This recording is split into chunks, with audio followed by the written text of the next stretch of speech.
Okay, welcome everybody to this briefing, Wednesday, 6th of December. A lot to get through today, so I see we've probably not got NRC here yet, so we'll jump to the second item, which is the Kaipara Transport Activity Briefing, presented by Calvin and Bernard.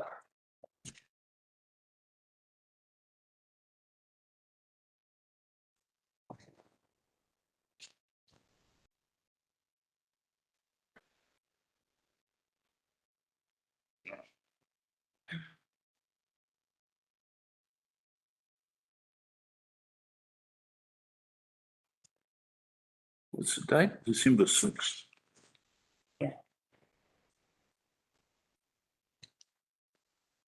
Please.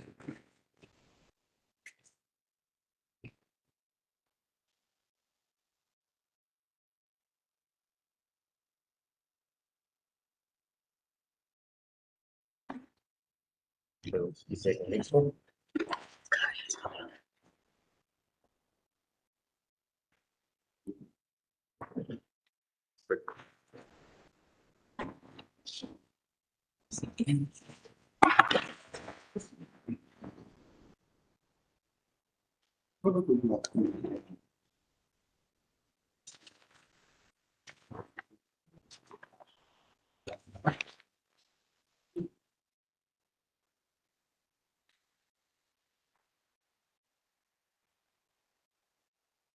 Good. Okay. Morena. We will get straight into the briefing. Take the paper itself as read, and basically if there are any questions throughout, more than happy to answer them. Get the technology working. So for routine inspections through October, I think 98% of inspections were completed as planned. There were 213 audits undertaken in October with a real focus on job quality, with 76 of the ordered works jobs audited and 143 routine works audited as well. Pothole repairs and grading completed through October. As we start approaching the dry summer season, the level of grading able to be undertaken starts reducing. In saying that, with the rain we've had over the last couple of days, we have been able to get the graders back out there and do some work leading into the Christmas period. So there was just over 5,000 potholes repaired in October. 600 on the sealed network and 4,700 on the unsealed network, all covered through the lump sum component of the contract. And in October, it was relatively dry with 115 kilometres of grading done. As I mentioned, we've done quite a bit this week. Graders got out there about lunchtime Monday. One thing to understand is it does require quite a substantial amount of rain to get the moisture into the pavement. So 10 mil of rain will not make a difference to the pavement moisture, but the levels we've had over the last couple of days definitely make a difference. Yep. When we talk about the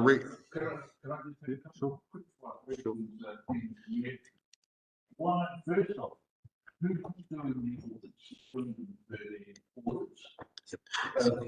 Second point is, you talk about, and it's trivia, but you talk about doing 5,000 potholes. Do you have a sense of how many potholes we've got? Are we making an end? Yes. And three is graders. Are they all, what do we have access to? 5 or 6? And are they all in one location at any one time?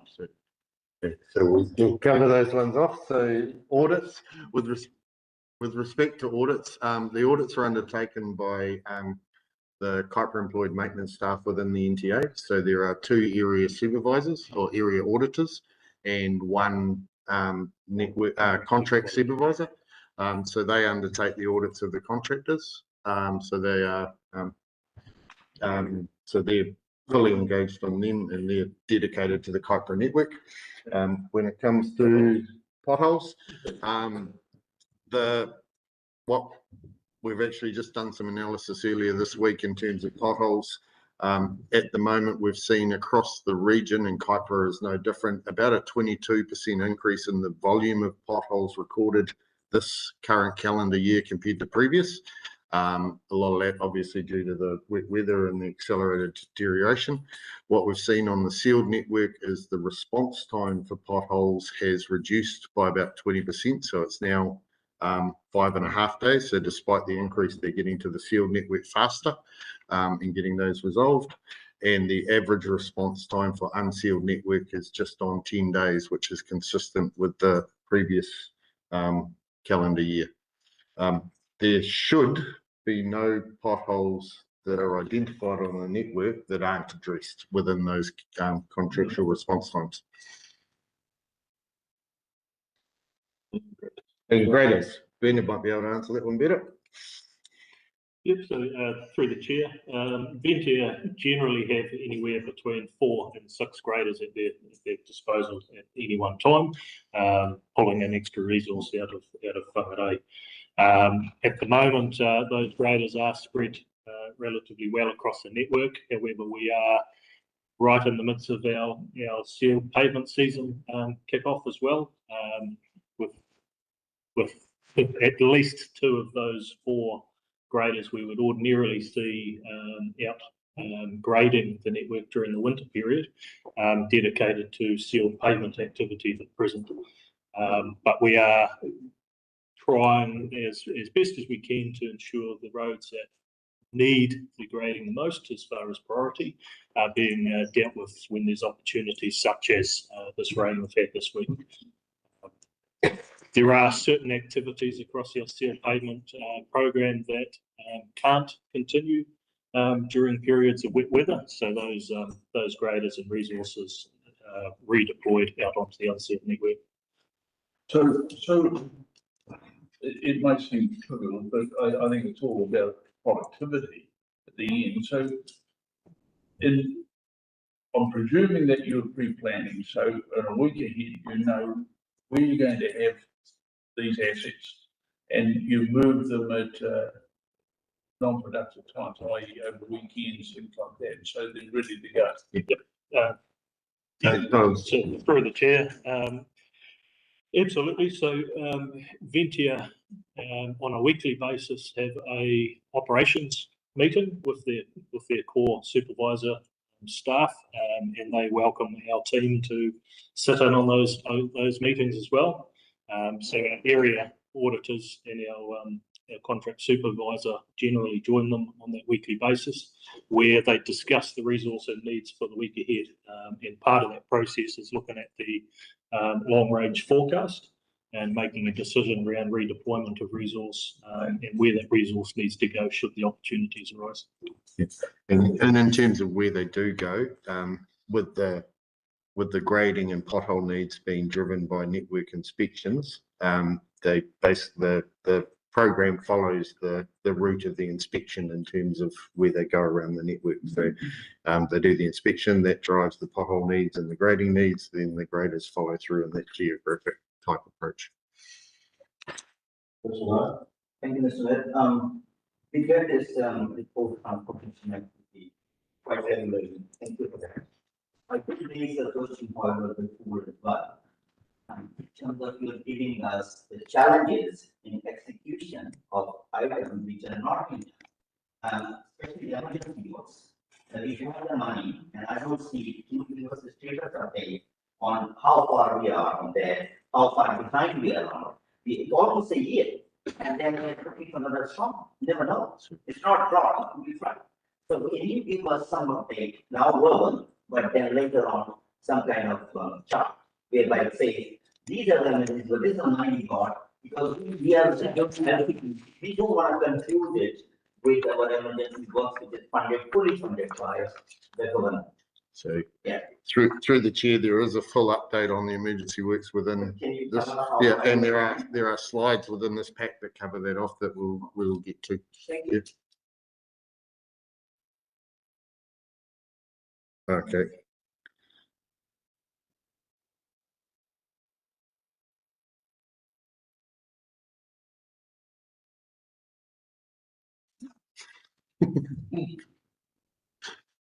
That was a bit scary.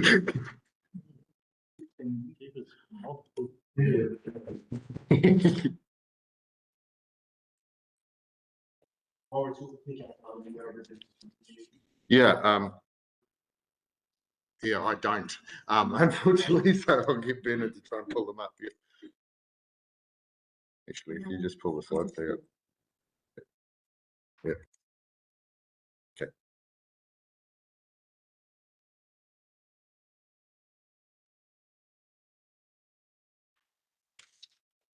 Yep, so if we move to the rehab program for the unsealed network, we will scroll through and get to it. One more, yep, there. Okay, so as we mentioned in previous briefings, we've got a large unsealed rehab program this previous autumn and coming spring 24 season. 23 kilometres of rehab has been completed. The table there provided on those sites that are fully completed. Sites that are underway includes area where we're doing the initial drainage and site improvements activities. Those are in preparation to do the final rehab components. There's about 48 kilometres of pavement works presently planned, which will bring the total program to almost 70 kilometres done in this calendar year. In this financial year. So that work on the improvements of drainage will continue over the summer season, and then as soon as the autumn construction season comes in, then we will commence with the remainder of the rehab sites. Emergency Works Recovery Program. So just to give an overview of what's been done to date, there's been about 11 million or 10.76 million of work completed. This has covered just over 1,600 individual activities so far. So that's the repair of 73 dropout repairs, which are underslip, the more significant slips, 178 overslip clearances, 340 odd pavement surface repairs, 430 drainage sites, a whole lot of vegetation activities, signage and miscellaneous activities. One thing to note with the drainage sites, the approach we have taken through the emergency repairs is there is very strict funding guidelines in terms of what is deemed to be emergency versus what is deemed to be an existing defect that can't be classed as emergency.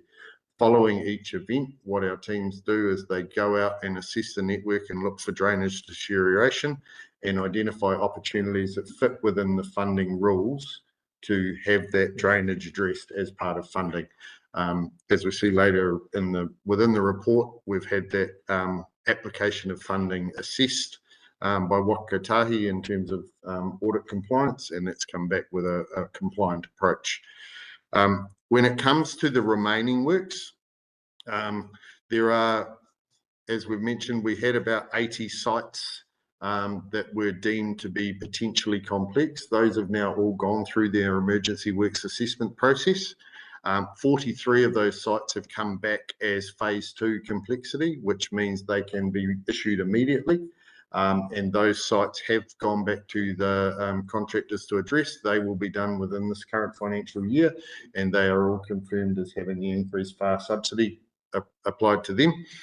There are 28 sites that are confirmed as high complexity, requiring full geotech design and formal open market tendering.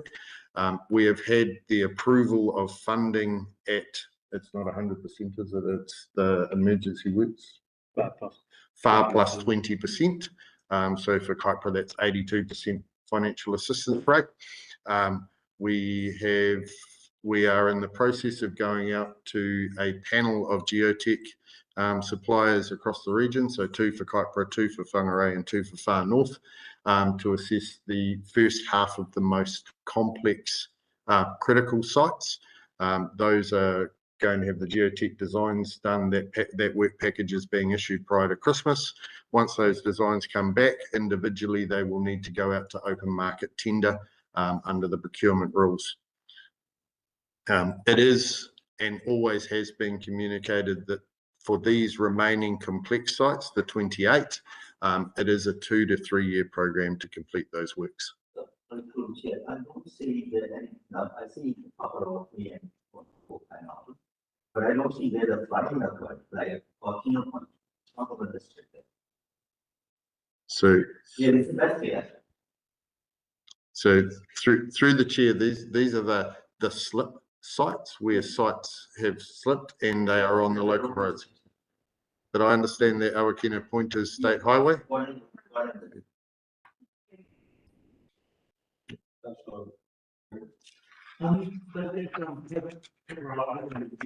reason I'm not, just in the last week or so, that it's going to be upgraded to become an alternative arterial route for the Brendune closure. Is that going to change anything here? So through the chair, just to clarify, the recent announcement isn't that it's going to be upgraded. The recent announcement is as part of the Brendune's closure, we are accelerating works to make it more suitable and safe.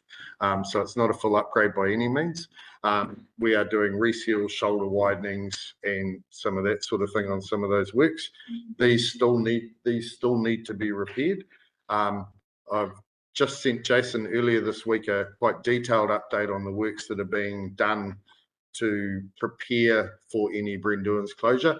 And we're just going to do a summarised version of that to distribute to elected members in the next few days, where you can see what's happening on each of these sites. You will note over the next few months that if you're travelling Paparoa Oakley, or if you're travelling Cove Road, Kaiwaka Mangawhai, there will be extensive works happening on those sites in preparation. The other thing that's happening is there is a project team between ourselves and Waka Kotahi working on improvements to detour route signage, detour route restrictions, and actually updates on Google and those sorts of things in terms of the way to address these detours. This was supplementary, mate, and maybe above the pay scale, but where's the money coming from? Is that coming from ratepayers or the central government? Okay, so there is 4 different funding. Yeah, so there's 4 different funding streams for the work that's being undertaken at the moment. So first of those is the emergency works, yep, which is covered through the emergency works funding. The second funding stream is the normal rehabilitation works that council would be planning to do anyway, which is through your normal programs. The third funding stream is as a result of Gabriel and the extended closures. The government allocated Waka Kotahi to subsequently allocate to council $1.5 million per route for the accelerated deterioration. So we've identified works to do in that. And the fourth stream is the announced 41 million, which is 2 million per route. Noting that that fourth stream is more for longer term repairs, like straightening the alignment of the hairpin and things like that. There is a fifth stream, which is actually the Brendune's project, which is the funding that's been allocated for that. And from that project funding, they are funding some of the activities like improvement to road markings on those routes, improvement to the detour signage, those sorts of things on the local road routes. So that's coming out of that project funding. Just following on from that, if I may, Mr. Mayor, there was a real irritation last time Brendune's was closed with the amount of traffic going through, or attempting to get through Gorge Road, at Mungus Road over there. And I wonder and I realise there's a problem with Google Maps, where if someone goes through the road, then that reprograms the closed road status, and so that all will follow. But I wonder if even with physical signage along the lines saying road closed, local residents only, something like that at both ends would help. Just mentioned, by the way, it actually goes past the gate of the MP for Northland. So, the MP for Northland did note that it goes past his gate when we had a meeting about that. We, as part of the whole detour planning, we're looking at roads like Gorge Road. That's one of the main primary ones, but some of the other unsealed connector roads, in terms of what options are available around potential heavy vehicle restrictions and those sorts of things with signage to go with it, because the road isn't suitable for those volumes of traffic. Sorry, I have so much. But I wasn't answered. Oh, sorry. The screens, so again, in relation to possible opening up the 5 screens, one of the screens, what we would be paying for. So how much of that money was going to the fund? I'm concerned that we're putting a lot of money into So that's not a huge road, how many sites there are, and we're maintaining it up to the next. We're gonna get to happen and we get smashed with upgrading this and then we're, again, the rate payers are having to. What is the biggest way, additional. Yep. Critical work during storms, so. So at present, the only ratepayer funding going into the works being carried out at the moment is to undertake the normal programmed rehab works.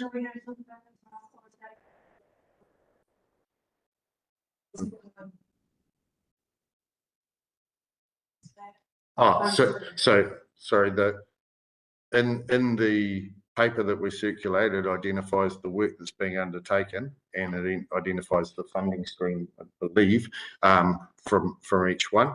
So what is being funded as a normal ratepayer funded or split funded program is things like routine resurfacing and routine rehabilitations that would normally be required for that road, irrespective of whether it was a detour route or not. The other activities about strengthening the route and everything out are coming from central government funding. What they're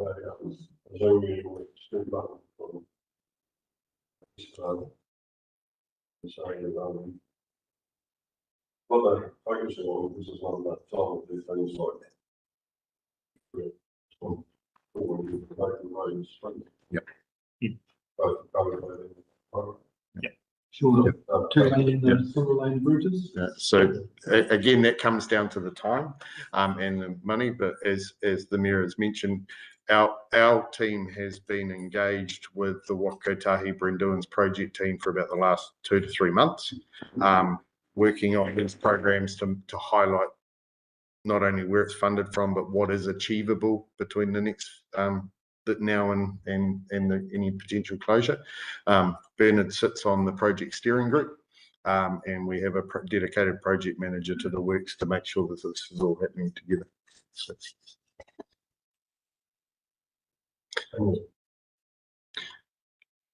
So big highlight for the month of October was the completion of Bob Taylor Road and the realignment of that.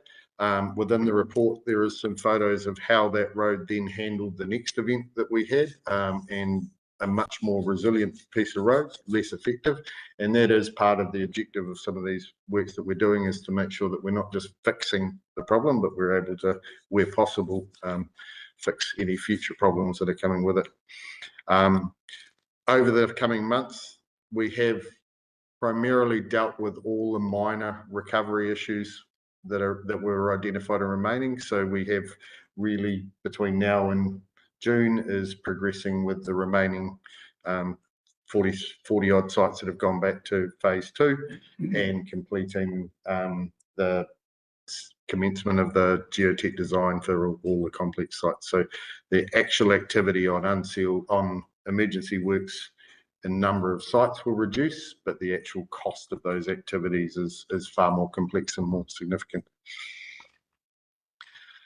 As I mentioned, Wakotahi chose Kaipara to be one of, I think, 4 emergency event impacted districts to do a full funding audit on, noting that with the increased levels of funding, they needed to assure Ministry of Transport and Government and their own board that the funding at that increased 40% FAR plus 40% FAR was being used appropriately.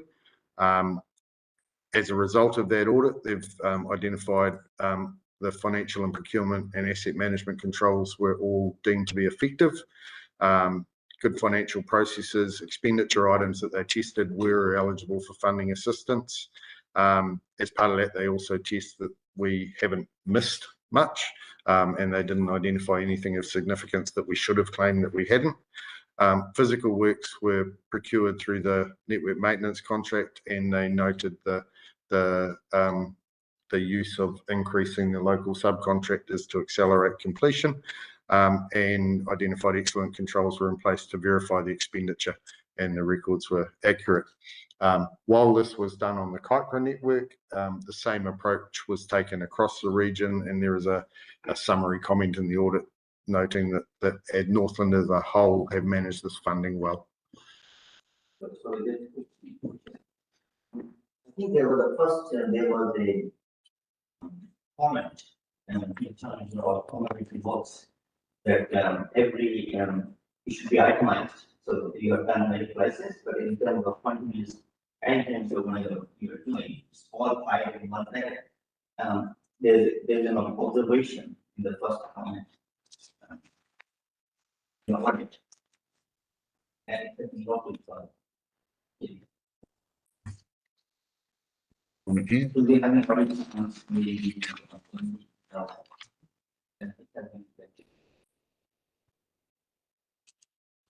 Yeah, so that's the recommendation 2.1 you're referring to? Yeah, ensures emergency works events are separately identified within the general ledger. All five together, you Yep. don't know So- where the money. Yeah, so through the chair, as I mentioned in the previous slide, within RAM, we do identify each one individually with its associated costs. So there were 1,639 of those that are individually identified. What has been identified here is an opportunity for improvement within Kuiper's financial systems to provide that level of granularity. So any recommendation that comes out of this becomes an action to follow up and work through. Just for the KDC, but in the same direction, at some point, I think RAM is very elusive to all. We get it. Can you demonstrate to us, however, just take one complaint from start to finish, so the election member can actually see what the hell is it? So through the chair, just to clarify, complaints are not handled in RAM, but what we can do for the February briefing is actually give you a screenshot example of how we go through a process in RAM. No example of one instance. Yep.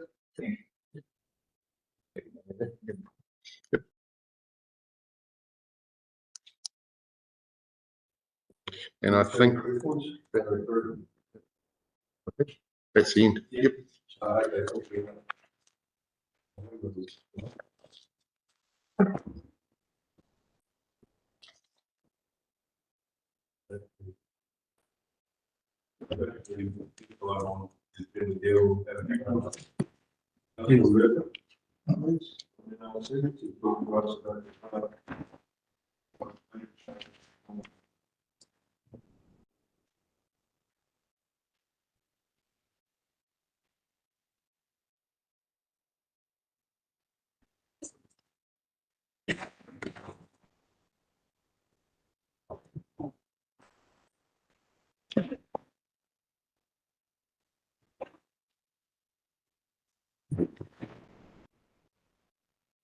Kia ora. Thank you for having us. Are we good to go? Yeah, I'm Justin. This is my colleague Leon. Hello. Yep. So I'm a policy analyst with the Regional Council, been there about 15 years, and a good chunk of the last 2 to 3 years work has been on draft freshwater plan change, development of this, which has quite big implications for the region. So we'll run quickly through some slides if that's all right with you, and then happy to take questions as you go, whatever suits you. So quickly, what we're going to cover: why are we doing a draft freshwater plan change? What's in it, and what are some of the key issues for the region in terms of fresh water? And then we'll cover some of the rules that might be of particular interest to the Kuiper District Council, or all district councils in Northland, to be honest. So why are we doing it? Well, several reasons. We know we've got community and Tangata Whenua concerns with the state of fresh water. But one of the key reasons is government direction, previous government that is, in a national policy statement for fresh water. It came out in 2020. It's got some fairly prescriptive requirements that land directly on regional councils across New Zealand to manage fresh water, and it sets out how we're supposed to do it. Some of the key drivers in this NPS freshwater national policy statement is the concept of Te Mana o Te Wai. You may have heard about that. It sets out a hierarchy for fresh water. Basically, the well-being of water bodies and ecosystems come first. Second comes the health needs of people, things like drinking water. And third, social and economic cultural well-being, i.e. everything else. It's got a requirement to at least maintain the state of fresh water. We can't allow water quality or ecosystem health to degrade. It's got strengthened roles around the involvement of tangata whenua in freshwater decisions across the board. And that includes consenting, plan making, monitoring, all sorts of any freshwater decisions. There's a stronger role for tangata whenua in there. It also sets out some national bottom lines, essentially standards that apply across New Zealand. So it's a complex beast. It's quite prescriptive. The slide you see up here is from the Ministry for the Environment. It sets out the process that the NPS requires councils to go through. As I said, we've got that priority one around maintaining the ecosystem health being first priority. The process it sets out is basically we're with the community, tangata whenua, we're required to, and stakeholders and the like, identify what we care about with fresh water. What are the values that we need to manage in the region? And what are the outcomes for those values that we want to see? The next thing we have to do is identify, okay, we've got our values and the outcomes. What do we need to monitor and manage to protect or provide for those values? And the NPS sets out 22 of those, things like sediment, E. coli, macroinvertebrates, for lakes and rivers across the region, well, across New Zealand. And then essentially things we must manage. And it sets out a grading system for those. So it's sort of A being excellent, D being poor, or E being very poor. So each of those attributes has a sort of grading system with it in the NPS. We've also got to manage flows and levels in water bodies, all of which we need to consider for the region and identify where we are. What's our baseline state? What's our starting point? Where do we sit in this grading system, if you like? And once we've done that, we need, if there is a requirement to improve, either to meet the objectives that for freshwater that we've got, or to meet these national bottom lines, these standards that apply, we need to set targets for improvement over time. Once we've set those targets, we've got to set out rules and limits and actions to achieve them. And all this is in discussion with the community. This is why, one of the reasons we released a draft plan to sort of get feedback on council's initial thinking on how we do this for the region. So some of the big issues, what have we got? Well, we do have issues in the region.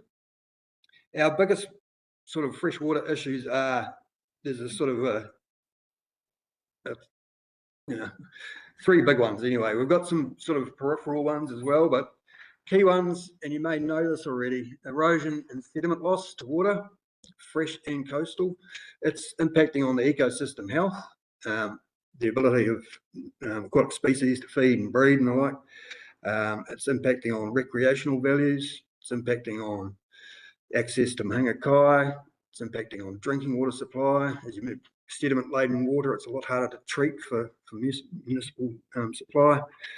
So a range of values impacted by sediment. E. coli, that's a measure of fecal contamination in waterways. We have quite a serious problem with that, and a range of sources. We'll get into that in a minute. But that affects our ability to recreate in water, gather food, swim, that sort of thing. It's an indicator of the likely risk of getting sick from contact with fresh water. And that's a sort of a human health value, if you like, not an ecosystem one. Probably one of the most significant ones we need to think about for Northland is degraded habitat.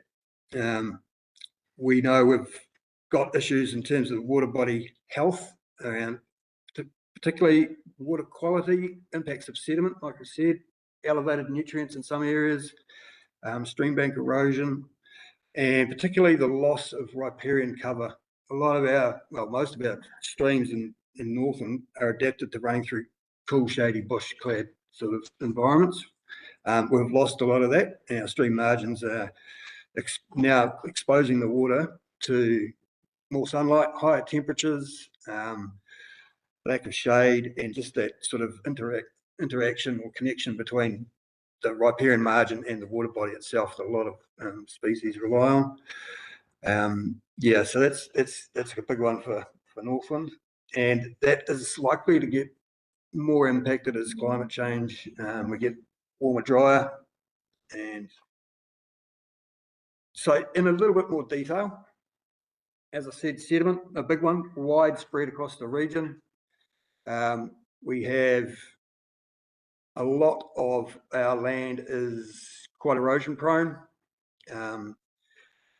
It's a lot of that erosion prone land is currently in pasture. We know that its erodibility is higher when it's not got woody vegetation on it. And it's a long-term fix. E. coli, you can sort of respond more quickly by turning off the tap if you like, better control of animal access to waterways, farmed area effluent or human wastewater disposal. It responds quite quickly. You can see improvement reasonably quickly. Sediment, a much longer game. As you can imagine, establishing trees on highly erodible land, it takes time for them to stabilise those sites.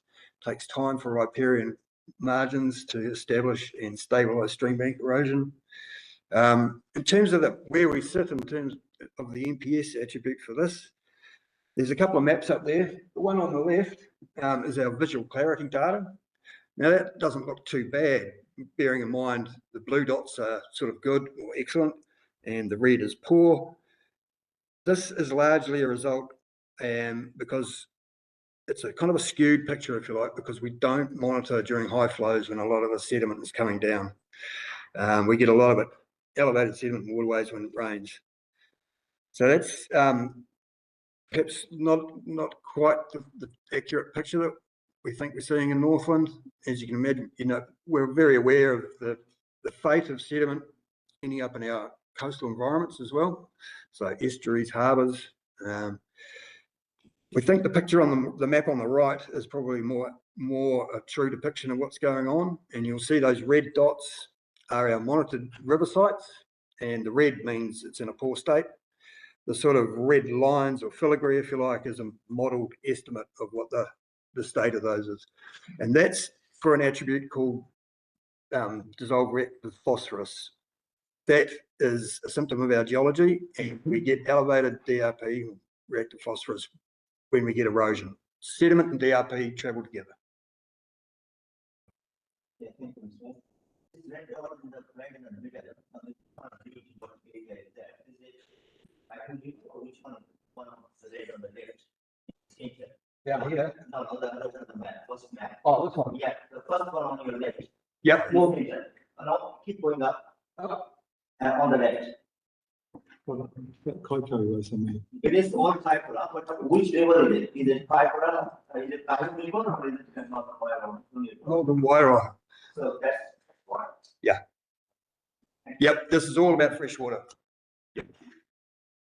Yeah, so we know we've got naturally elevated phosphorus in some of our geology. When that erodes, it ends up in the rivers, and phosphorus tends to travel with the sediment. Phosphorus can also, it's a nutrient, so it can result in elevated nutrients and nuisance algal growths and the like. Yeah, so that's a biggie for Northland. E. coli, again, it's a widespread issue. You can see on that map on the left, a lot of red. Again, the monitored sites, river sites are the red dots, and the modelled estimates that sort of red, the fine filigree lines. We've got a national requirement to improve the swimmability of our rivers.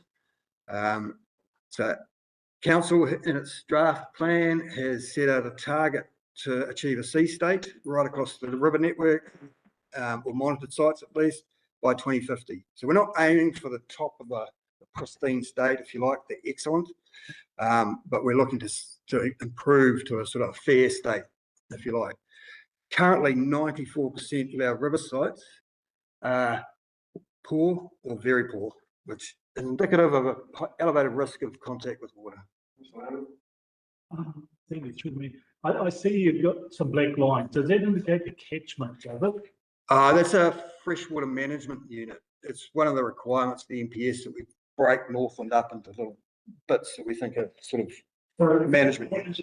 There's a lot of red coming up from the northern area of Whangarei, which is sort of out of our district control. So you as a regional council are going to take control of all that, because we can't change what Whangarei are doing as the cut. No. So It's a regional approach. yeah, do you have the power to do that, or is it just an advisory role, or? No, it's very much a regulatory function of regional councils, water quality and quantity. Because all that northern area there would feed down through our Northern Waiara River, would it not? That's right. Thank you. Yep. Yeah, so it's a big problem for Northland. Sources of this E. coli in our river network, largely fecal matter from animals, warm-blooded animals. We know we've got, and it varies, this contribution from each of the sources varies, but birds, ruminants, humans, pest animals and the like, the dominant source for Northland seems to be ruminants, i.e. farmed animals. But we've also got, waterfowl on lakes and waterways as well. But yeah, and agriculture, intensive agriculture in particular, is one of the key sources for Northland. But again, it varies. If you're in a bush catchment or downstream of a heavily forested catchment, your likely contributions are more dominant from pests and birds, probably. If you're in an agricultural setting, it's likely to be farm animals. In a human setting, it's likely to be a mix of everything, but human signatures as well. Birds are everywhere.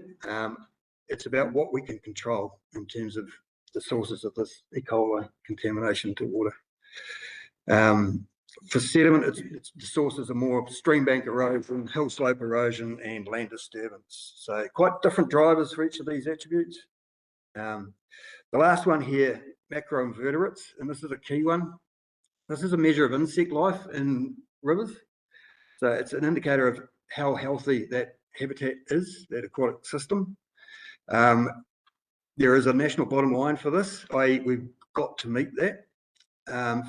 At least 50% of our river sites are below the national bottom line, the national standard for this attribute. So we must improve, and we've got to set targets to improve. However, this is a tricky one. It's a complex attribute to manage. There's multiple influences, but shade and water temperature are critical, as is water quality, things like sediment in particular, nutrients in some cases, and the flow regime in a river as well. So some of these are quite simple. E. coli, we know largely what we can manage in terms of that, and we know largely what the toolbox are. This one might be a bit of a tricky one, longer game, lots of different influences, and it's a bit more complex to manage. In terms of what we've been hearing from people, I'm intrigued by this in terms of just the last two slides in particular. How on the one hand, it appears that the E. coli levels are horrific, with about say 94% in the red zone, if you like, whereas with macroinvertebrates, which I thought would be much more sensitive to water quality attributes, not just E. coli levels, but also sediment levels and nutrient loading levels and so on. And yet, if I'm reading that plan correctly, it indicates that much of the Papaharville catchment is sort of okay. Yeah, so this is an ecosystem health attribute. E. coli is a human health attribute. So they don't, E. coli, bug life and waterways don't care about E. coli. Okay, But yep. That's we tend to, because it's a health risk thing. But yes, about this, there's 3 different metrics for this attribute in the NPS. This is the best one. So it's around 55% fail the national bottom line on this metric. We've got others that are slightly different ways of measuring the same thing, where we're looking more like 70%. So it is not necessarily a pretty picture. That said, it varies across Northland, and it depends on the type of stream. If you're in a hard bottom stream, the picture's probably a bit better. If you're in a soft muddy bottom stream with slower, warmer water, then it's not as good. So it does vary, but yeah, that's 50% of our rivers, at least 50% of our rivers failing is not a good sign. So I was just trying to get a handle on that, one slide number that shows, on the macroinvertebrates. Because I had thought that, the status of the macroinvertebrate life is a much more reliable indicator of water health or the mouldy of the river, watercourse, whatever, in terms of if it's healthy and life sustaining, rather than because that would be an indicator of pH and temperature and those other Multiple influences, yeah. or non-living aspects that contribute to the river. Yeah, you're right. So it is a complex one. pH can affect it as well. There's just so many things that affect ecosystem health, and they vary, and it depends where you are. But yeah, having at least 50% below bottom lines is a challenge. I think maybe with the E. coli, that's more of an attribute around human health concerns, whereas the macroinvertebrate is around that holistic ecosystem health. So they're almost two separate problems, but they're both issues that we need to address with the national policy statement. We'll continue talking. I think we've lost the slides up here, but I think you guys are sorting it out, or maybe, yeah. We're gonna make 2 minutes after you.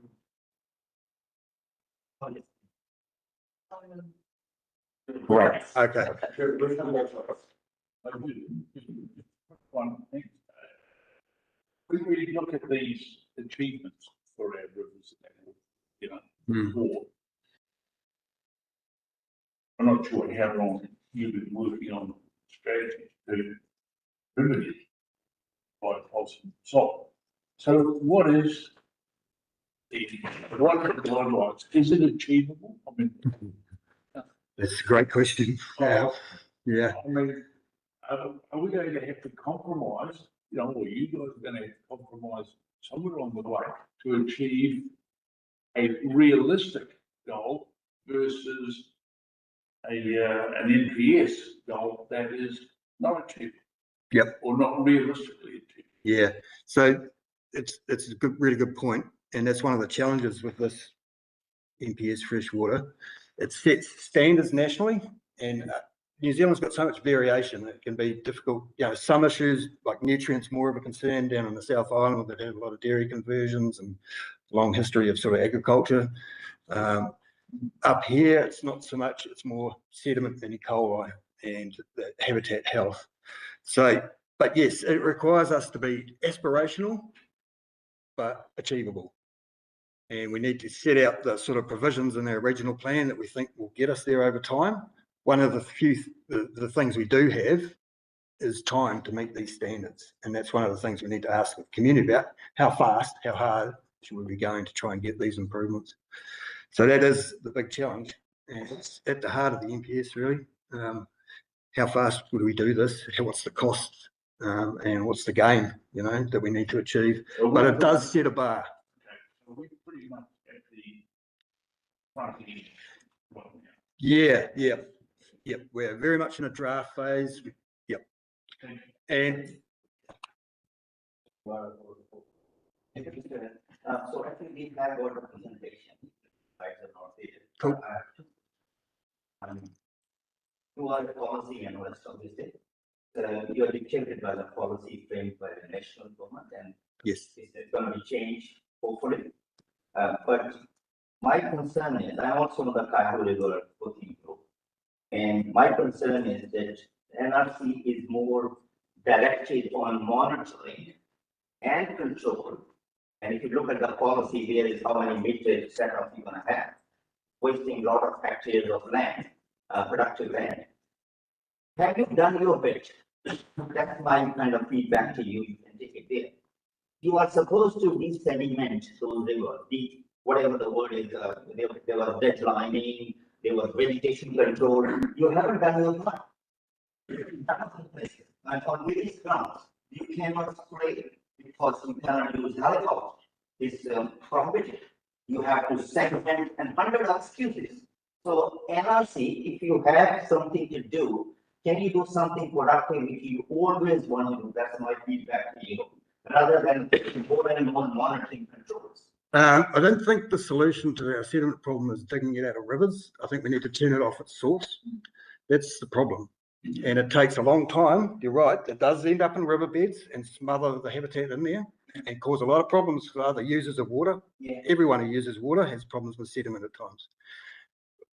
The problem is it takes time to do that, and we can't clean out every river everywhere in Northland. And doing so, and particularly in sensitive habitats, can actually cause quite a bit of problem.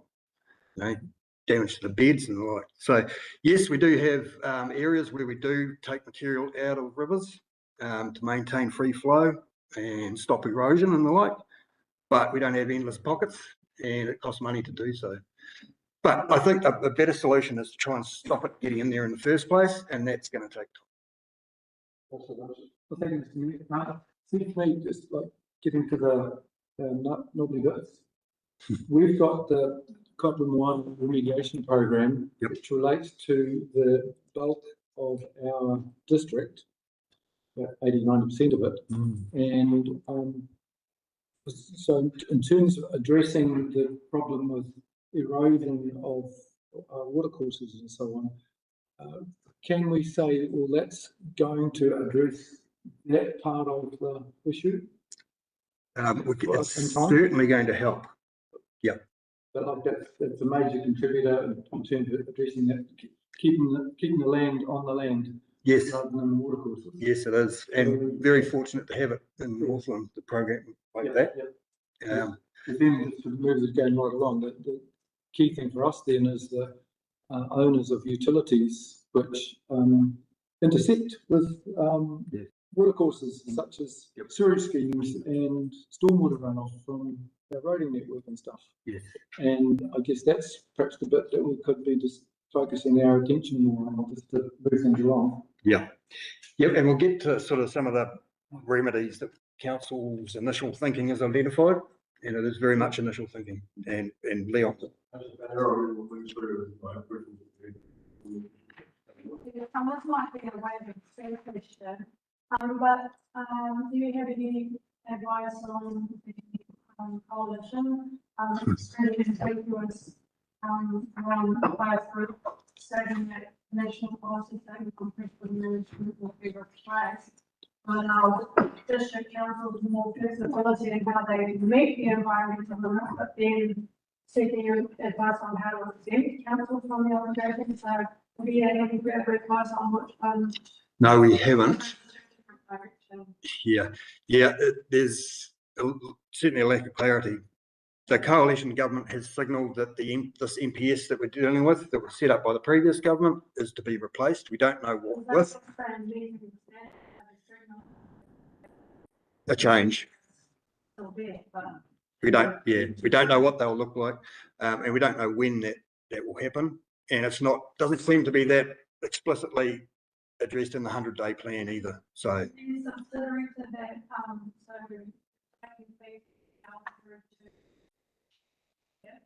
So given that consultation within the community will occur, that is quite clear that the community does want these standards, they do want to help with the way. Will that trump, because I know that some things that we consult on so if those are consulted on and the direction is clear, then national changes or tweaks or what have you, will it still continue, the process still continue through? Yeah, it's a really hard one to answer. It's a decision for council, not staff. Council will need to look at any change in central government direction and what that might mean if the standards change. But a change to the NPS or national direction on freshwater doesn't make our freshwater issues go away.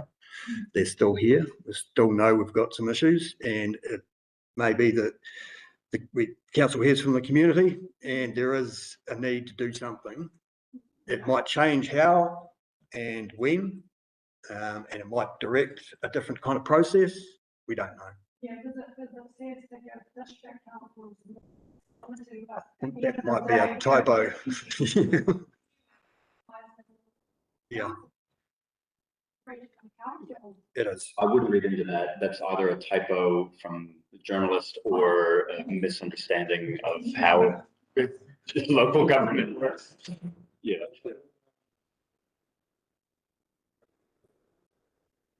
Yep. Well, yeah. Well, We skip through to. yeah. Yep. So we've heard from Tangata Whenua around the degraded Māori, the state of the, the habitat, lack of satisfaction around participation, and concerns around the water allocation, first in, first served.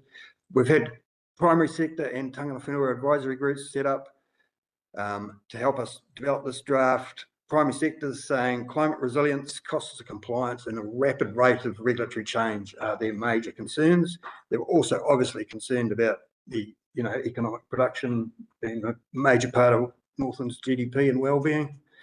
So what's in the package, just really quickly, it's marked up changes to regional rules that relate to freshwater. We can only play with freshwater provisions. We can't do discharges to air or coastal space. So there's strike through underlying changes there. A draft action plan, basically a summary of what regional council could do to help support the rules changes and achieve freshwater outcomes. There's a couple of discussion documents in there. Stock exclusion, the big one. It's one of the key tools we've got. Council didn't land any rules, haven't identified any changes. They wanted to talk to people first because of the implications are significant. So there's some options in that discussion paper. Another one is a targeted allocation policy, a recommendation by our Tangata Whenua advisory group. We'll get into that in a bit more detail. And there's a map viewer that identifies some potential new ways that we could identify erosion risk in Northland using a slope-based approach rather than a soil geology type vegetation cover kind of approach we do use currently. And we can look at that as well. I'll hand over to Leon from here. Yep. So diving into some of the rules, so Justin mentioned we have a couple discussion documents out there which don't have rules or policies drafted up. That's around the stock exclusion, riparian setbacks, and the targeted water allocation. These are really hot topics, especially out in the rural community. We won't dive into that. We've got a lot of targeted rural consultation. So if you're concerned about these issues, please come along to those. But for district councils, we really want to focus on, as you mentioned, stormwater and wastewater discharges. So we can go forward. Maybe next one. So wastewater treatment plants. We have a general approach in the draft plan around wastewater discharges to water, and that's looking at moving to removing wastewater discharges directly to water over time. So with wastewater treatment plants that are owned by the district councils, you'll have an existing consent. Some of them will be discharged to land schemes or a combination of water and land, or possibly directly to water. I can't off the top of my head, I'm not sure. Maybe Kaiwaka has to water, I can't recall. But if you have an existing consent, you will be able to renew it. But if you're building a new wastewater treatment plant, as the rules currently sit, there would be no ability to apply for a resource consent to discharge directly to water. It would need to go through a land-based scheme. So that's for new plants. If you have existing with an existing consent, there is a consenting pathway. It is more difficult. It would go from a discretionary activity to a non-complying. So you really need to demonstrate better alignment with the objectives and policies of the regional plan. So that's where that regulatory control from regional council kicks in. For stormwater discharges, we're not tweaking these too much. All district councils have a requirement to have a network discharge consent from your urban areas. In KDC, that's just Dargaville and Mongafai, I believe, at the moment anyway. So your wider road network, we're not necessarily looking at controlling all of the existing stormwater discharges through a network discharge consent. Where we really want to target the changes is in those urban centers. We've got a really bad litter problem, actually. So we're finding a lot of plastic cans, et cetera, getting into the harbors. We've done a lot of monitoring around this. So we're looking at proposing rules for litter traps within the stormwater grates to help reduce the amount of pollution, gross pollution coming into the network before going out into the streams. We still have the existing rules around, discharges of heavy metals and, discharges from industrial sites. So all of those existing resource consent requirements remain. But through this freshwater plan change process, we're really just focusing on the gross pollutants from your urban areas and clarifying some of those existing rules around industrial sites and those discharges there. So you can't see it here, but hopefully on your screen, we've got urban stormwater discharges with a very colorful map.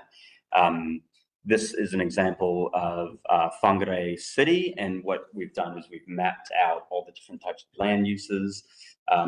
The gross pollutant trap rule would apply to things like playgrounds and skate parks, fast food retail centers, large parking lots, so your new Bunnings at the roundabout there, that sort of parking lot size. If you've got, postal logistics centers, these are areas where we found the most plastic metal waste gets generated and discarded. Obviously, we still have the problem along the roadside, people throwing it out the window or illegal fly tipping, et cetera. Can't cover everything, but we think by targeting these specific land uses will make a big dent. And Justin also talked about the targeted water allocation policy. So this came from our Tangata Whenua Water Advisory Group, and they recognize, especially in Northland, in the north of Northland, there's a lot of Māori land that's being returned through the Waitangi tribunals process. And our existing water allocation system is a first in, first serve. So if you have an existing consent, you can renew it and you've already got your water. And then there's a dwindling supply of water elsewhere. So due to the lengthy process it takes to get through the Waitangi tribunal, a lot of the land that will be returned, there was a fear that they wouldn't be able to do anything with it because there wouldn't be any water left to allocate. So they've introduced a policy whereby once this policy would become notified and given legal effect, they would reserve a 20% of any water that is currently left to allocate. So it wouldn't apply to any existing takes, existing resource consents. It would just be for the catchments where there is some water left. They would reserve 20%. If for whatever reason, other users need to access that, it would be able through a resource consent process. And we were looking at maybe setting up a financial contribution fund, which would then support environmental, cultural enhancement within those catchments. We have not gone down the road in any sort of detail. It's really just out there for discussion. So we're still gathering a lot of feedback, and that's going to be a continuing process there. We also, as rightly pointed out by Councillor over here, we have a lot of actions that we undertake ourselves and that we have to continue doing. So we do undertake a lot of monitoring, a lot of scientific analysis.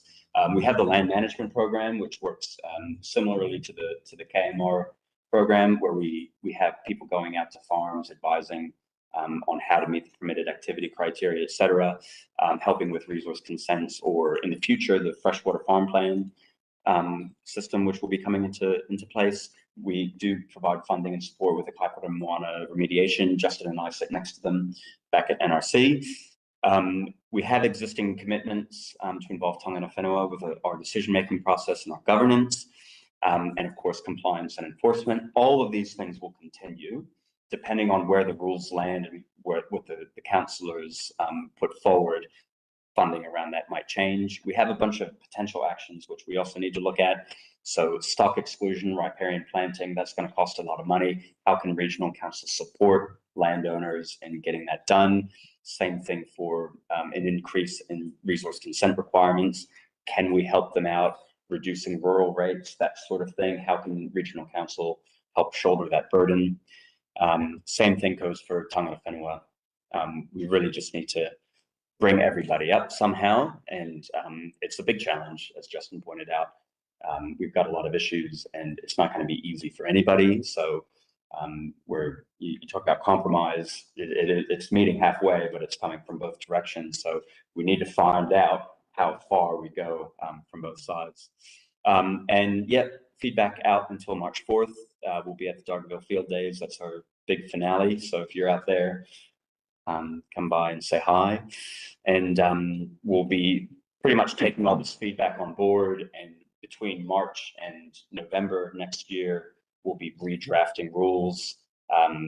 We don't know what government will tell us to do. We don't know what our council will tell us to do. We'll find out a bit more in the coming weeks. We're going straight back to another workshop today to hopefully find out a bit more, but we know as much as you at the moment. So we're just continuing on the course. The law is the law as it stands. So we just got to keep on with the existing program. Otherwise, we could fail if we don't keep working. And the NPS has a deadline of December next year to notify proposed plans. So we're working to that because that's what's in front of us. And questions? Thanks, Mr. Mayor. Thanks, James, for presenting tonight. Look, I think the direction I'm going to ask the council to give us, but it's to pretty much wait for simple changes to come out in the new year. We've still got time, and again, we want to look at that and bring it back to you. So, checking that that's okay for us to With the objective being a submission being proposed. yeah, depending on what changed within the period. Yeah, There's a lot of you may want to watch the space for a bit before. Yeah. Yep, we've got a whole series of public meetings and online webinar type events. We've been doing that sort of thing since 1 November, but yep, we'll be quite prominent at the field days.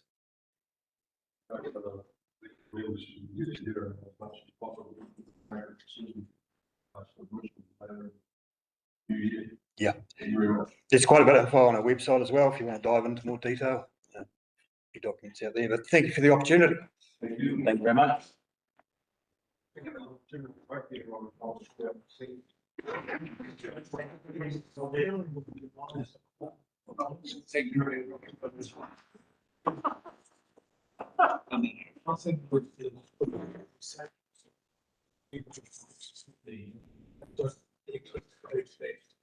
I think then he wrote that.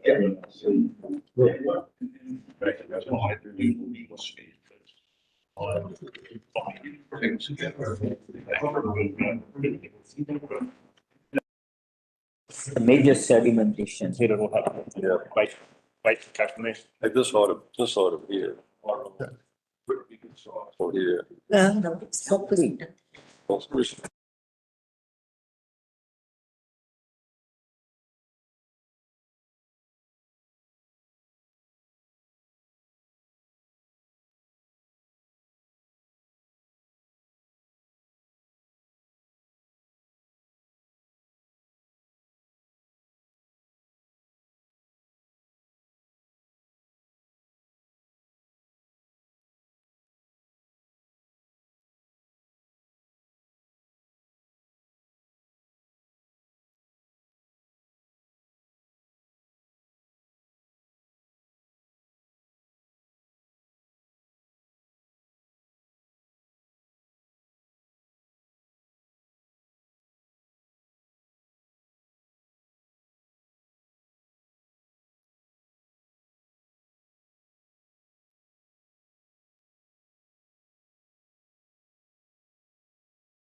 Obviously with a long lease coming to an end next year, middle of next year, it's an opportunity to look at the future use of the kiosk. The Bridge Club have been very happy using the facility, and they initially applied for an LTO for another 20-year term.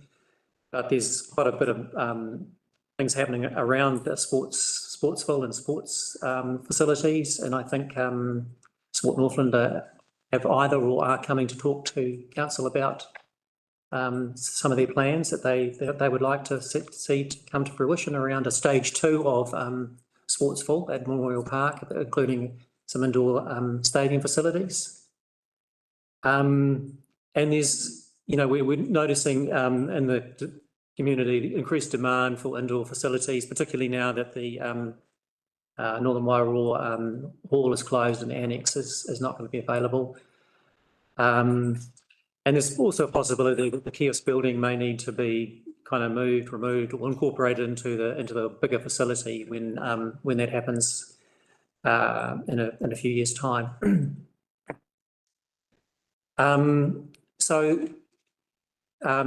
While we've been in discussions with the Bridge Club, we've told them that obviously the decision on an LTO and for what term sits with council.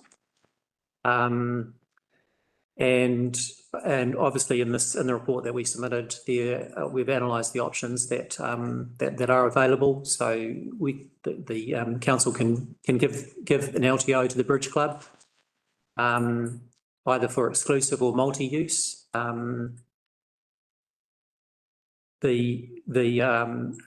The other option is for not to give an LTO, but for the Bridge Club to continue to use it as one of the users, and for either council or perhaps Sports Northland to manage the bookings for the kiosk. In terms of the next steps, obviously at some point a report's going to need to come to council.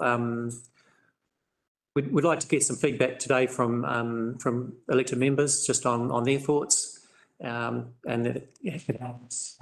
further our discussions with the Bridge Club, and then develop a report to come to council on the options. Yeah, have you completed that report? So are you through? So questions from Councillor Nayat and Councillor Paniora. Thank you, Mr. Mayor. So I have questions about it's coming up today. The application was sent about a year ago for renewal of license. Suddenly it appeared after 2 days, the presentation for Sportsville. And I actually was a member of Bridge Club for a year. This is a very secluded little annexee with no car parking requirement, probably 5 or 6 cars which are parked in the corner, meet twice a week for 2 hours. And I don't understand why we are putting our head towards something which is working well for donkey years. In fact, 2 of the members, they won the National Bridge Championship. So there's something only thing which brings pride to Dargaville. So I don't understand why we are trying to give options like Senior Citizen Hall. The Senior Citizen Hall was discovered by your team a week ago. On my complaint, somebody was playing petanque there, and they said it's locked. And it was told me that while we are looking at a warrant of fitness, we didn't know that we had it and who uses it, things like that. So all I'm trying to ask you, what is the urgency and why it has come suddenly? Talk to that. Through you, Merritt, like to talk to that. Yeah, through you, Mr. Mayor, thank you. And thanks for the questions, Councillor Nair. Look, this is actually an issue about the availability of public buildings in Dargaville. And there are there's a lot of demand for the use of public buildings. We don't have a lot of public buildings in Dargaville. The kiosk is one that we do have. I agree, the Bridge Club have been fantastic over many years. However, we need to engage with all the stakeholders and all the community about the use of our public assets.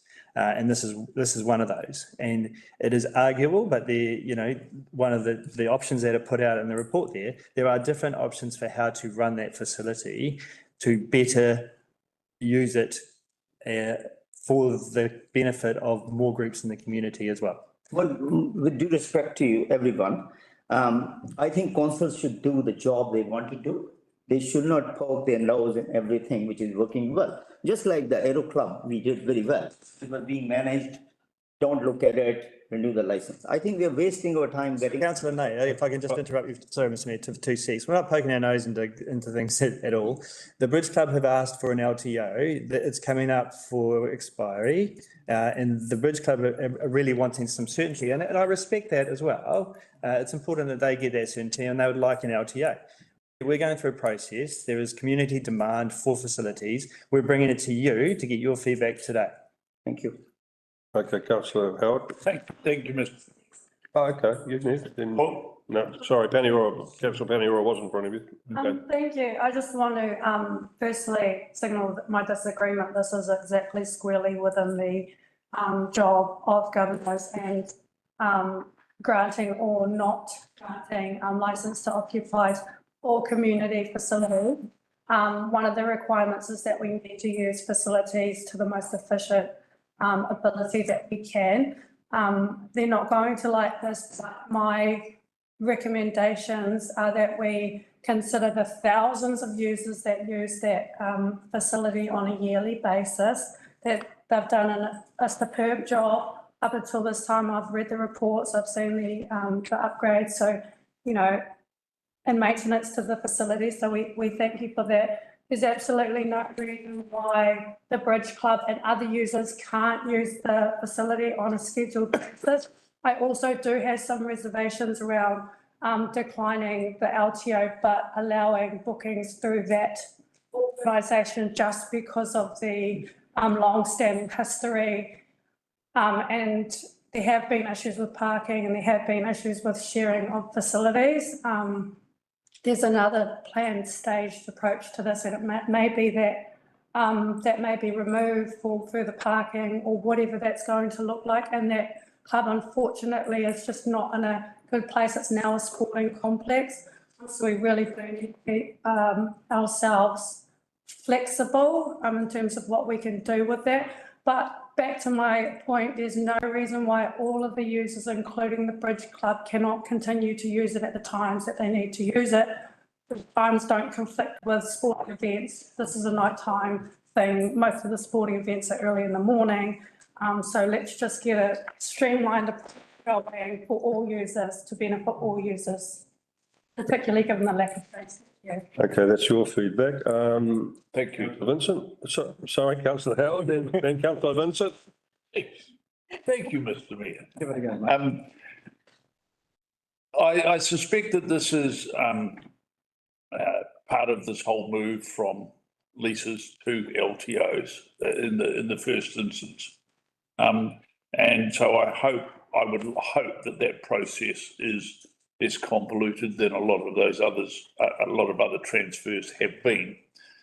I think that, yes, there is the need for to incorporate and acknowledge all others. I note very little guidance from the council, their views on what it should do. There's 3 options for the kiosk.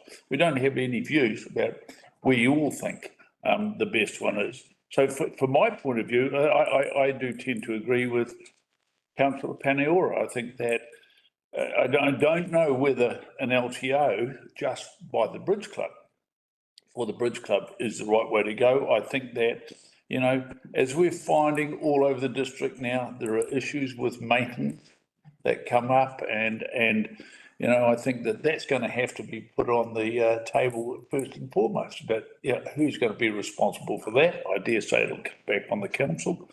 But I think that for me, yes, multi-use, as councillor Nair says, Bridge Club use it twice a week for 2 hours at a time. That's good. Guarantee them access to them. Make sure that there is no impediment. They have been wonderful tenants, as far as I can read, for a long period of time. So they should get first bite of the cherry. Councillor Vincent. Thank you, Mr. I'd just like to clarify. I think there's a bit more use than just 2 times a week by the Bridge Club. So I think if you look at the report, there's quite a extensive times that they do. So I think it's, you know, 4 or 5 times a week. various times, so, yeah.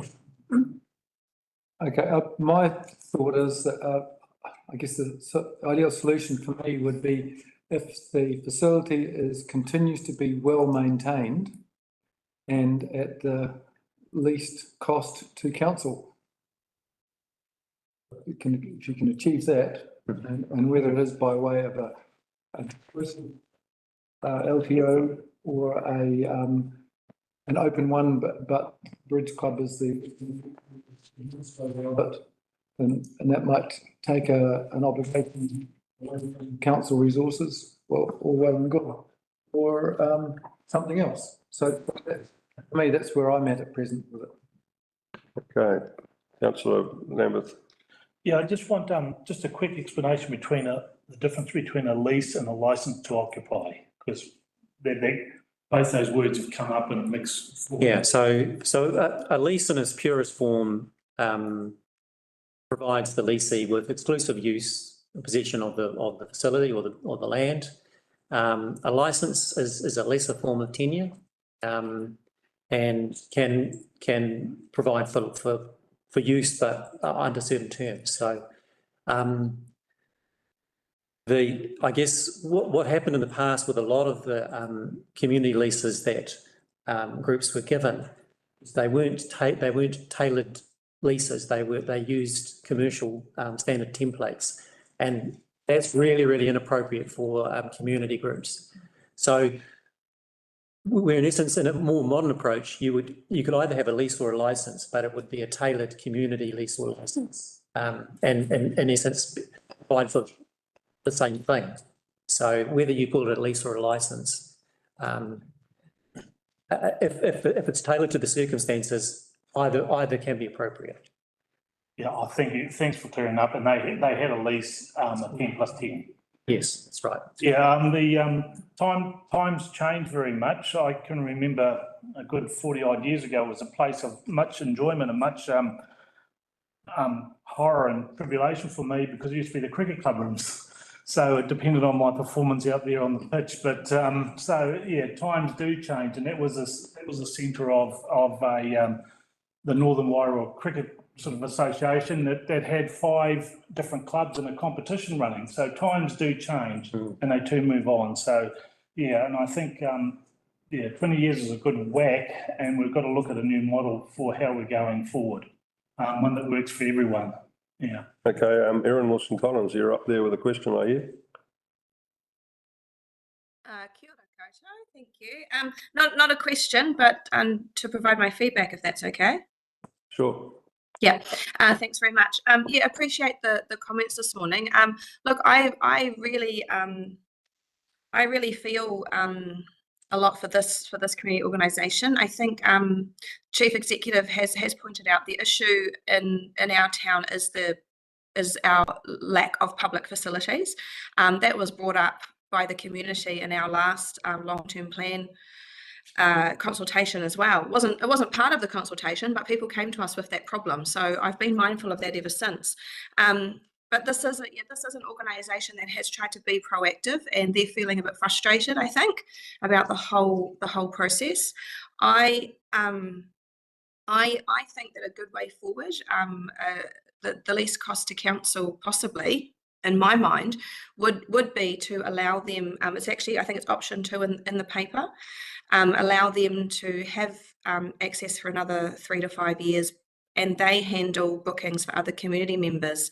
I mean, it sounds to me like they have been allowing other users, other people to use that facility. So I don't know that that's necessarily a problem. It means that we're not using council staff to manage the facility. These guys have been in there for such a long time. They know exactly what they're doing. And I think as an interim solution, for me, that probably sits the best. It allows the Bridge Club certainty for a little bit longer. It allows them to manage, because as John pointed out, they use that building a lot. That report was quite surprising. How often? I mean, they're basically in there all day, every Tuesday, all day and all night, as well as other times in the week. So, yeah, there's a lot of setup and pack down for them as well. which I don't know if that was addressed in the report or in the emails that we've received from the club. I do know that can be an issue as well. So I think that option 2 just provides a bit of certainty for the club. They obviously know that the writing is on the wall. Sportsville has plans, and how they may eventuate, we don't know just yet. But then they can also be community focused and hopefully help with other bookings, with other community groups. Yeah, I don't actually think it's necessarily an ideal facility anyway for many other groups. So yeah, they're probably the best ones to manage that. Those are my thoughts. Thanks. Kia ora. Thank you. Okay, I'm going to put my thoughts in. I see any future building development will be 6 to 8 years away. In the report, and that the bridge clubs continue to maintain the kiosk. Given that we are 6 to 8 years away, I think I'm with Aaron Wilson-Collins on this one. I think we should extend short-term tenure for 3 to 5 years. I don't see any issues with how the bridge club, during its past activities, has not allowed the building to be used regularly, and they've handled the booking. So it's, if you believe in localism and people doing things for themselves in their community, this is great. Yep. So that would be my thoughts. Councillor Larson. Yeah, for me, the principle is that make sure that the bridge club continues to be accommodated suitably, and they're a good tenant to us now, and let's make sure that they can continue to use the facilities that they're currently using, and if things change in the future, that they're suitably accommodated in some other way, in the complex or elsewhere. That's my thoughts. Thank you. Any further thoughts here before we move on? Always the town hall conference room. Okay. Okay. Thank you very much, staff. We'll move on to the next item. Thanks, Steve. Through you, Mr Mayor, just by way of direction there. So there's a definite reflection that to look at the options, look after the bridge club and its operation. Yep. Seemed like option 2 was preferred by some, and that obviously there is a need for other users to be able to use that facility. So that's kind of the direction we've received. Yep. Okay. Just wonder whether the term in option 2 is a bit short, or given if we do have any other facilities. Yeah, We can bring that through. Was an example. yeah, yeah. Thank you very much. Thank you. We will honour that. Thank you very much, Pam. Okay. Next item is item 4, the Vana Whenua Relationship Agreements, the Memorandum of Understanding with Te Urioho and the Vana Enhancing Agreement with Te Raroa. Michael Day and Jack Murdoch, please, to present this.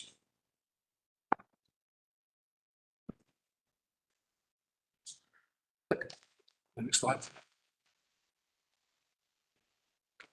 Keep going. Yep.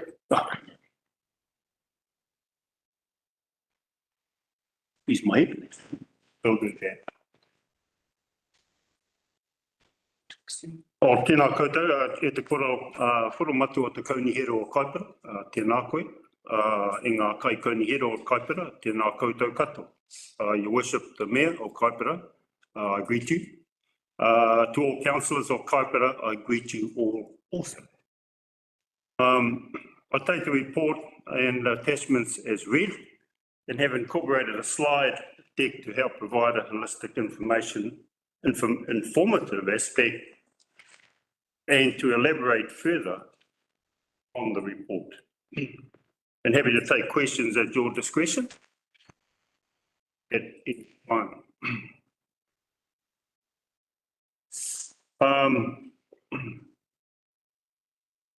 Click. Here we go. So covering today, overview of the Memorandum of Understanding, or MOU, with Te Urioho and Kaipara District Council, Mana Enhancing Agreement, MEA, with Te Roroa The key benefits of relationship agreements, alternatives to relationship agreements. And as you would have read, there are Māori kupu or words within the MOU and the MEA. And for the purpose of simplification for the ones who have trouble multi-thinking and understanding a bilingual document, the slide deck is primarily in English. However, the Māori kupu or word mana, being in the actual title of one of the agreements, doesn't have a translation to it. And it's appropriate that we give you further understanding to the kupu mana, that type. So some of the English equivalent words to mana are words like prestige, authority, control, power, influence, status, spiritual power, charisma, integrity, and there's many more. However, the Māori language is contextual, okay? And in this case, we're talking about relationship agreements. Eurocentrism worldview seems to focus on just one of those many English words relating to mana. That's the word power. And from a Māori perspective, power is irrelevant in these agreements. And I will explain why further in the slide pack.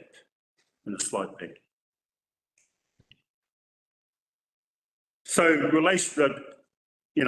once again, let's just focus on that word relationships. You have legislation and costings within your report. Let's put that all to one side for now and focus on the relationships in the context of the relationship agreements we are presenting.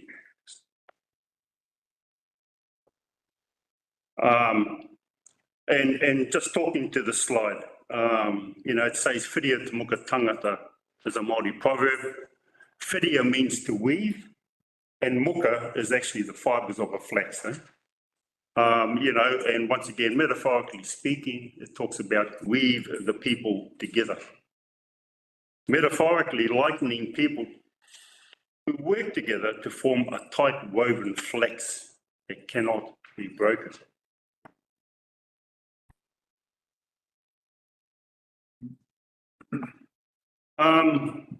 And if we go into detail more about the Memorandum of Understanding, and all this information is not new, it's in your report, it's in the MOU itself. It talks about the purpose there in green is to maintain a relationship of honour and mutual respect between Kaipara District Council, Turiahau Settlement Trust and Environs Holdings.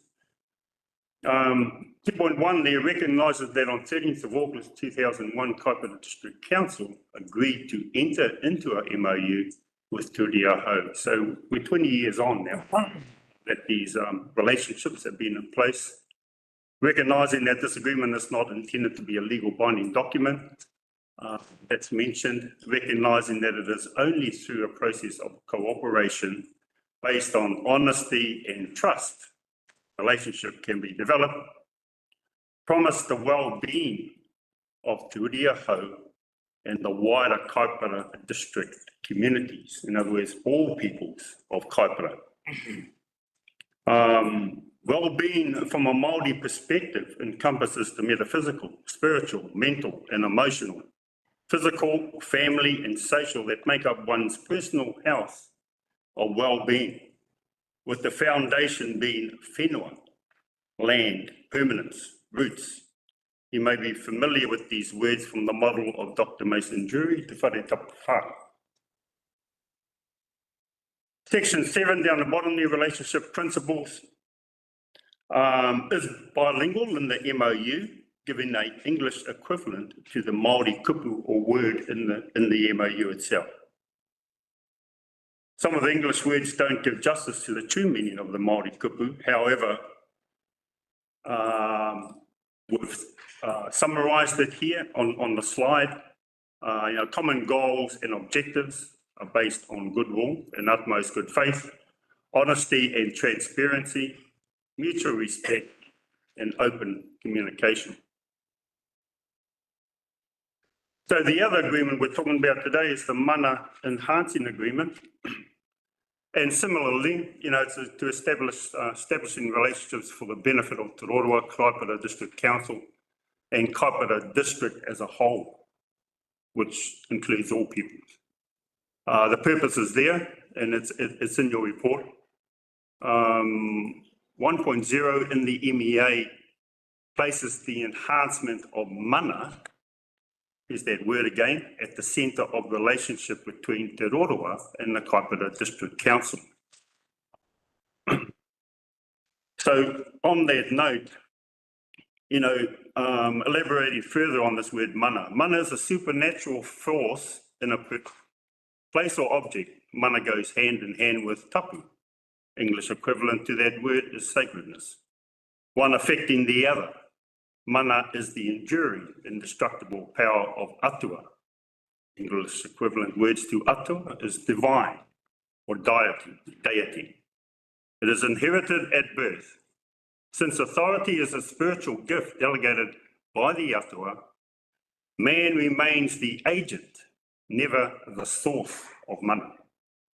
A person or a tribe's mana, or in this case, Kaipara District Council's mana, can increase from successful ventures or decrease due to the lack of success. There is also an element of stewardship or kaitiakitanga associated with the term mana when it is used in relation to resources, including land and water. So in that context, and obligations in accordance with tikanga, equivalent English word to tikanga is protocols, Māori protocols, puts the emphasis on kaitiakitanga, guardianship, and not power.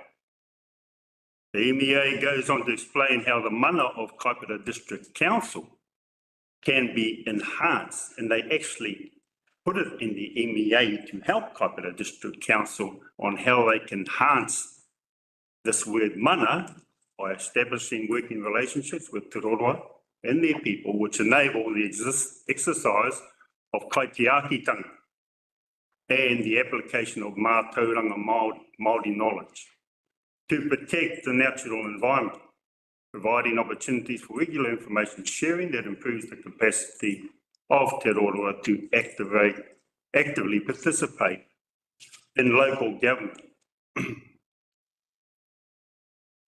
Oh, here we go.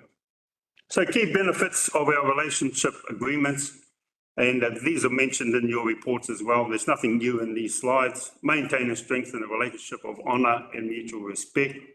Provide a set of agreed guiding principles and values for establishing and preserving the mana of the working relationship.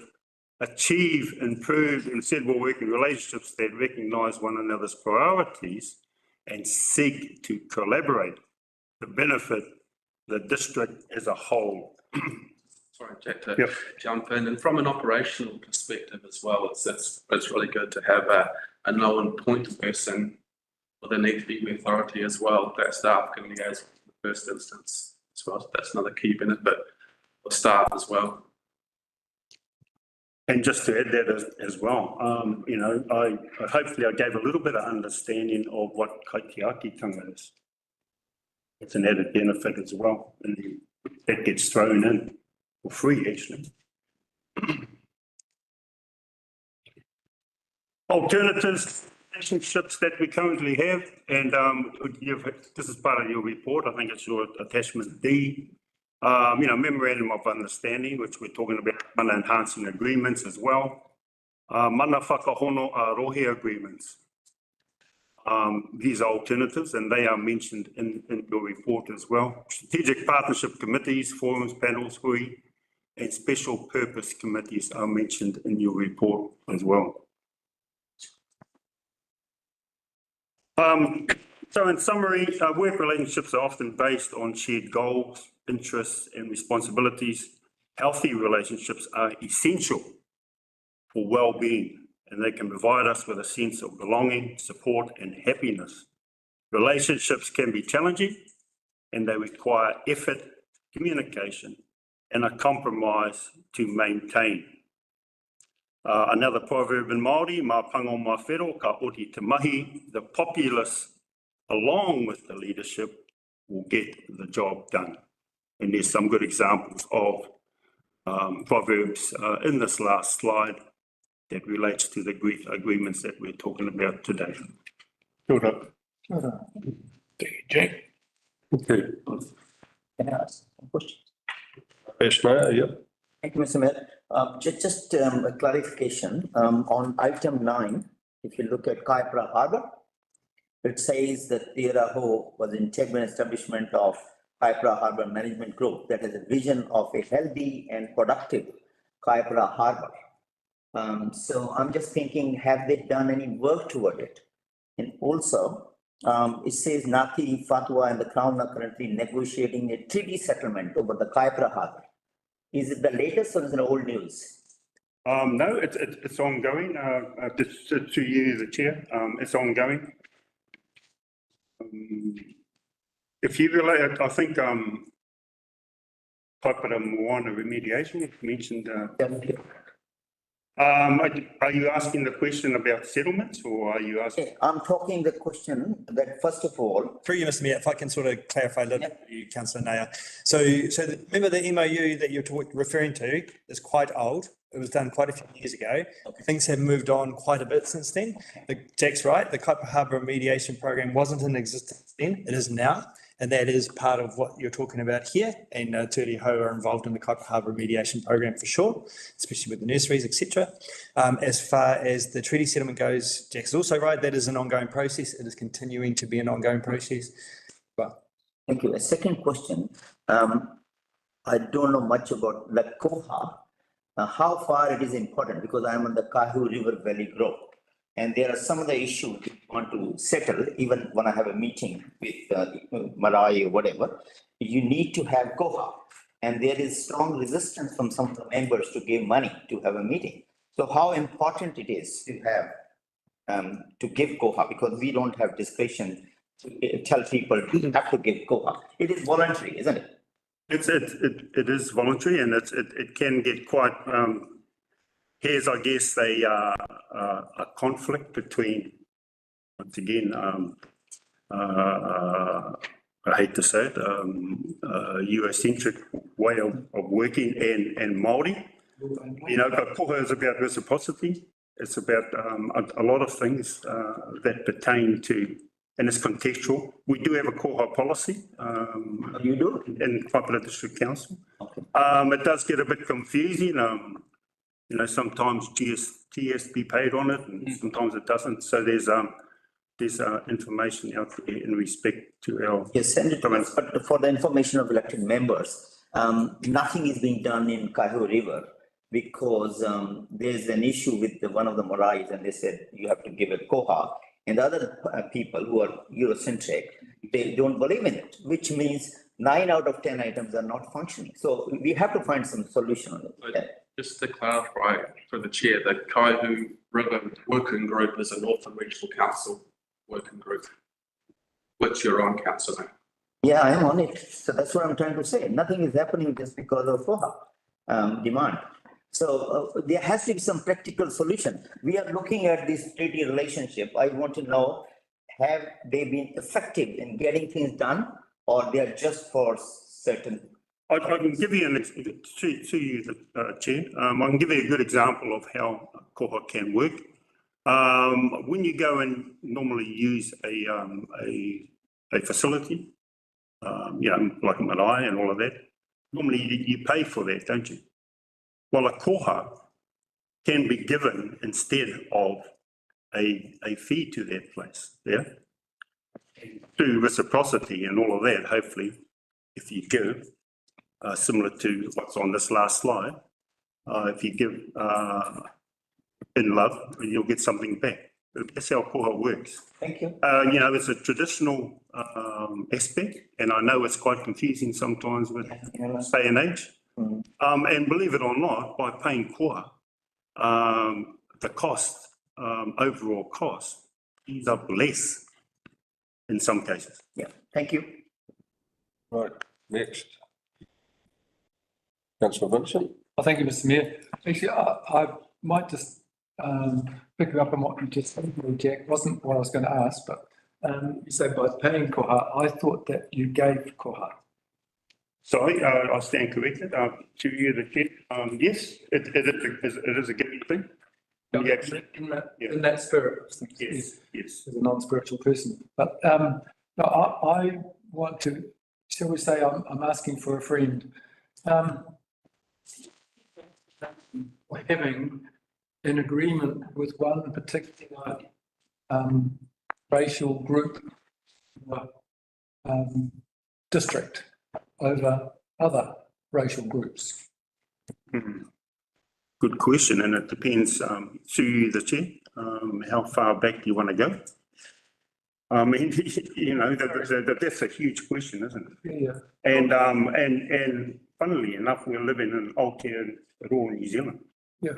Not in, you know, Eurocentric England. I'm not saying this to provoke you. I'm wanting to have a discussion today rather than have a surprise at a council meeting when we come to consider this further. This is no surprise. These agreements have been out for. No. Okay.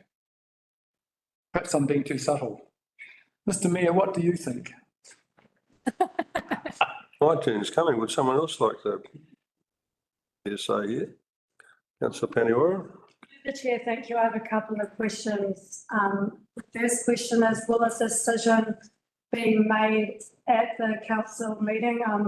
Because I'm not going to ask questions if it is due to a conflict of interest. So can you clarify whether a decision will be made from this briefing and that will inform whether I can ask the next question? Through you, Mr. Mayor, look, that's in your hands, actually.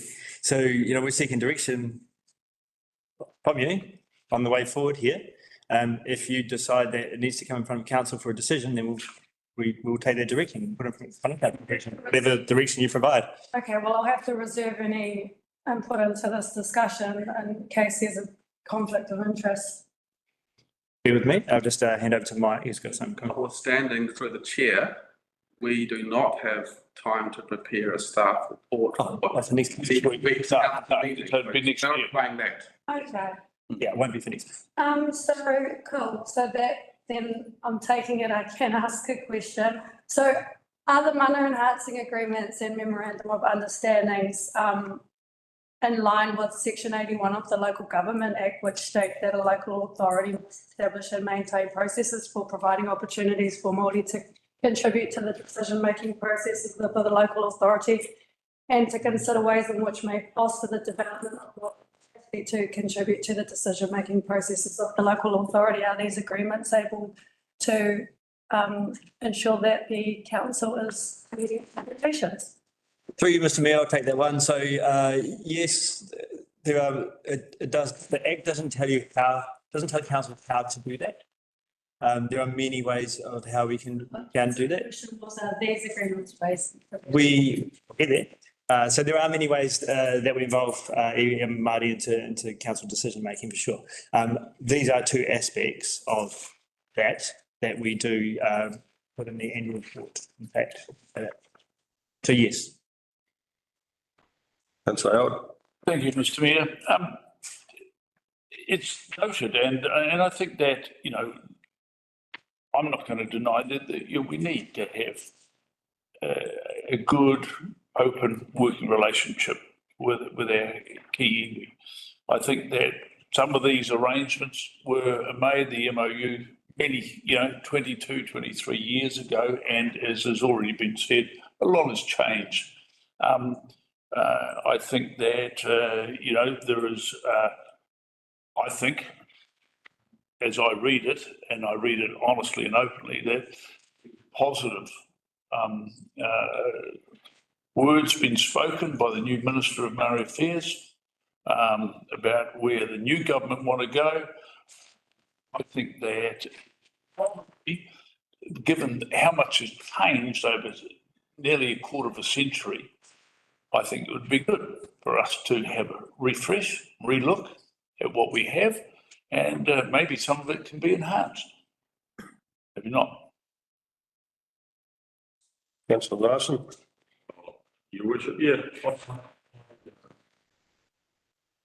think that we need to have a refresh of our relationships with our key iwi.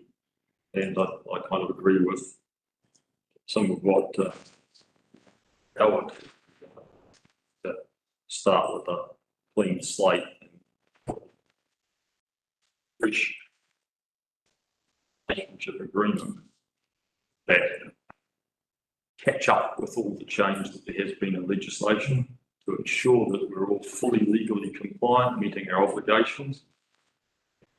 I also think that in terms of the fee structure, in the new agreement, we should make sure that we are paying appropriately and properly when iwi organisations have requirements to engage, etc. And we should make those payments on the basis of actual inputs rather than sort of a broad sort of overall general fee. And I think that would be to ratepayers in general as well, but we're actually paying on an actual basis rather than a general. But that's my initial thoughts anyway. And Mr. Mayor, may I just add that I would certainly want to emphasise that I think that any refresh should be done from us and hopefully both sides on an absolutely positive and open and well-meaning platform. But positive is a key word. Okay. I think we should refresh the agreements, the MOU and the MEA. I think there's some clarity we need to put in them to everyone's benefit.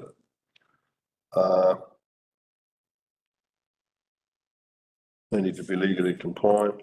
I think that we need to have a look at how we operate in terms of payments. I think Councillor Larson's suggestion is a good one. So I see that the agreement's actually a little bit different too. I see that with the Mana Enhancing Agreement, we have the right in that agreement to terminate. With the Memorandum of Understanding, we've committed to consult, right? So I think we should do that with both. So I think we should have the range of options put before us by staff. Thank you. Councillor Collins, followed by Councillor Paniora. Did you say my name? Yep, certainly, Erin. Oh, Go cool. for it. Thank you. Sorry, the sound quality is better than it was this morning, but yeah, still sometimes it cuts out and I don't quite catch everyone's words. I just have a question. Have iwi approached us and asked to look at these agreements at all? C. Maris, you might want to respond to that. Through you, Mr. Mayor. So two aspects. My understanding is the hui with Te Uri Ahau with elected members. I understood that they indicated a desire to look at it. I suppose the MEA with Te Roro says that it's up for review November this year, so 3 years cycle. So I'm not sure if the MOU with Te Uri Ahau has a review date. However, given it's been in place for many years, it's probably appropriate to do so. Okay, great. I'm also interested to know, so there was talk of consulting with both iwi. What would that look like? Sorry, can you repeat the question, please? There was a mention of consulting with both iwi. What would that look like? I just want to check we've got consultation right. Give it my best shot. I think we've got open channels to have consultations, so we'll explore what they are. That's why we have Jack here, for example, and we have processes in place to consult. I'm happy to help setting up a relationship meeting with our respective iwi. Okay, so we are talking about open conversations with the correct people. That's correct. Councillor Paniora, followed by Councillor Vincent. Sorry, I haven't finished, thank you. And so just to put my feedback forward as well, yeah, I think as long as we maintain what has already been mentioned, of positive, open and well-meaning conversations and discussions, then perhaps there is an opportunity there to actually enhance our current relationships with the iwi. Thank you. Thank you. Councillor Paniora, followed by Councillor Vincent. Yes, so thank you through the chair. My direction is that there hasn't been a request for a refresher to my knowledge. So I don't know even why this has been brought to the table. I can only assume it's the six that continually trample on the rights of Māori. Secondly, neither of the agreements have any legally binding obligations on either party. So we're not talking about an agreement here, we're talking about relationships that are long-standing with kaitiaki of this district. Relationships of which were here before we came on board, we're here long after we're gone. Now, in terms of a refresher, I would also assume that everyone's minds are open to whatever conclusion may be reached. And it doesn't help to mention that there's a clause within the Mana Enhancing Agreement that says that it can be terminated at any point. That would be predetermination. From a planning perspective, in terms of any capacity and capability per the obligations under the Local Government Act, any Eurocentric viewing people would understand that you need to plan for the money that you have available for those kaimahi and for those staff. So transferring it to a funding arrangement where KPIs need to be produced before and outcomes need to be shown before funding is granted is backwards, not helpful to the relationship. This is just disappointing that this is even on our table, and I would hope that after the refresher, we might actually see an increase in the funding and not a decrease. So let's just keep our minds open to that. Thank you. Councillor Vincent, I think was it. Thank you, Mr. Mayor. Just going back to about the last slide, this was alternatives to relationship agreements, and so the options include memorandum of understanding, a Mana Enhancing Agreement, and then about three other sort of aspects. I suppose my question in relation to that is would it necessarily mean that they're all mutually exclusive, so that you could have a memorandum of understanding as well as strategic partnership committees, forums, panels, etc., or specific purposes committees as well as? I presume that would be the case. Yes. Through the chair, you're right. You can have more than one agreement, and there's good examples there to respective other councils throughout Northland in your attachment. And can I just add that through the working programs and the schedules within these agreements, from an operational perspective, we are going through. I've only been in the role 2 years now. We are working hard on those working programs and agreements from an operational perspective. And may I add also that, a lot of meetings we do have with our iwi, we don't even get a cost from it because of kaitiaki tanga. I'll stress that. So, a big review might end up costing more because of our relationships we have with iwi. Thank you. Just to further clarify to the chair, the only legally binding document there is a Mana Whakahona Orohi Agreement, which is a legally binding document under the RMA. If an iwi authority chooses to go down that path with the council, it's not initiated by a council, it's initiated by an iwi authority. And yeah, that's the only legally binding document. And will cost more than what we've currently got. So my perspective from a Eurocentric point of view is with an agreement, it requires both parties to agree.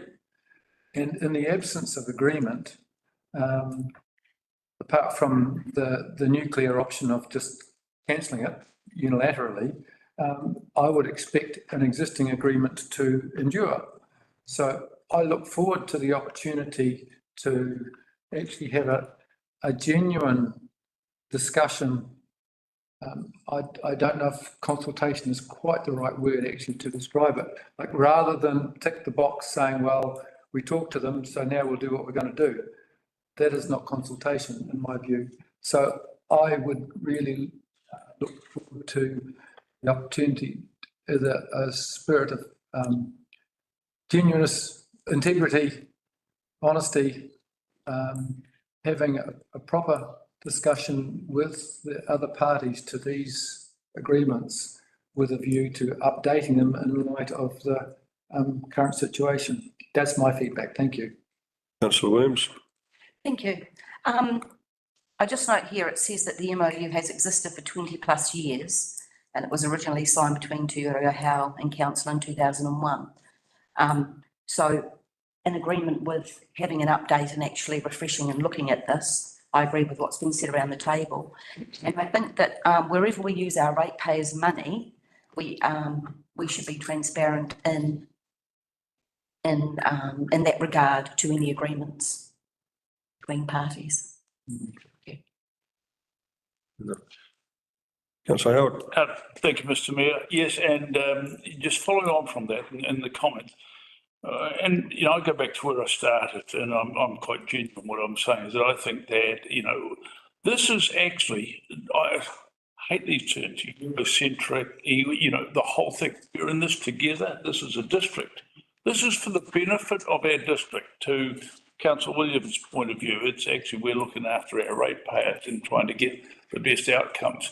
So, that's where I want to come from, thinking about it from the district point of view and how we can optimise mutual benefit or collective benefit for the districts. Thank you, Mr. Mayor. Just the last question.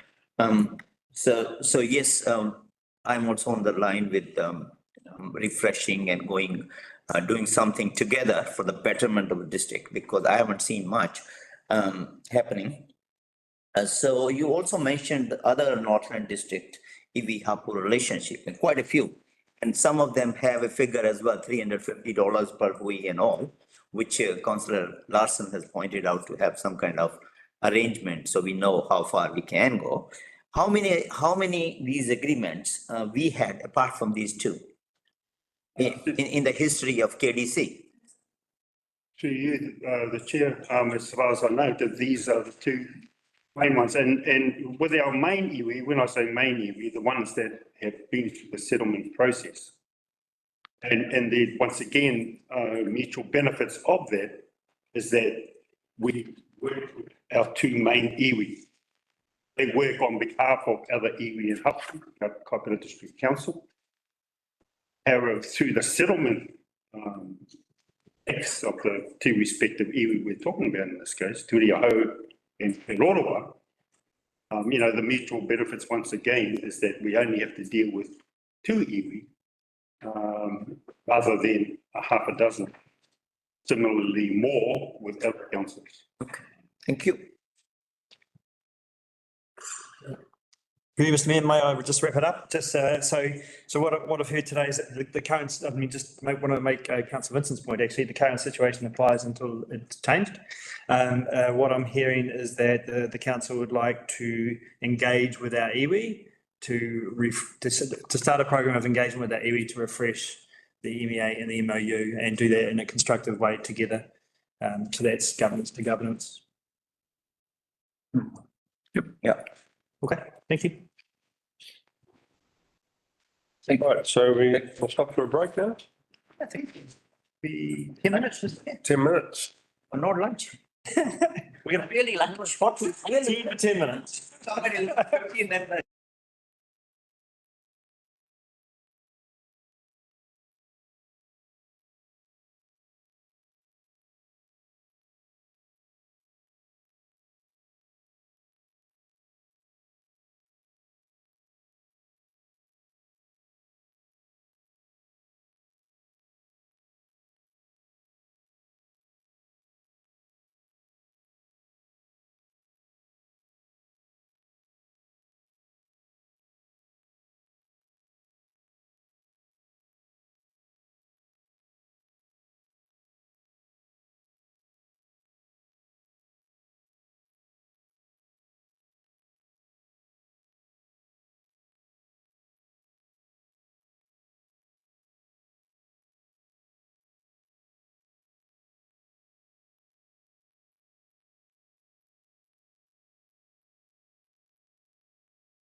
Welcome back to this Wednesday, 6th of December briefing.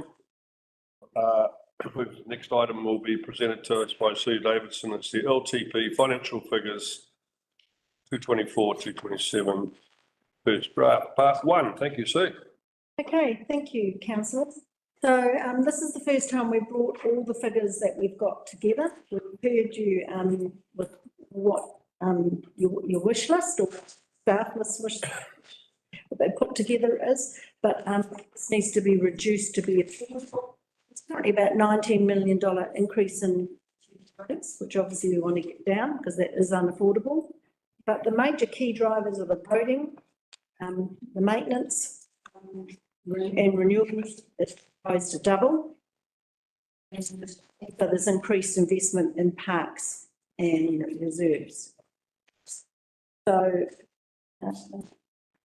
I need clear direction from you today so that we can get new figures for next week.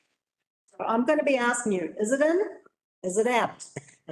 So when we're not going around in circles tonight. It's going to be fairly clear, and we'll try and we've got Dawn somewhere so that if there's any questions, especially on roading, that we can get the answers today. So what I've said is that the debt, looking at it now, the debt, we know that the debt's going to reduce to 44 million, from 44 million to 2 million. Likely is external debt. If 3 waters. That's the current legislation, and that's what I'm working to. Otherwise, I'm going around in circles until I get. Can I just pause this there for 2 seconds? I think it's a really important point that we wrap up through you, Mr Mayor, on this, because we don't want to have any more further discussion about it on this one. So 3 waters, we are currently at the mercy of legislation. We are required to do an LTP without 3 waters. We're not like a ministry in the government where the minister goes, boom, you do what I say. That doesn't work like that. We are a creature of statute and we have to deliver what the central government has said. As I've said to you previously, I agree that there is a changing picture. However, we can't change at this stage. We have to wait for the government to give us clear direction on our LTP. I have mentioned this to you before. We've confirmed this approach with the OAG, continuing down the path, but we're also engaging at level and staff level through to BIA and giving them strong feedback on what the impacts are for our LTP of the 3 waters program coming back in. And we've given clear direction from Northland that we would need additional time, quite a bit of additional time to bring the waters back into our LTP. So I know it seems weird, but we're going to have to continue down this path as we are required to do. Just a clarification, whilst we do that, there are only some couple of key figures which matters. So for 3 waters, you have put like 40 million, like whatever you get, you have a figure there, right? So why can't you do a second scenario with it? Because it doesn't change anything. The 3 waters figures are hardly 3 or 4 items in the whole scheme of things. So we get a clear picture, where do we stand in terms of penalizing the ratepayers with or without rate water? Or that was all I was saying. So we don't have the capacity to do 2 LTPs. 2 figures. Yeah. It's not. It's a lot more than that. It's a lot more resource. Anyway. Yeah. So just wanted to start off on that frame. So just so you're clear what we're doing here. Okay. Thanks, sir. Okay. So based on that assumption that 3 waters is still going, we've worked through the scenarios that we've given you today, and it looks like an extra 28 million in capital expenditure that's funded by debt. On top of that, the reserves will be depleted because both the depreciation and the financial contributions are relatively low. There's a lot of projects in there that are funded by those. So, and because the money's not there, we use it as a treasury, we'd have to take out more debt. So we'd think at the end of the 3 years, it would be 4.5 million. So that seems to me reasonable about that. And the LGFA limit, just given the LGFA limit is around 100 million, in the previous council, the LTP set, the council limited the debt to 60 million. So within those two ratios, if you're happy with that, we'll keep proceeding and we'll talk about the individual capital items when we get to them. But I'm just telling you the impact on debt, and it doesn't seem, it's manageable. This council. Okay. Right. And 60 million is what you're happy with to still go with the same, because I need it for my financial strategy. Is there, so to that, is there any downside in terms of revenue, et cetera? We get a lot of DCs from wastewater and things like that that are no longer included. So does that impact on that upper limit? I would rather say that we went to, say, a $50 million limit, because we have less revenues coming in against which it'd be modelled, less assets. I don't know. So under the LGFA, our limit is about 110 million at the moment, based on all the ratios we have. The council said to staff that they wanted budgets to be within 60 million. So that, yeah, but that's the old council. Yes. So, right? So if you're wanting to say 50 million, that's up to you. Then when we're going through, we might have to take things out. But what I'm looking for, Sue, is that guidance of the basis that they said 110 million, or the LGFA said 110 million. Previous council said 60 on the basis of X number of assets or X amount of revenue. What was the basis? The basis was they felt comfortable talking to the community about 60 million of debt. Yeah. Other councils our size have far more than that, and that's why we're allowed to have that. But I wouldn't recommend it, because obviously interest goes up. And I don't really have any basis for doing it, except we're going to have less assets. So I think that we could look at a lesser limit of 50 million. Yeah. To the chair, yeah. I'm not comfortable with increasing our debt levels in a scenario where the interest rate is climbing sky high. We are already seeing our operating cost is probably very high to servicing the debt we have. So I would not be comfortable with increasing it, especially in this scenario when we have to work with the central government on many matters where we need more funding as well. So I would not be comfortable. I would rather keep it at 40, not even 50. But yeah, thank you. So I put 50 million in the new financial strategy. Okay. As I say, I think it'll be within that. I'll give you the figures now, but once we get the, that's what we're looking at. Councillor Lambert. Thanks, through the meeting. I noticed in your projected yearly incomes, and I see the drop off in development contributions, and that's obviously got to do with 3 orders coming in and that being taken away as a revenue income. But then I noticed a dramatic increase in 2 years' time in rate intake. Is that got to do with the revaluation coming through? That's sometimes the revaluation. It may be the waste. We've added an extra rate for our waste at that stage because of our waste strategy to add in bins. Because that dramatic increase in income means our increase, real or perceived, in rates for our rate rates, yes? And it's also because of the fact that you'll find there's a lot of there's depreciation through the revaluations, but there's also projects being more projects being completed. And it's making the assumption we will complete the projects for this year, which I don't think we're going to. It just had to do with income coming in. So I just want to be clear that any rate increase that we do percentage-wise, our ratepayers are probably getting it at an increased rate bill because of valuations going up as well. No, that hasn't been taken into account. Okay. So, Hang on, Councillor Payne or Councillor. Sorry, before that, I've got Councillor Erin Wilson-Collins up there. Can't see that. Come in, Erin. Yep, I'm somewhere. Sorry. I had you minimised while I was returning an email. Sorry, I just wanted to put in my 2 cents about the debt limit, if that's okay. I was on the previous council, and that 60 million is already, I believe, was already considered conservative. I think I think the changes that have happened wouldn't actually make a big impact on having a $60 million debt limit, because it is as Sue has advised, other councils of our size have far higher debt.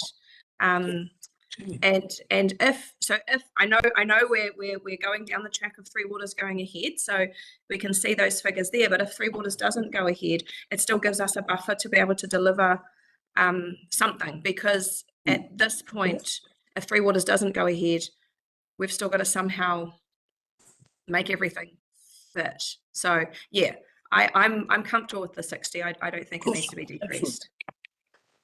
Okay, councillor Paniagua. Sorry, can I just make one point here? Apologies. Through you, Mr Mayor. We're going to get it ourselves tied up in knots if we keep going to Three Waters in or out not, okay? So let's just forget about Three Waters, okay?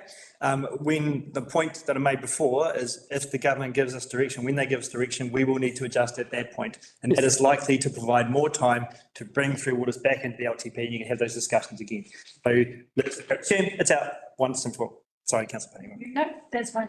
Through the chair, sorry, I'm jumping around. I'm on page 4 of the proper report. It's burning a hole in my brain, the Dargaville Parks and Reserves. It's on the drivers of the rates increases. We've got 196,000 there for boom mower, weed control, playground filling. We've got 2 small playgrounds in Dargaville and they're not doing any booms or weed control, So through the chair, we'll come to that because I want to go through all these schedules one line at a time. So that's a good question. So I'm just looking back at what councillor Lambeth said, and it's going from 37 million to 40 million. That's what you comment on. That is totally primarily the waste. So when we introduce bins, the rates will go up. Yeah, my concern was whether we fund things by debt or whether we fund it by rate pass. So I just wanted to get that established first. That's all. Sorry, Mayor, that's a quick one. Just on that clarification, the point, if I look at the paper here, total general rates, yeah, the 37 goes 62% increase from 29.7 to 49.3. That's for the general rates. That's the general rates. Not so, yeah. So, and we don't have the figures in 23, 24, etc. for comparative. But I mean, there is a 62% increase there in general rates collect. So that wouldn't just be rubbish. Yeah, no, that's, I think, yeah. No, so the whole total increase, as I've said, is on the next page, and there's about 15 million, I think, accounted for, and we're going to go through most of that today. Okay. Okay. So that's where that comes from. Primarily, as I say, the roads, and there's some expenditure. So we'll go, first of all, we'll talk about the operations, and if we go to perhaps the roading investment on page 4, which you can see, there's virtually, it goes from about 8.7 million. This is roading operations and maintenance, to then up to 16.8 million the next. Yep. So if we go through those and maybe you have questions and Dawn's here and you can understand what you're going to get for your extra dollar ratepayers. Yeah, I was going to ask a question. Yeah, thank you. Was intercepted by Councillor Howard, but in fact, I am also on the same page. What I'm trying to ask you, when you had that income of 62% more, obviously you projected, already factored in a rate rise. And I want to know what is that figure you factored in? Did you factor in 40% rate rise to get that figure? It can't be just the recycling bins. Is the general rate. It's over, this is it. Like what I factored in here, you can see it's gone from roading maintenance, it's gone for 8.7 million, 16.9 million. That's $8 million. That's income. That's expenditure, which converted into rates. Into rates. Burning question, the footpaths, the funding, has that been factored into here, and are we relying on it in these calculations because we are at huge risk of losing it? So can we, That's capital. So let's start with sealed pavement maintenance. Where this is going to be a long day. Last year, we spent $2 million. Dawn will be able to tell us what we spent it on. We're now saying we want to go to 2.7 million. So maybe Dawn, you could take us through these lines, and at the end, they can say in, out, we want it reduced or not. What you leave in stays in to be calculated for the rates for next time. Maybe I can just start by explaining how we came up with these figures. We took the approved funding budget, which was already moderated from the last 3 years, and we've applied the new escalation rates, and we've estimated that going forward. So there's been significant escalation on cost prices. We are running at, on my figures, 42.5% escalation on top of all our base rates from the previous year. So we're not increasing quantities, we're factoring in escalation rates on things. We have done a step change under the operation and maintenance, primarily on increasing routine drainage. We've increased that one. Doubled. Yeah, down, yeah, please. So basically, under sealed pavement maintenance, we have not increased. Sorry, I've got the rest in front of me, my apologies. You've gone backwards in terms of what you get out of the, get done. We have. No, we've gone up. We have not increased any more than escalation, 42.5%. We have not done a step change of increase in quantities. It's the same quantities that we're currently doing. Unsealed pavement. For unsealed pavements, we are doing the same. It is only an increase in escalation that has been applied, no change in quantity from what we are currently doing. When it comes to routine drainage, we have increased the quantity of routine drainage because we are experiencing a significant increase in backlog because we do not have enough funding to do the work, and drainage is critical to our roading infrastructure. So we have increased that by 2.4 million over 3 years. Structures maintenance, again, we have increased that by 1.7 million because the structures are getting older, they're getting more susceptible to maintenance, and it costs more to maintain older assets. So that's 1.76 million on top of escalation. Environmental maintenance, we've added 1.5 million. That is for dust suppression on our unsealed road network, which we've never previously done. But dust is a big issue that we're aware of, and we want to be able to start applying proprietary products onto our sealed roads, particularly in front of susceptible areas that are susceptible for health dust issues, such as schools, maraes, houses, etc. So we've added 1.5 million in for that. So, sorry, yes. What's the policy around who will apply to? What are the general guidelines? We have general guidelines. There's a matrix that our maintenance team work with. I don't have the figures to detail, but I can provide them at a later stage. But they look at the certain locations that have got high logging, high vehicles, and have high residential. So it's a bit of a mix between the two that they look at. Don't have the actual figures in front of me, I apologise. That's what the questions were. Okay, the network service maintenance, that is a step change above escalation of 2.4 million.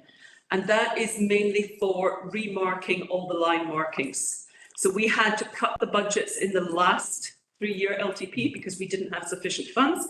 We've put it back in this time. And we're trying to get a full remarking on all the lines, but it's one of the things that got cut the last time. We've just put it back in. Okay, that's the last one. So that's the other big one. That one is also purely an increase that is just escalation. Even though it's more than Is double. it? Sorry, can I just throw you, Mr Mayor? So the network asset management, can you just say that again? Looking at the wrong line. No, it's No. 957 to 42. 4265. Just talked about that. No, No, not that one. we talked about network service maintenance. Yeah, Network service maintenance is the one I just talked Yeah. about. VMAT. the last one. Network operations. Network asset management. Is it Oh, management? asset management, sorry, you jumped ahead of me there, my apologies. Just say attachment. Asset management is the cost that we do to operate and to run. It's the staff increase costs. It's putting out a bridge maintenance contracts that we've done this year. It's surveying the roads, it's getting the data, it's running our databases. These are the increase in costs that we have to operate systems. It's kind of overheads. So yeah, overheads, it's not moving. Councillor last, Councillor Anderson, followed by Councillor Williams. Thank you, Mr Mayor. I understand that we're facing very uncertain times. So I would just suggest that you continue what you appear to be doing very well, which is construct a very conservative budget. The main income comes from farmers, as I understand it, and that's the part of the community that is at the greatest financial and the most risk as I see it at the moment. And I think farmers, in terms of preserving the ownership of their farms, one of the first things that they will stop is paying their rates. They will assume, will they not, that their rates can accrue and they will catch up to them, even incurring the penalties that they have to. But their primary requirement will be to preserve their liquidity. And at this moment, there's very few farms that are not for sale, and there's very few farmers that want to get out, and there's almost no farmers that want to get back in again. And that is a major change in the situation in New Zealand, because we've virtually grown on the pig's back. With the rise of farming until a few years ago, it was a great run for the council for the New Zealand, but that's over. And China has already gone quiet on releasing economic figures. There's probably a reason for that they don't make good reading and they don't do a lot to preserve the survival of that government. They are probably they've probably got to the stage where they have eliminated nearly all potential opposition inside of a national insurrection. But that's not going to pose well for New Zealand or the world, because they are a major consumer. And I think you've just got on the track to be very conservative and assume that most rates are short paid. So thank you. I'm going to let us focus, bring us back to focus. What you said about us setting a conservative budget, we can do that. I'm really handy with a red pen. Budget. Can I suggest we go through all these items and then we line by line decide what we'd like to cut? So whereabouts were you down here? You were down to rail level crossing? I think we were just at network asset management for Dawn to explain the story is. Yeah. Look, explain your way through to the total and then we'll throw it open, okay? Okay, so the network asset management, so every time we send out teams to go and do surveys on the sealed road, or send out teams to do GPR testing on sealed roads, or we do bridge inspections, overweight permits, all those things are classified as network asset management. All those activities that we do to manage the asset, we put them under a 151 work code, network asset management. And that's more than doubled. And Dawn, what's the risk if we go back to Sorry? previous year, this year? We got cut significantly the last time in our moderation. So all we're doing is asking back for what we should have had as a escalated. So what differences would we see on the road if we didn't do the extra 2 million you're asking for? Well, if we didn't have a bridge maintenance contract, we wouldn't know what we're doing with our bridges, what needs to be fixed, what doesn't. If we don't do the surveys on the road, then we're not going to have the latest information for putting programmes together. We go back to being reactive, not predictive. Predictive is knowing what we've got, understanding the condition and coming up with programmes of work. It's the most cost-effective way to manage your assets. You can be reactive, you go out, you look at a pothole, you bring a team in to fix that one pothole. Or you can assess the whole condition of the network. That's asset management is about being proactive and getting efficiencies.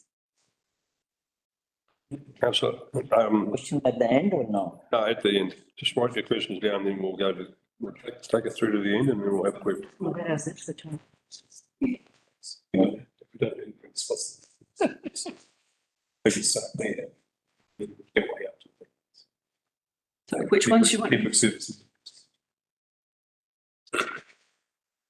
We don't increase budget.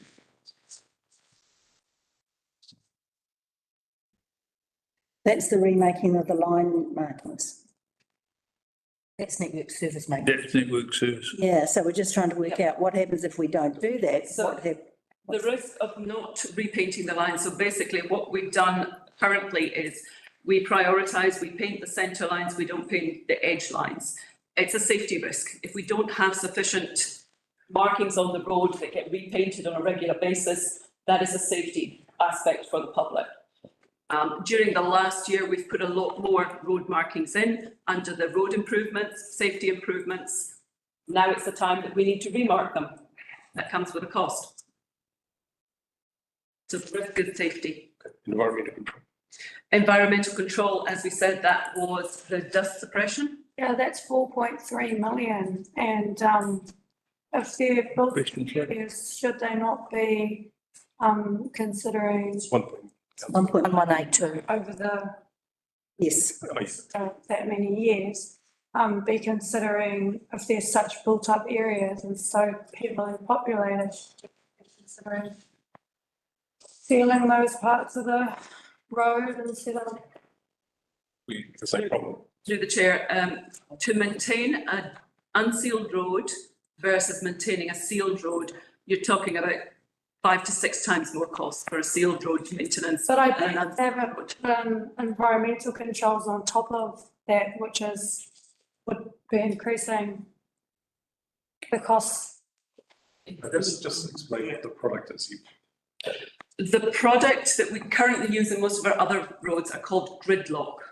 It's a spray product that goes down on top of the road to suppress the dust, to try and keep it down so it doesn't come up in the air.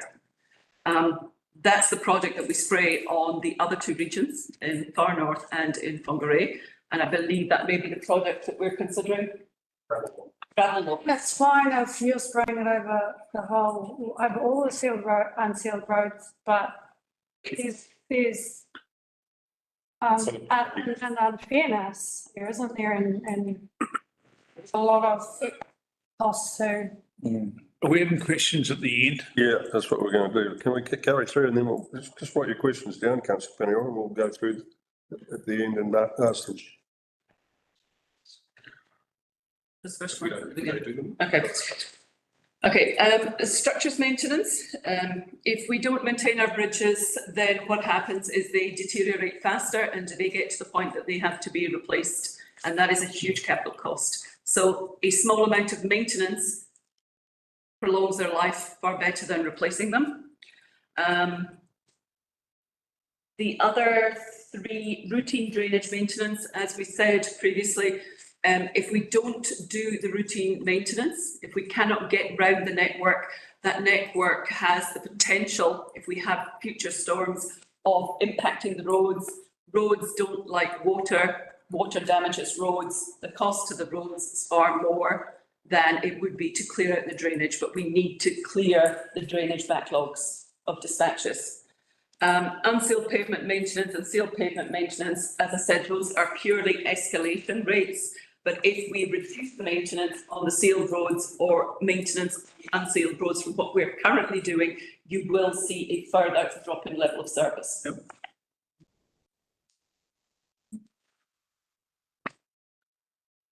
Questions? Okay, let's go. Thank you, Mr Mayor. Right, Vincent. I have four. The issue, and I'll put it out there, the issue that we've said before from NTA is lack of guidance on priorities, right? We've asked for it, we haven't had it. So it's out there.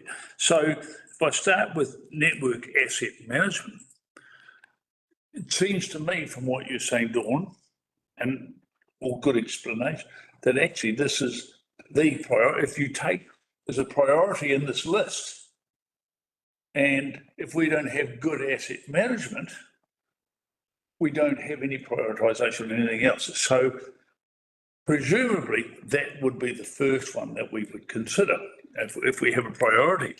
Then there are, the other question is on priorities. Are there under each of those categories, are there actual priorities or projects to work on that we don't want to? Some of them we just don't want to say no to. We want to make sure they happen. So I don't know. But I'm suggesting that, understanding that network asset management is a priority. Whether we need to go all the way to 4.265 million and sustain that all the way through, whether we build it, are we doing the right thing by trying to catch up? And, I would be more inclined to work on a 50% or a 40% increment each year and just spread it out. So, we are definitely at least staying on top of things and moving things along, because that to me, from what I'm reading, is your priority. So that's the first question. Network service maintenance. Okay, so we've got significant increases here for the first year. Again, why can it be spread? But this is just keeping up with your cost increases. So where is the opportunity for increased productivity - efficiency, i.e. this is road markings? There must be opportunities for improved efficiency from our contractors. Is that factored in? I'll leave it there in a second. You talk about gridlock for the dust suppression. We did a trial over this side and over here several years ago on tracks, a thing called Dirt Blue, which came in. So is this gridlock the same as that, and is Dirt Blue an option? And I know that it was used on a golf course. So that was one, and it was specifically brought in as a trial, and it's used on all the Australian dirt roads. Right, so that's one. Last one, structures maintenance. I agree with what you're saying. Here, you've got to have the bridges, but we're adding $2 million in our first year of the LTP, and then we're going right down to 400,000. So why would we not just have a decent increase?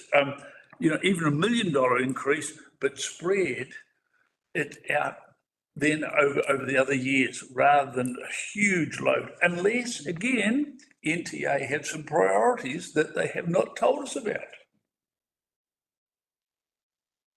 So, that's my fault. Councillor Vincent.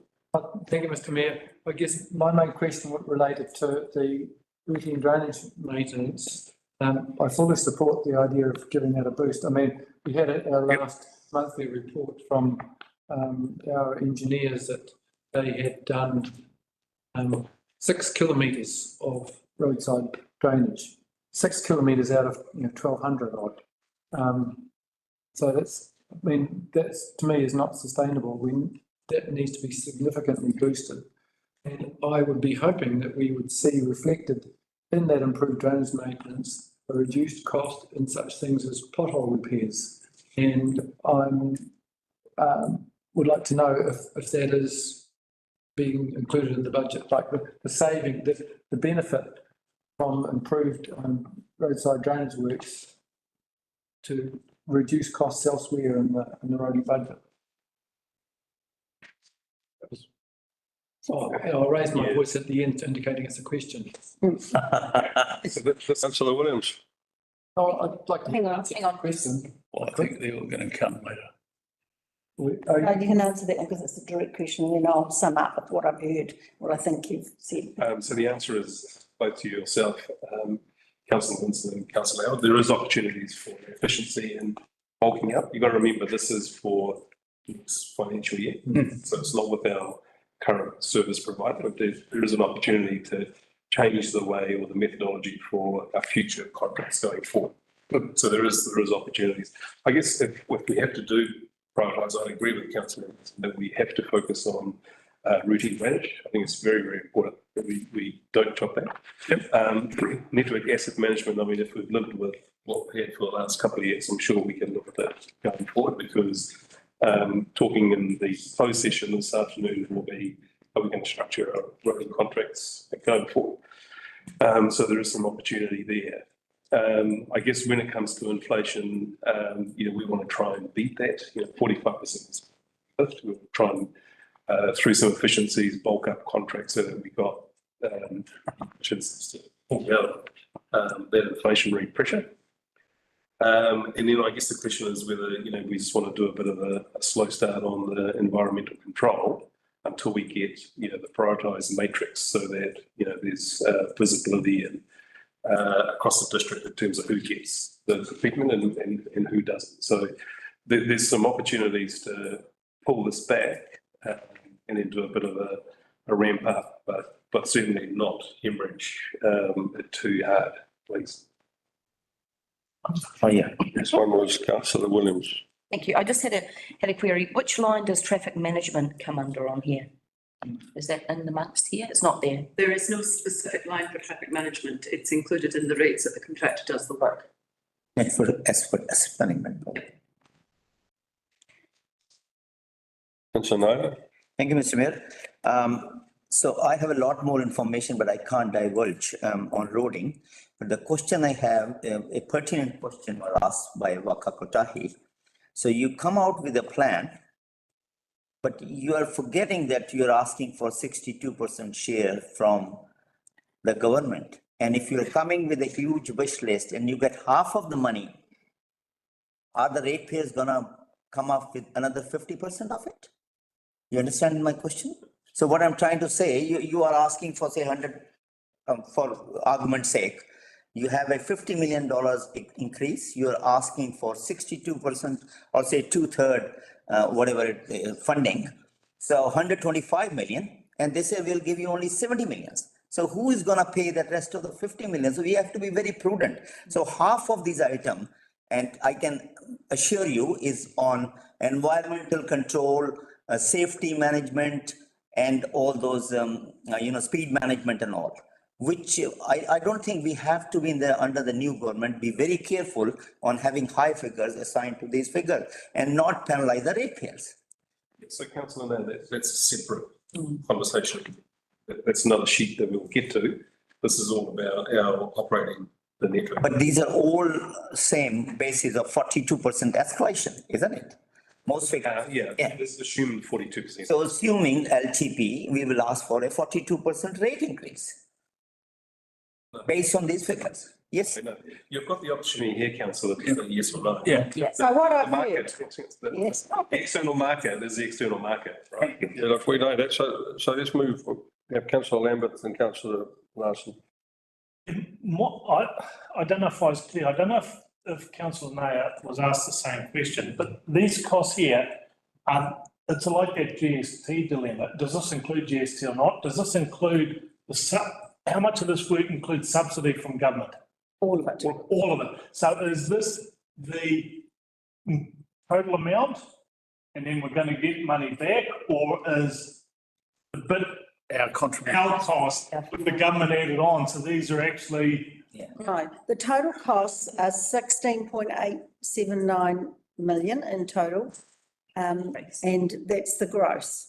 So the net amount that comes back, the 62%, doesn't come against these figures, it comes in as income.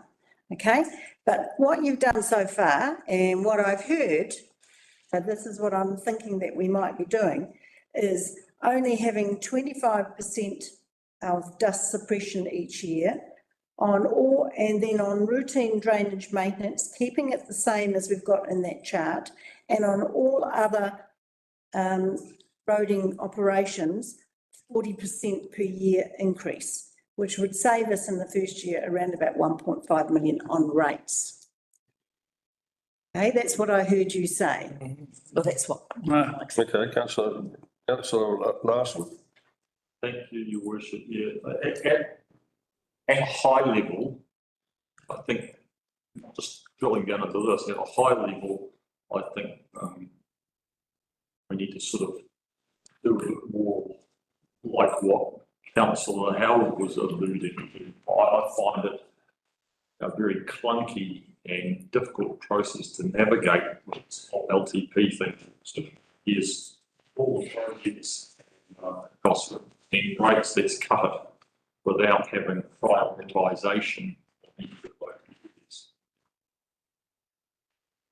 So through the chair, this is repairs and maintenance. We don't know when potholes are going to occur. Oh, well, they're everywhere and they occur. But yeah, so that's where. So at a high level, not just talking about this item, which I'll come to in a minute, I think we need to have a process whereby over the whole long-term plan, rather than going, here's 50% with a million things, let's get it down to under 10%. I think we should be going actually under each of these areas of work, have actually staff prioritisation of the most important things, and then below that have all of the other things that make up the 50%, so that we've got some stuff before we actually go, okay, we disagree with some of the things you've prioritised and we want to reprioritise or move them out and move other things in. This would then give us 9% or whatever, rather than just going, let's just take everything and try and work it down. I think it's a really, really clunky process. So through the chair, this is repairs and maintenance we're talking about. We don't know when it's going to occur. For capital, agreed totally, and we can try and do that as we go through that. Yeah, that's the point I'm making at a high level, not about the specific topic. So, and maybe I went too far in saying, you know, actually as the priorities under each of them. Am I correct, and I go back to my question to Dawn, that actually to make all of this work optimally, your network asset management is the actual priority? Is that correct? If I may, through the chair, we prepare an activity management plan, which I am very close to finishing by Friday. It's about 700 pages long. It's the technical justification for all these funds. This is what the network needs that you have out in Kaipara. This is the technical assessment that we've given you as the recommendation of what you need to maintain and operate the system at the level of service that you've defined. So you're already telling us this is essentially what you absolutely need? This is optimal. This is the recommendation. I go to dust suppression. Can reduce. Sorry, I go to things like dust suppression and line marking, and maybe it's because I'm an old boy, but you know, people buy on metal roads, they get dust. Unless you've got really specific places where you absolutely have to do it. I don't see why we should, essentially. Same with line marking in driving roads. I think we should have one down the middle, but if you can't drive your car without one on the left-hand side, you shouldn't have a licence, you know. So I think I take Councillor Larson's point that very hard for us to prioritise what we want to put in here. Unless we can see the absolute priorities separated from the ones that aren't, you know. Councillor Larson? That's why I come back to the point I was trying to make by questioning conflicts when Councillor Howard took over from me and started controlling my mouth. Very sorry. And the thing that I wanted to talk about was this dust suppression, which you've just come to, Your Worship. What is the square meter of one private lot?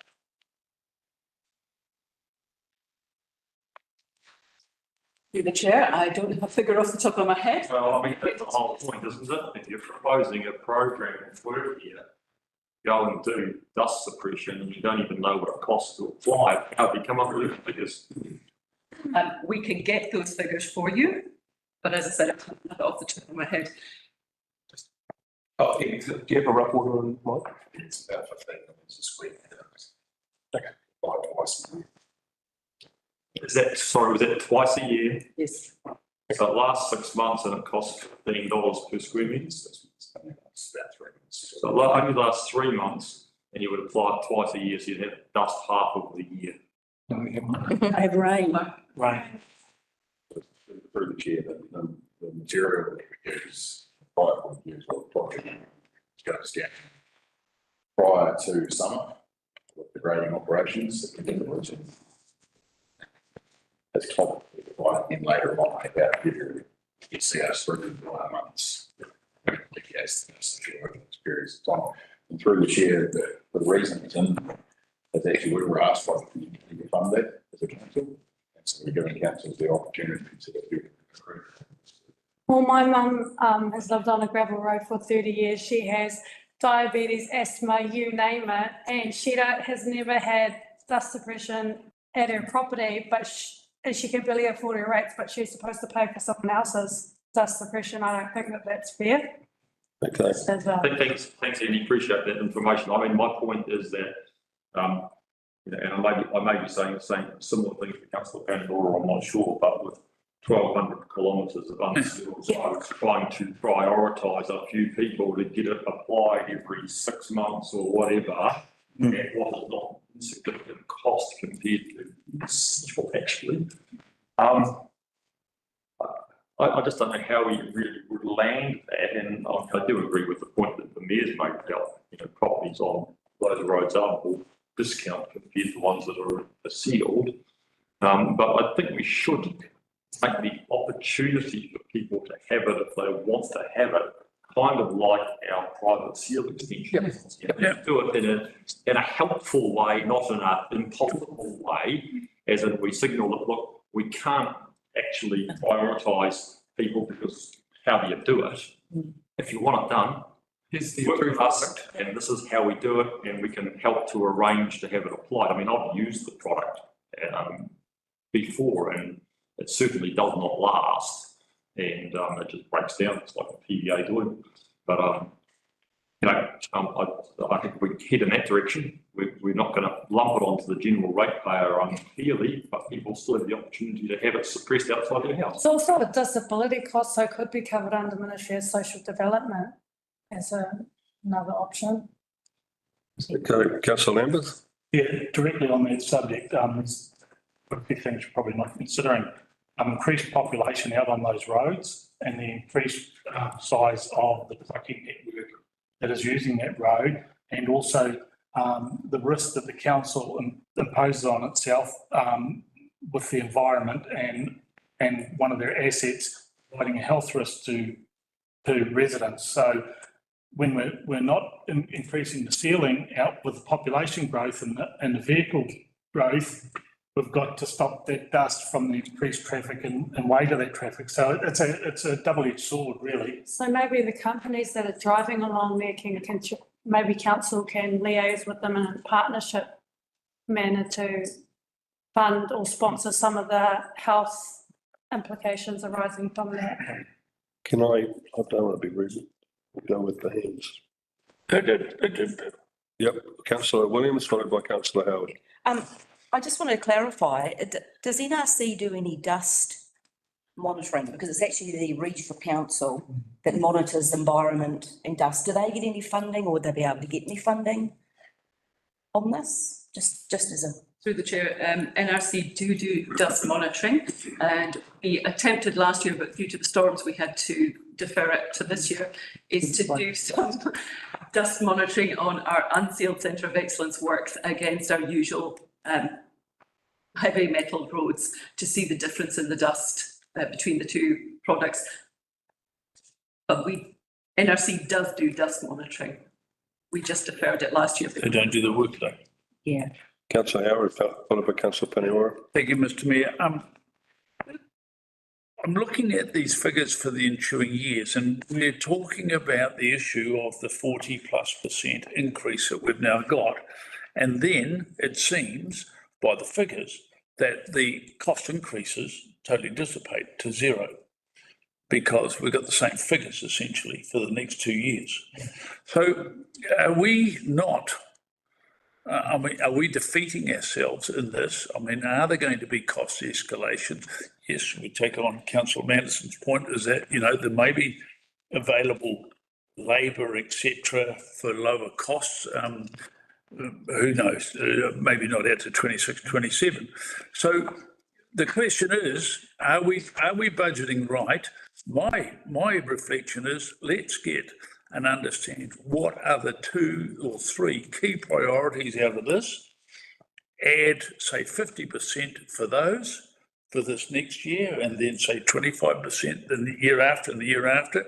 And the rest of them, you maybe increase by 25% year one.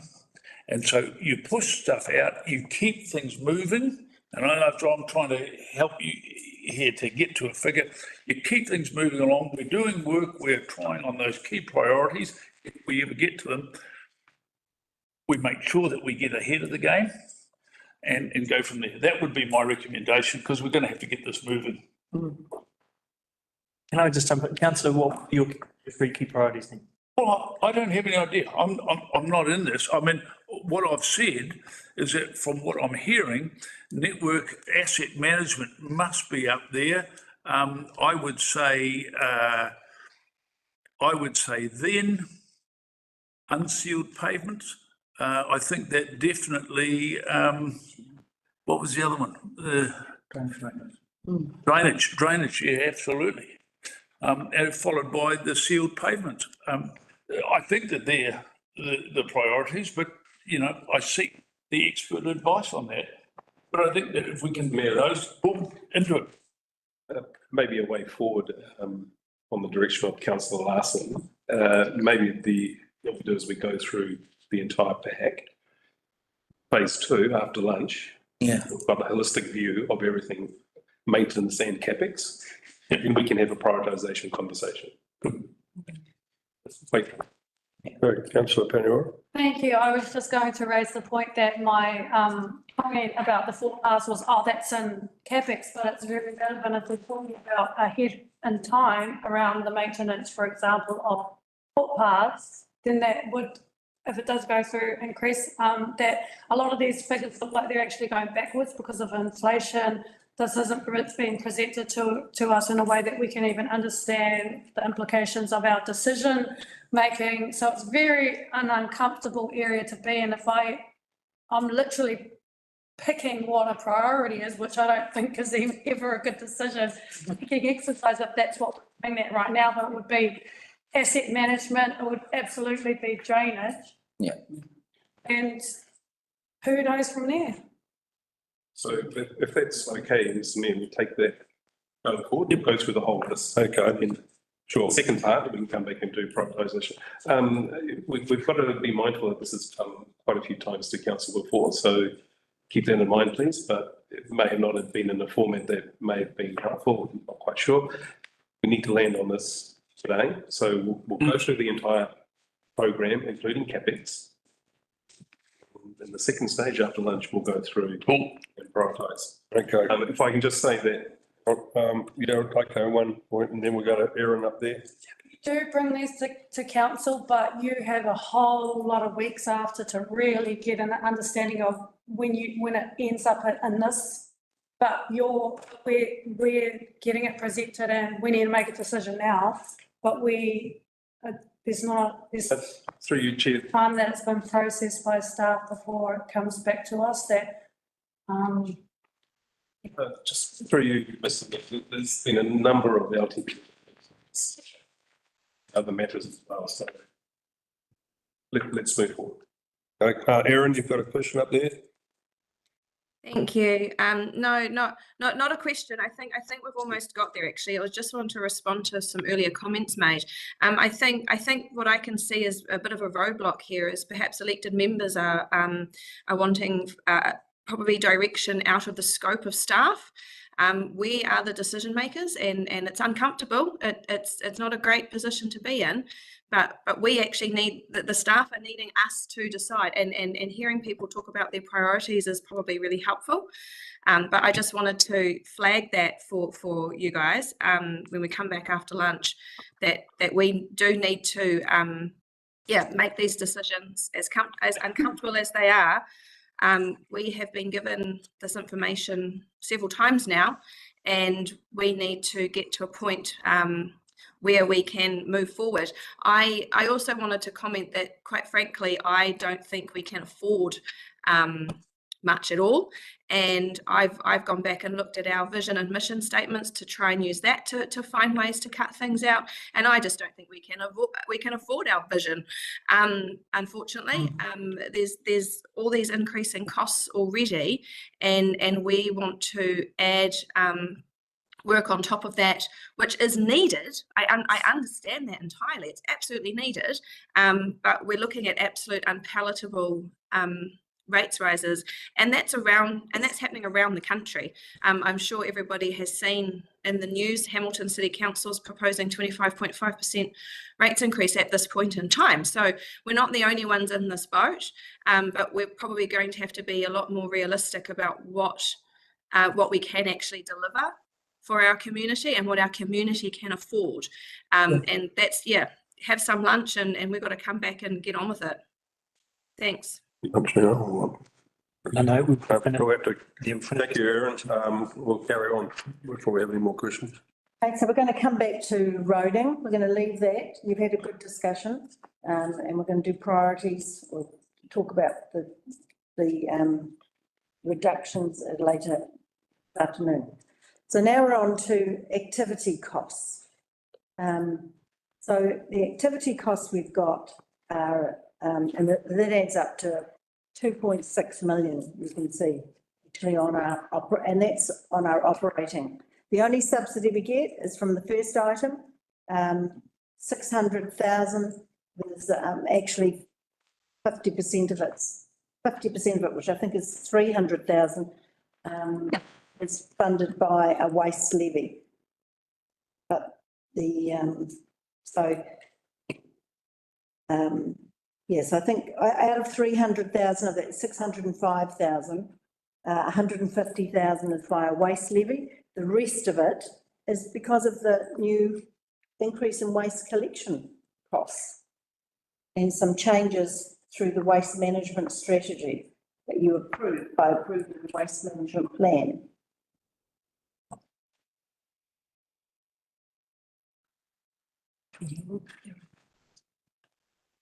No questions, okay? So that stays? Hang on. Good boy.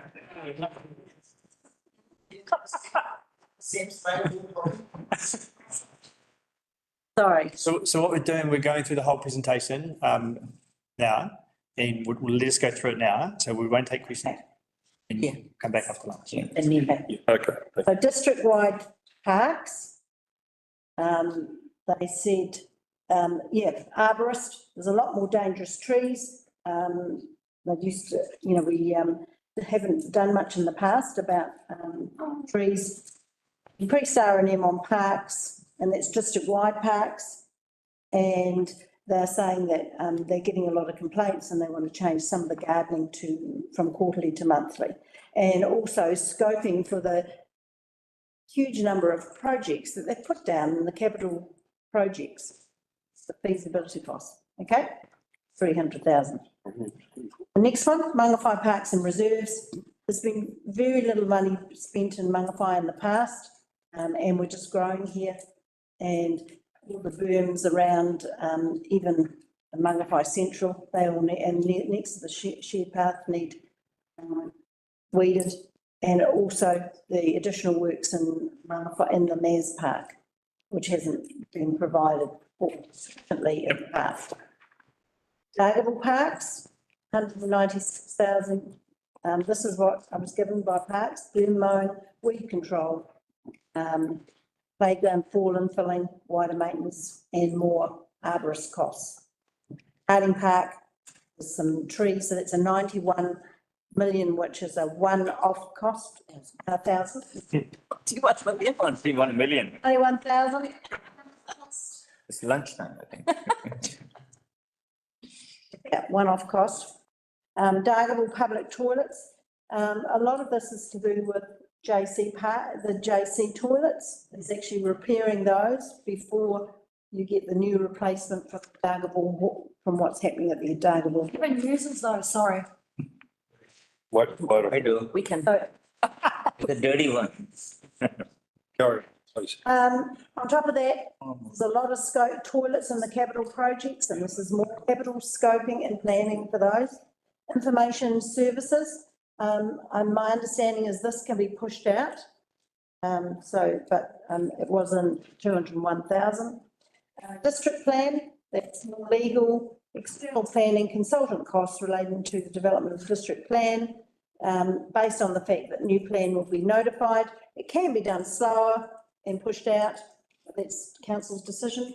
Libraries, that's putting in the 50,000 for the extra expenditure towards, I think, electricity, not staff, because these activity costs exclude staff, and we haven't discussed that. So that's the extra there. HR provision, extra monies, support wellbeing, and you know that there's an organisational change that's being proposed, and it's the legal costs and recruitment costs. Community activities, they want to do websites promoting Kaipara, additional advertising and communication support, land drainage. Those are specific, and they've been gone through with the community. The transfer station operations is just increases in what we're doing at the transfer stations, which is part of the strategy. Economic development, 50,000 of that is extra contribution to Northland Inc. and 50,000 is to put in the budget for the new economic development person to look at where they put their focus. Civil defence, that was for the extra contracted personnel from NRC that was asked for earlier this year. And then there was also 50,000 from the Dargaville pool. Yeah. Okay. Go through Appendix A. We're going to go through it. Yeah, okay. You want to have a? I think we just. Okay. We get tied up in questions. We're going to go capital questions. Are there any questions? I think you might want to. We have questions now at this point. Yeah. Well, no questions. Okay. There's two lines on there. There's $318,000 to cut down trees, dangerous trees, etc., and then another 91,000 in Harding Park. There's actually a partnership with North Power and Te Roroa, whereby they go around cutting down trees near power lines and dangerous trees, where straight away that partnership is going to slash a lot of that, where it's not actually requiring specialised arborist skills. It's just chopping it down. So huge savings if we can separate those two. The second one, the $70,000 civil defence payment, I don't know what that is about, but if it's training, again, the iwi stepped in and helped with civil defence when it was happening. So again, we could save a ton of cost if we use some of the iwi partnerships. I mentioned the parks, the mowing, the berms, and the weed control, and then again, chopping down of trees, which isn't even happening at the moment. So that's questionable why the amounts are increases in there. The Dargaville pool, we still haven't had a breakdown on what the costs are, the incomings, the outgoings, etc. That's been requested a number of times now. That's my comments. Thank you. Good. Any further? We are carrying the suit up, though. Yep. Yeah. Thank you, Mr. Mayor. I think that it is debatable on some of these, whether, you know, there are other forms of income. At the end, it's 2.6 million. I'm sure that there can be a small cutting back, but at the end of the day, there's parks, and, you know, I've advocated to see an overall, and I think you've done some work on overall parks for the whole district, so we get a sense, and we've got a better negotiating placement with a contractor, because I presume that a lot of this will be done by contractors. And, you know, we've even raised, as late as this morning, things like, talked about the looks of Dargaville town, even raised the weeds that are becoming ever so prevalent even around Mangawhai Central. So there is a bigger picture on terms of this sort of control, not just in the parks, and so it's parks amenities. So I think that certainly I speak for my involvement with the Mangawhai Community Park, is that we've seen the disaster it just about turned into by having previous council take away all the funding for maintenance. We don't want to go back to that, and so it's a matter of finding the right balance. But I would like to see the overall for parks as a district-wide thing. Councillor Vincent. Thank you, Mr. Mayor. Got about 3 questions. With waste management, I think that there was one you said there is something. So I'd be interested to know, or I wasn't sure if it was $150,000 or $300,000. I mean, what is the cost to the ratepayers? Like, there's 50% growth funded by waste revenue, but what is the cost to the ratepayers? Just ask my trustee Andrew, just knows that option. 2.3 million cost. The outside of that, so the increase of the 50. Yes, sir. Okay. Well, thank you for that. Then regarding maintenance of parks and so on, and I think you might have made reference to the new shared pathway here. I just would comment that that's a consequence of accepting shiny new things, is it goes with an ongoing maintenance and irrigation cost. And I think we just have to wear that. Otherwise, the better decision would have been not to go down that path, so to speak, in the first place. But the libraries thing, it says only $50,000. I thought the advice we had was that the annual cost of adding library as a district library, library as a district library, was more like 140,000. 150 staff. Yes, you're correct. Chair, that's staff, and we haven't discussed staffing. In fact, I've put a note there to say that we won't be changing the figures that for staff that we've made the assumptions at this stage anyway. The costs will only change in this LTP by the reduction of 13 waters related staff, and we've processed some increase for salaries. Because we haven't got the Morrison Low organisational structure, and it's unlikely to come before we go out to consultation. So that was me. Thank you. Councillor No. Thank you, Mr. Mayor. So mine is just on a couple of things. So one is the economic development, 100,000. We are paying more to Northland Inc. I don't know what we are paying today. Why we are paying them more? So when we finally signed up as through the chair, when we initially signed up as a shareholder, there was a commitments that we agreed to at that time, up by about 50,000 each year. Obviously, as a council, you have to make sure when Northland presents to you that you're getting value for money. So getting for value for money, my second is on district plan. Have we looked at any ways to reduce the spend of around 300,000 on district plan? Because it's the same plan, a little bit bits and bits, and then we end up paying so much money, which literally makes me very angry, on legal and external planning on a simple matter, which can be discussed between elected members and decided based on the previous sheet. Through you, Mr. Mayor. So the district plan, the council has agreed to a working party to progress that district plan. And that working party meets monthly and is progressing the district plan review. We have to budget for the district plan review, and we are. There was no financial. Hang on, just wait your turn. That's fine, I just finished. Okay. We are budgeting for the district plan review process. I don't remember or recall us agreeing to any financial contributions to the committee that would extend to 272,000 for an external planner when we already have internal planners paid and are paying to produce the plan. Sorry, I'm not sure what you're talking about. The council agreed to an external. The council agreed to the committee, but it did not extend as far as agreeing to 272,000 extra dollars. Sorry, where's the 200? Be with me. Yeah.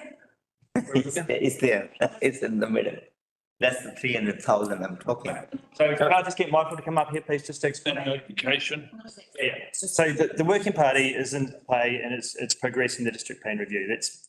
So through the chair, this is based on an assumption that council will publicly notify a new district plan. And then we'll actually start the Schedule 1 process.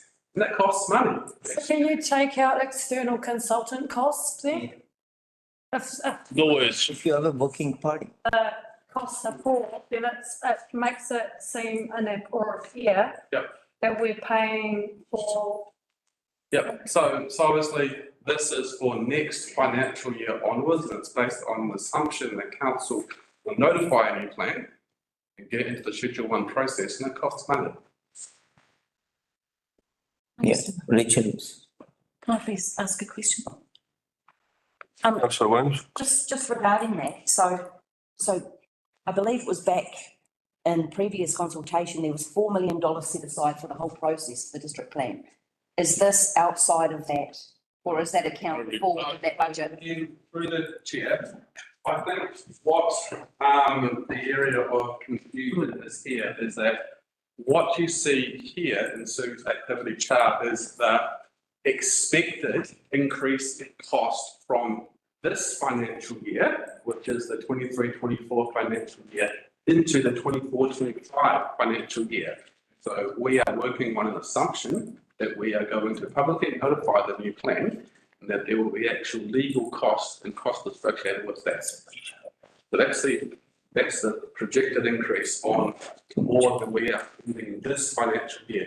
So therefore, Mr. Mayor, may I ask, Mr. Day, what budgets are actually in there already for 2025? Because as Councillor Williams has said, we understood that there was $3 or $4 million initially allocated for the district plan.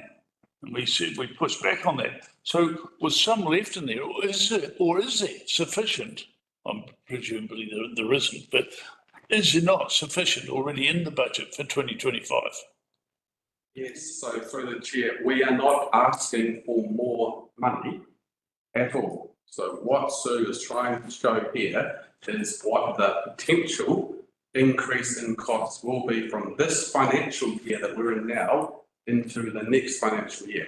Which is asking for more money. Yeah. So through you, Mr. Mayor, so, we have to budget appropriately for the district plan review on the basis that you are going to do, as Mike said. And, a little bit of that is, finger in the air stuff, because we actually do have to budget for it. What I don't want to be in a position in, say, a year's time, for example, and you notify it, and then we go, well, we don't have sufficient budget to allow that because we didn't plan for it. Okay, so this is what it's about. Hang on, just wait your turn, Mike. Oh, sorry. Councillor Penny, all right? I'm just going to ask a point blank question because everyone's again danced around the answer. The question is, how much is being budgeted for an external consultant planner? Yeah.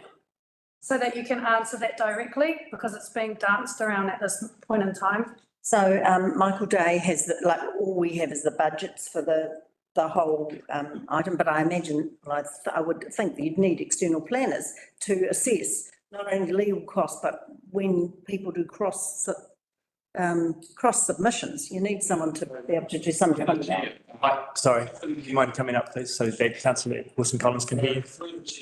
If and when we actually notify a new district plan, we need to engage transportation experts, we need to engage heritage experts, we need to engage economic experts, we need to engage our legal experts, we need to engage a raft of experts to help us defend our council position.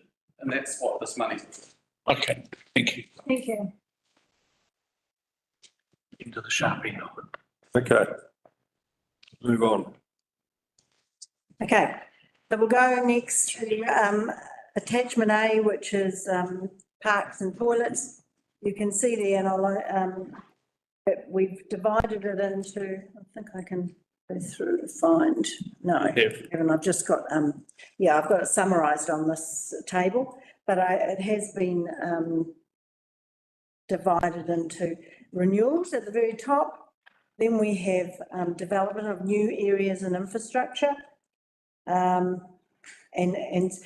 one of the questions I did get beforehand was how much of our current infrastructure is going to be completed, that we've got in our capital works is going to be completed this year.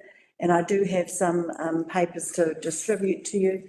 Basically, there is a lot of projects that won't be finished because as of November, we have spent 8 million of an $80 million budget that was put in there. So I'll just get those. Oh, thank you, around that side. So I think, you know, one of the things you may want to do is basically push things over one, so that we can actually might be in a position to finish what we've actually put up this year. You might instruct us that to take some of these items out. So what I've done, the ones in green, the projects that are away to be completed by the 30th of June. There'll be ones that will lose the money. For transportation, you lose the money. So the white ones are the ones that we haven't started as of yet, and they're unlikely to be completed. Ongoing in the speech, we haven't started yet. Yeah, ongoing, they haven't started. Sorry, we did this morning, trying to put things together to give you an understanding. Thank you. So that. Just in addition to that, some of them are actually in the planning phase as well. So we haven't gone to fiscal contractors.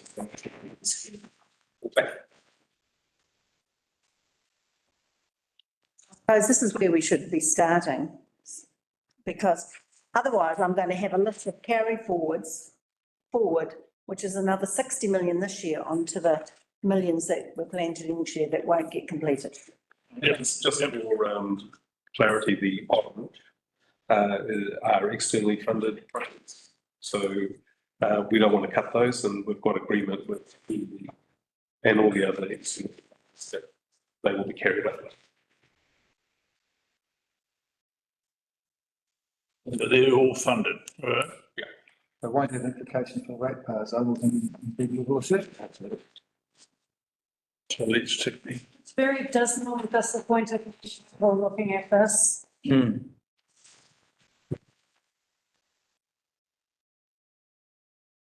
Okay, so Well, what let's do we go want? from the start, top. Yeah, so give us some indication of what you want to do. So I think in the, we've got tsunami sirens, 104,000. I think I saw somewhere that councillors were looking at chopping that. Well, I sent a long email. I think it was one of the items I said.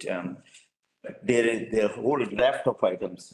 I had issue with Holistic Leadership, 6 million or something. There was no justification for so much on information, technology, smartphones and whatnot. Okay, so shall we internally, we can go through the district leadership IT, I think, and cut stuff out there, because I'm not sure.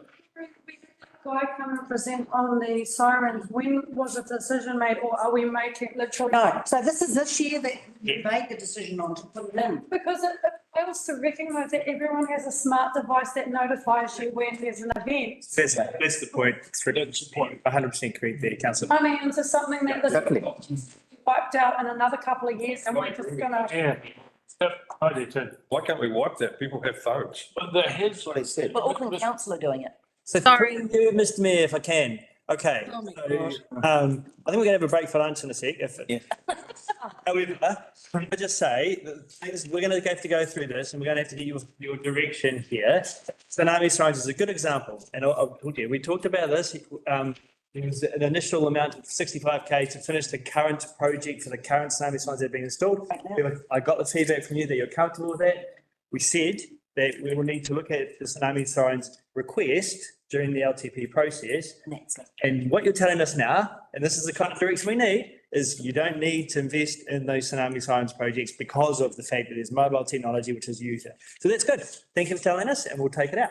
Thank you, Pierre. Yeah, might be a good idea. Sorry, Mr. Mayor. Oh, sorry. Have a break for lunch for 30 minutes. Okay. Can I say something? Oh, certainly. Thank you, sorry. Just on the tsunami sirens, and like I understand what everyone's saying, but Civil Defence did come to a briefing and I did question, I specifically questioned about or did I? Or did he just raise it? But it was a question I had in my mind, but it was answered on the day that we're not the same as Auckland. We have regions in our district that don't have cell phone coverage. So can we just be mindful of that? And also I recall a lot of oh shoot, I'm running out of battery. Hang on. Plug my thing in. I also recall several elected members on that day querying why we only had very few tsunami sirens in our district, and we seem to have short memories and have forgotten the conversation we had that day. And saying that, totally understand we need to cut something, but I just wanted to remind everybody of those conversations we had. Thank you. I think we will remember. We're being pragmatic now. 2151.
this briefing. We're going to go back to the roading maintenance presentation and get some direction. Thank you, Mr Mayor. So through you, I mean, what we agreed just before lunch was we went through the presentation itself, so you get a more of a holistic view.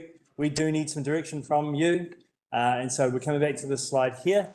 And we really are seeking some direction on what you want us to do with these buckets and what you want to look at.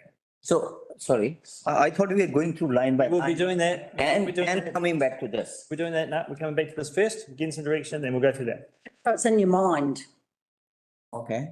So, okay, so if I may, Mr Mayor, I'll start the conversation and I made an assumption because I don't know anything else, that network asset management was a priority. And I had one instance of pushback and saying, no, maybe it's not.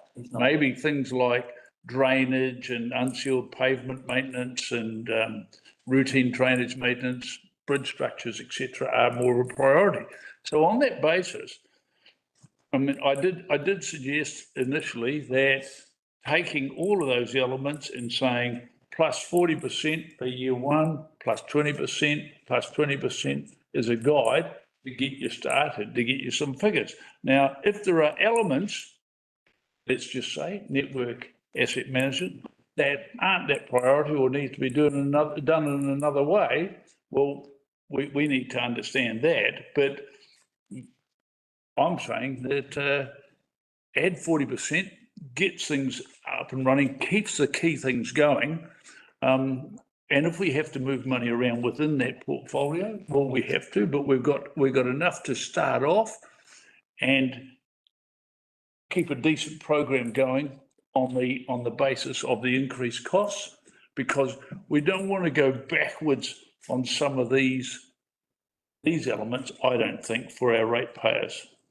But if we added 40% and then we added 20%, you would come just under $16 million by year three. So you get to basically where you are now. So that would be a starter for 10. Yeah. Does that help?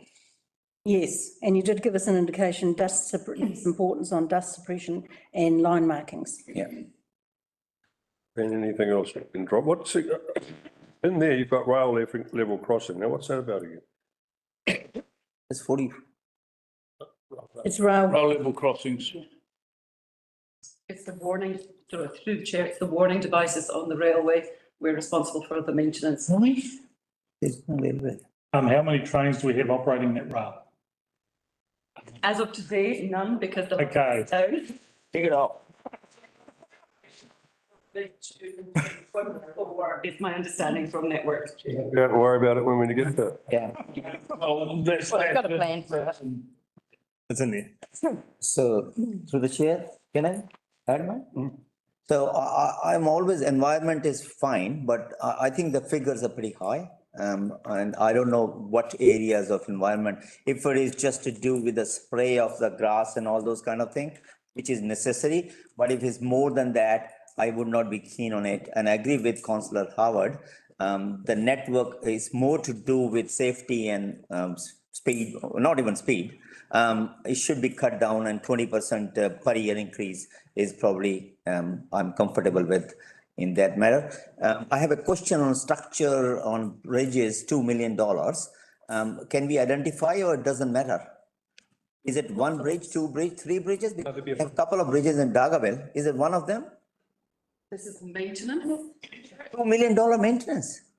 We have a lot of bridges that need a lot of maintenance. For a number of bridges. Okay, Not just right. bridges. Okay, thank you. Sorry, and the last one, on the sealed pavement maintenance, and we all know it costs 6 times more than unsealed pavement in terms of maintenance, right?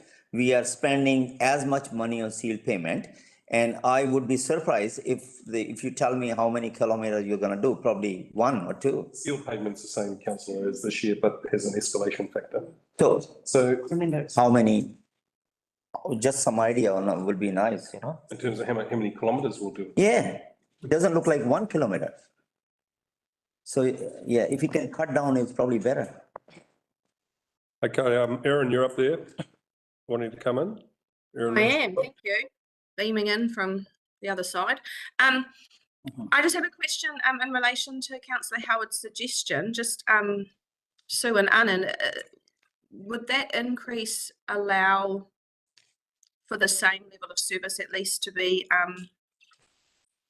given? No, we've said no.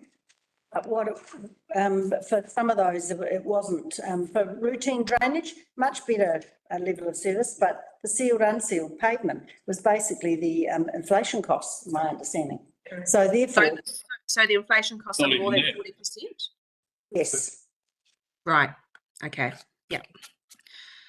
Okay, no, that's okay. I'll continue mulling over here. You carry on talking. If I may, Mr. My suggestion. Have you finished, Erin? Yeah. Okay, councillor Howard. My suggestion is that if you take 8.766 million and you add 40%, you've got a pool. Surely it's up to the team to prioritise how and where that's spent, because, as we say, this is maintenance. We don't know when potholes arise. Okay. So you've got that. You've got 40% year one, 20%. That will take us to 17.6 million on year 3, but an overall saving of quite some significance. So that's what we're doing for the ratepayers. Are we happy with that direction, folks? Okay. Okay, moving on. We're on to the next page, which is the activity costs. So you've got there the increase in waste is as per the strategy. That was my understanding. I don't know exactly the detailed changes, apart from having a consultant in to approach to help us with the new waste approach for year 3, year 2 and 3, and increase in waste collection costs. I think those are must-haves. You right? Yep.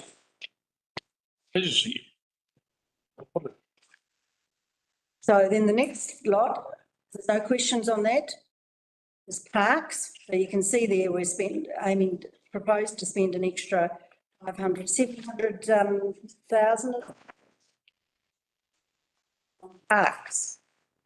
How much do you want us to spend? And obviously Mangawhai quite a bit.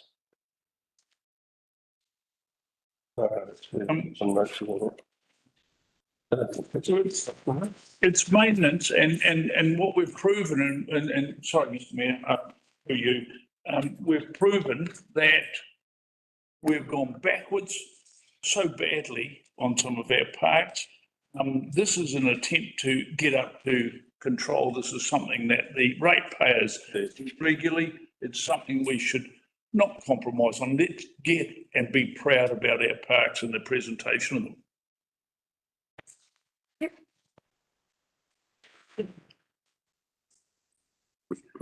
Councillor Panior. Can I just reiterate that point around separating, to trying to see whether it's absolutely necessary for arborists, because a lot of these costs are on arborists, and separating it into if it's just felling trees that we. Yeah, fair point. Yeah. That could be a big save. Yeah, that's what I was just going to reiterate. I was going to say that what you brought up before. Yeah. It's good to have in mind this work, please. Yeah. Councillor Larson. I agree with Councillor Panior. An arborist to go through here and cut down this little labour or the chains. Simplify matters.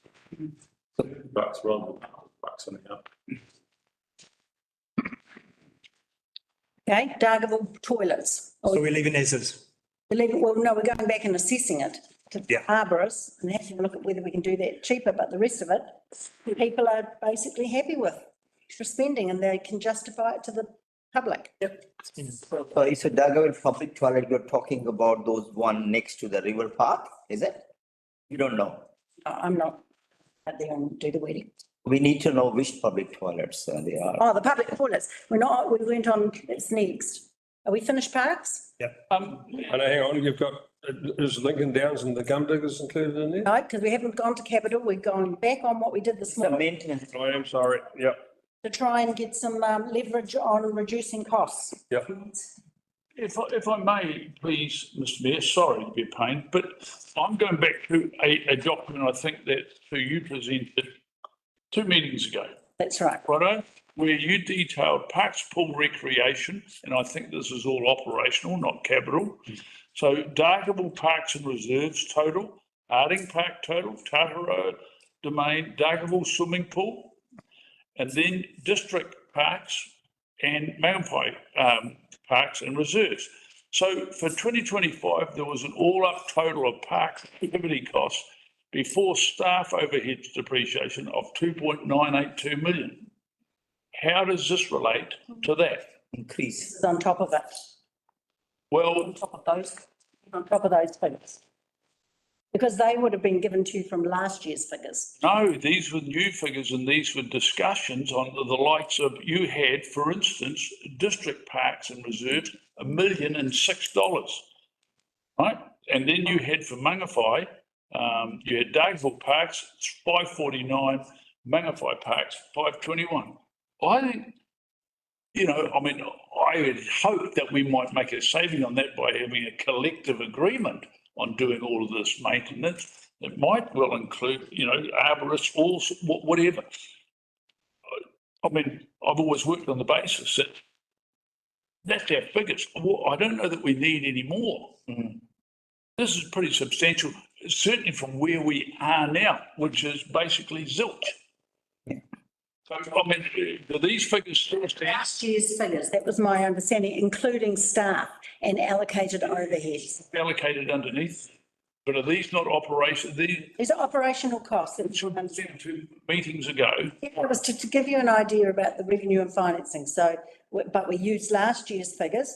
People are saying that's not enough, because it included the current staff we have, which is. No, I haven't stuff. I mean, that's a separate discussion, I think, as you've said. But I mean, look, we're trying to trim, as I say, from 2.982 million for looking after all of our parks, which is great, a collective total. If we couldn't have got some savings out of that by negotiations with good contractors, etc., or other groups that would do things, I would have gone But now to be asking for another $800,000, including it, or including Harding Park, it's 800. And district-wide parks. So we're now, this is capital projects planning and scoping. Well, so that's you saying on top of $1 million, we need another 318,000 for district-wide parks and reserves. That's what's been put in the figures, yes. Well, Standing. For me, given where we've come from, which is very little, it's absolutely admirable that we're looking at putting a decent amount, because this will be our second biggest priority area. It's good that we're doing that, but I struggle to understand, at least in year one, going for an additional 800,000 on top of the 3 million that we're already talked about. And I just think that comes back to negotiation. Is there a wish list in here? Yeah. My inclination is to start off with the 2.982 million, see how, and work through how that works, and then maybe add, let's say 20, for your guidance, 20% per year for the following 2 years, work up to that and see where it goes. Now, I might be miles out, but you want guidance, and I don't know that anybody else is still aware of those figures that were presented 2 meetings ago. Anyone else want to add to that? Yeah, I just want to add to that is it makes sense what Mr. Howard says. It also makes sense to trim down these costs as well. Arborist is everywhere. Probably will get off 50%, 91 will probably go to 20,000, things like that. So I think maybe that's a better idea rather than knocking off everything. There will be some escalation, but it should be a little bit lower, not twice, kind of thing. I can't believe Dargaville public toilets, which are 2 of them, looks like movable, 98,000 increase maintenance. doesn't justify it. So we have to negotiate a bit or find a local contractor. Yeah, thank you. Anyone else want to add to that? LCP open paper. Okay, I'll Be with me. So the direction here is to look at the current budget and increase by 20% each year. That's That's it. Yeah. Yep. Yep. Okay. And also get rid of arborist cost. After the. This is the description. Yeah, After the arborist. Yeah.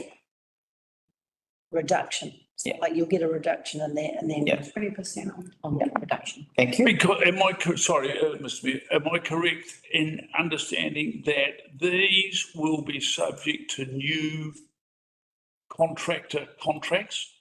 Don't think so. Or reviews with the existing? It can be a review of the existing in terms of what the scope of works and what's priority. Scope of the priorities and the expectations.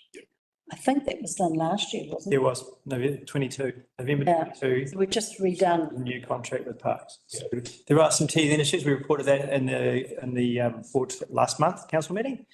So we're working through that. So Anand's right. We can work with the provider to refine and improve. Cool, thank you. Our provider, they're reasonably flexible.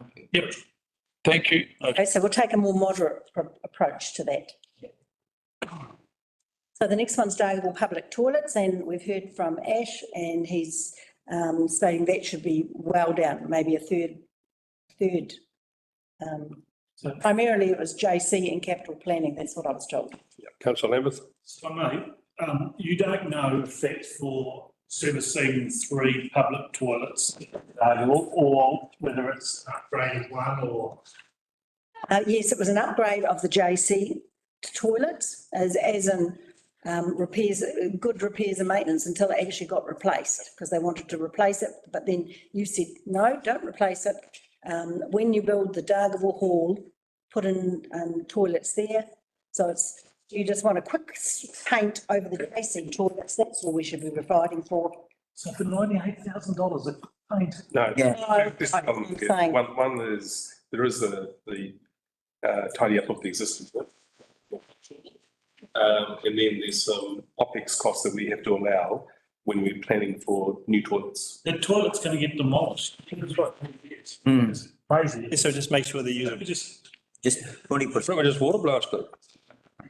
Clean it, is that what you need? I mean, what are you saying here? So does that money need to be spent? That's what you're saying. Fine, at the moment, there's nothing wrong with them. It's a waste of money. They're going to get knocked down anyway. Can we not put that money into the main toilet? Yeah, So, like 50 years ago, I think is when they were. Dargaville. Literally just had licks of paint to the point there's like 10 layers of paint. So can we do a proper upgrade of the main existing toilets? And if people don't want to go to that one, They don't. the 2 public toilets, Yeah. spend $5,000 on cleaning them up. Pretty sure we go there because of the state of it. It's just silly. Thanks, Bob. Stupid money. Yeah. Okay, I reckon we should listen to our Dargaville councillors, and it's good advice. So we're keeping the 98,000 in, we're doing up a different toilet. Well, No, not for 98. yeah, well, this is a future toilet for that area. No, so this is upgrading. This is upgrading. Planning for future upgrades, many toilets in there. We'll get toilets in the new existing building anyway, eh? And so the 91,000 for the toilets next to the RSA. Yeah. Well, okay. It's what they're talking about in this. Oh, they're talking about those. No, Not them. No, so we're talking Can't be talking about those. town hall, you've now Yeah. given direction not to do anything. You've now given direction to do other, RSA. do that, but we also need some money to do RSA, sorry. Dargaville Club toilets. whatever the toilets are. Next to the band rotunda. Well, Yeah, down there. Main town toilets. And then there's the other one down by the boating club, which is, Yeah. that's pretty modern, that one, yeah. But if they want nice toilets, But, go to those two. In an emergency, they can use the existing JC ones as they are until they get demolished, yeah? but you can do a fresh coat of paint. I mean, it's not expensive. Yeah. Thank you. Okay, so the other amount is because we do have we been building toilets some new ones, and we need to plan for toilet paper, for cleaning, and that doesn't come cheap either, so you've got to put that in, so that's in the budget, okay? Just capex, right? No, it's people cleaning, it's operations. That's Downer does it. Thousands of laws. But there's a person and Mahi, there's a mahi. Mahi's beach toilets that we're doing at the moment, Are we not, toilet paper. It was when you built. Mr. Mayor, to give guidance, are we not better to say we've taken out that money from the and stuff? There's $2.6 million there. We're taking out, let's say 600,000. Yeah. Right, so we're talking we're talking 2 million instead of 2.6. Yeah. Is that not the guidance that we need? Yeah. Yep. We've already saved a tenth of those toilets, so let's do our, cut up. So what are we taking out, the 98? What's that being? No, you, instead of 2.6 million, you're talking for all of that, 2 million. Yeah. Yeah? Yeah. Well, how, you have, sorry. And still quite a big increase. You want to keep the rest of the items on here? Yeah. Well, you've taken out the biggest part of it. No. Sorry. Going through information, we can take out that 201, I'm pretty sure, Hayley? Yep, okay, so that's crossed out. Yeah. Then we're on to district planning. Can you take it out? 272? No. No. So it stays there, and same with the waste management. Okay, libraries the same, stays. Human resources. What I'm trying to say is some of the like maintenance things have to happen. So it's not you spend 98,000, you can still spend 20,000 and get some things done. At least there should be some better money. looking, yeah. Yeah. Money for scoping of new works. Yeah. I would say just get tenders and yeah. Second. Yeah. We were going to look at the arborist costs too, to see if we can get a better deal. Yeah. That's been agreed. That's quite a big, yeah, Oh, this is. That's been agreed, we'll take that out. because there's three things there, with arborist Yeah. costs. Yeah, yeah, Okay, you are here. No, go, so we've done Mangawhai libraries, we're down the you're on the page 48. HR, you're happy with that? Yeah. Move on to community activities. Come back to one thing, that removal of the dangerous standard trees at Home Park, they're all big jack pines, aren't they? I don't know. Oh. That's the, Yeah. Committee. the chair. I'm assuming that's what it is. Yeah. Anil should know. At present, we've got Maori logging, cutting out jack pines across the road. You know, are we doing the right thing? Or We don't have it. Rotorua literally engaged, cut down dangerous trees after the fire. We'll get into the detail. Yes, and the 100 feet. Yeah. What I'm saying is, what savings that we can do. So what we need is coordination. Yeah. Yeah, let's not try and solve problems. Yeah. We just need to go through it. Looking at budgets here, come on, let's go. Arborist contracts only to take out dangerous trees, right? You don't need to renegotiate the contract. You just say, these are the trees we want you to do and the remainder are done through Yeah. labour. I think you should use them rather than other. Okay, let's not try and solve all our problems, because. But this is the high level No, thing. Not the high level. We are trying to build a relationship with it.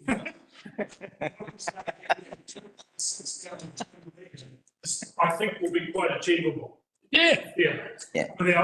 So where are we up to? Let's need to go through everything. We're up to human resources. Well, you will have to because you'll still have a huge impact. Yeah. Oh, and And we're going to ask you that for the task of bringing the 2 million back to us. Okay. Sorry, I just want to be careful when we come back to Harding Park, because we've got a committee that actually went around and we spent a lot of time and we developed a plan. And we're presenting some funding that we require in order to affect that plan. Yes. So if the council make a decision here today to cut it, then we'll take that back to the committee. You've asked Well, for, I think what we're trying to do here is cut the cost of what you want to do. That's what we're I doing. didn't say. I'm not saying don't do it. Get it more. yeah, you're That's fine. getting it more and then coming back to us to make a decision, right? Yeah. Okay. Oh, That one's all- that more will be if we can do it cheaper and without an arborist, we'll do it. No, you can get a tender from them, as she said, for 20,000 and then. Let's move on. We have a even time here, Mr. Mayor. You know, we. Okay, I interrupt you. Aaron's up there. Aaron, what did you want to add? Thank you. I heard Sue start saying Community Activities Administration. And that was a line that I thought could be cut. I think that that's something that other organisations can look after, and we don't have the ability to add that as a new activity at this time. Thanks. Okay, let's move on to human resources. Do you want further explanation on that? Because Sarah would be the one. Oh, no, we had moved past that. Okay. The next one. So drainage, district-wide drainage, that's actually already been agreed by the people out at Rural Y and those drainage districts. The next one's transfer station operations. Not actually sure what that is. Armin will tell us. Just tell what page or what report are you reading from? Yeah, it's same page. Oh, it's on The main one, the number. the transfer station operations. Paper that we given, page 4. Community Service Administration, yeah. So at Dargaville, we need to upgrade some of the facility or activities there. One of them is a weighbridge. So part of our CapEx stuff is a bit more, it's required in there as well. If you've got a full breakdown, I can get it for you.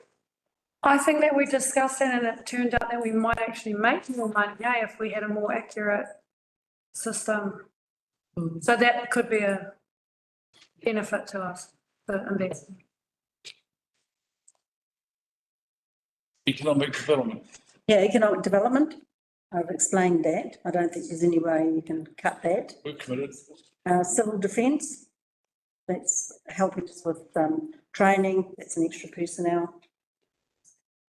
Yeah, that wasn't why I brought up the point about, again, the partnership, because we stood up, like during the cyclone, Jason can attest to that.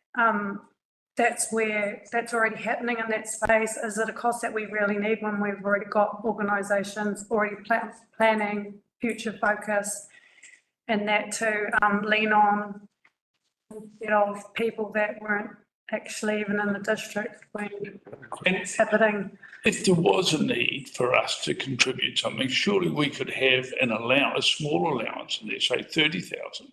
Yeah, just keep in mind if we got a budget there, it doesn't mean we have to spend it, right? No. So can I just, we're nearing the end of this one, which is great, just to cover up the civil defence. We reported this to you a while back. We have a NRC resource that is linked solely to the kaipara and was 0.33 FTE. We increased that to a full FTE, and there's a lot of work in that space, engaging with marae and all of that sort of stuff that is happening and ongoing at the moment. Given where we were in the storm, we got through it really well, but we need to make sure we're punched, drunk and ready for the next one, because there will be another one. And that's why we've ET and us recommended we increase that to a full FTE, which is what this is. I just want to take you back to the community activities one, just to be very clear to you what that is. Now that's linked to the economic development. Okay, so what we're trying to do is get an economic development lead, getting a strategy together, and there is some desire to put a website together for the kaipara and use that to attract people to the district. And that's what that funding is mainly for. So, you know, I appreciate Councillor Wilson-Collins that you said that we don't need that. That's fine. If you decide not to need that, that's okay. We don't need it. However, that is quite a link to our economic development strategy, the economic lead role, and attracting people to the kaipara and what they can do and live and breathe in the kaipara. We've held we've bought a website domain for this, as cheaply as said by the domain. So we've got something ready to go, but we do need to do that work to get the website up and running. Councillor Williams, followed by Councillor Larson, followed by Councillor Peniora. Just on that, do we not have an internal comms person that could be delegated some of that work, or has design a website? And yeah, so with the internal comms we can look after, designing a website and implementing a website is a different skill set entirely. We don't have that in-house. Councillor Larson. I think we may find, look a little bit deeper, we may actually have that resource and already funded. So I think that there are savings we could make in this budget. It's budgeted, but we may be able to deliver it under budget. Yeah, that's a fair point. So I'm thinking head on around that particular topic. Yeah, so I'm just saying, if you budget things, well, I'm going to put that in the rates. Yeah. I'm looking for cuts here to the rates, otherwise you've got to justify.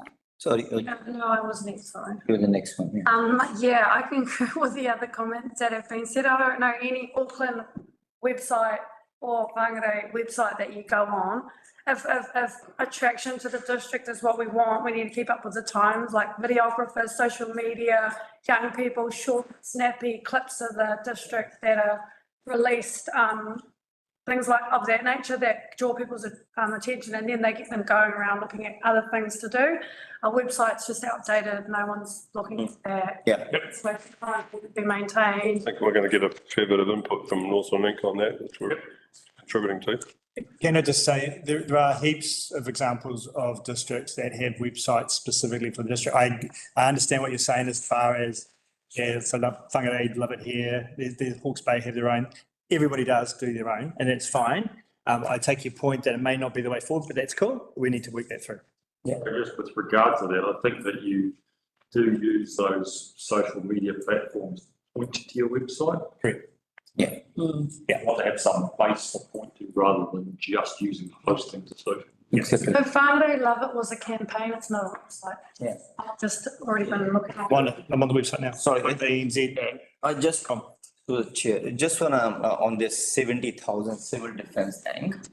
While civil defense is important, Gordon's, Councillor Gordon is sitting here, but 70,000 for one person to get training from NRC. No. I don't understand, it makes sense. I can see how you can read that into that comment, but that's not what it is. Commitment of extra personnel from NRC for training. Yeah, no. So I don't think, I will strike it off. I explained this to you before, Councillor Mayor. It's the increase from 0.6 FTE to 1 FTE per person and the training elements around that. It's not for training for that one person. I can see how you would read that, but it's not. It is literally increasing our FTE resource from 0.6 to 1 FTE. So we have a dedicated cooperative person who can work with our outside in our communities to improve the civil defence response. Thank you. Yeah, if I could just, we're probably one of the best speakers out with the staff member that we've got. As a district, we've only got 3 communities that are not fully engaged in the full civil defence setup. So she has been well worth the money that was spent on it, and we're in a far better position than what we were a year ago because of that. So it's anything up. Okay. That increase in, yeah. Thank you. Okay, Councillor Aaron Wilson Collins up there. Thank you. Thank you. Sorry, Gordon hadn't said anything, so but just to add to that, because I caught up with the staff member recently, and yeah, I think it's been touched on that there's been a lot of work. There's a lot of work going on since the cyclone. It wasn't just the actual event that we need a civil defence staff member for. So yeah, I just wanted to back that up and say that I support yeah, what Gordon's just said when he got in before I did anyway. Okay. Okay, so I just want to go back and get clarification on the 97. Is that in or out for community activities administration? That's out, I think. Out. No, so Mr Mayor. Sorry, Councillor Vincent. I'd just like to speak to that item. So what you raised, I was wondering to what extent it was involving like our community support people, the likes of the Jenny Rooney and so on, who are out there hands-on in the community. And for me, in terms of the future, it should be a growth area and supporting, I guess my mantra is, not-for-profit groups in the council so that we can get improved services and ethics without the ratepayers having to totally fund it, because we have supported community groups. yeah, through you, Mr Mayor. So as I explained before, this is more about sorting out the website and providing resourcing for that to deliver that. So it's just that. Haipara, yeah, and some comm support behind that, but that's okay. So what I heard before was that let's leave it there, but make sure that there are opportunities internally to deliver that better. There are some staff that may have some skills in that area that we can draw on and work through that. Councillor Howard. Thank you, Mr Mayor. Yeah, I agree. Leave it in. We've got a new vision. We've got some outcomes that we've all agreed on. And if we take that up, you take everything away. So I agree. I think there's certain things here, particularly when we formed our visions, is we've got to back ourselves on getting these things happening in terms of bringing people in who are going to do stuff, you know, and grow our economy and our rate base. Okay, and the poll, I think I heard before, was out. Like the extra contribution to the poll. No, we're waiting for the report to come back. We're still on the dark with all that. So, we just received the CLM operating report today, and so they will be on the agenda in February. But my understanding is for maintenance, so the leak like that.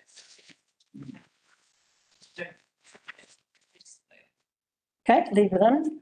but there is, if I may, $25,000 included in your operational budget already increase for the port for LP 25 as per this November 6 paper. The operational grant increases every year. Yeah, 5 years, over 5 years, it increases every year. So that will be the increase for the operational grant and this. Okay. So I believe the chlorine tank is burnt out and they're importing chlorine as they need it rather than storing it in bulk. And that's a huge cost. So it's, yeah, so maintenance, a breakdown in the maintenance has gone into an operating cost, which is very good. But is the contract working efficiently? When is it up for renewal? Is it being satisfied? Absolutely. They need to look at that. Yeah. I think it needs to come back into the district. That's just my thoughts. Sitting there, there's, sorry, well, we're online, but a very, very young staff there, and there's bullying now happening because you've got very young girls that are lifeguarding and they cannot deal with the bullying that's happening. I was actually there and witnessed. Let's not get into that detail. We'll It's just. take it on board that it needs some oversight. Okay, so I think I've got about 600,000 reduction on 2.6. So it's going in the right direction. But it still is a large increase. Okay, we're ready to go on to capital expenditure. And the first thing I think is to go through that large list that I gave you, and I understand that Councillor Erin has got your list as well. Looking at the white projects, and we've said that the haven't been highlighted because they're the ones that are still outstanding. And I've said that the IT ones will work through that and cut them out if they're not going to be started and needed. Yeah, otherwise they're just brought forward as carried forwards. And basically what you're indicating is you don't want too many carried forwards. Otherwise we have to shunt everything else over if you decide that the other projects stay in. So perhaps coming down Alamo Car Park, that's the first one there. You can see under open spaces. Oh, sorry. So did we finish with the district leadership one? Yeah, we just said we'd do that ourselves and we'll make sure that. Okay, all right. Thank you. Because I don't know what happened. Thank you. So we'll do it as an ET team. Okay.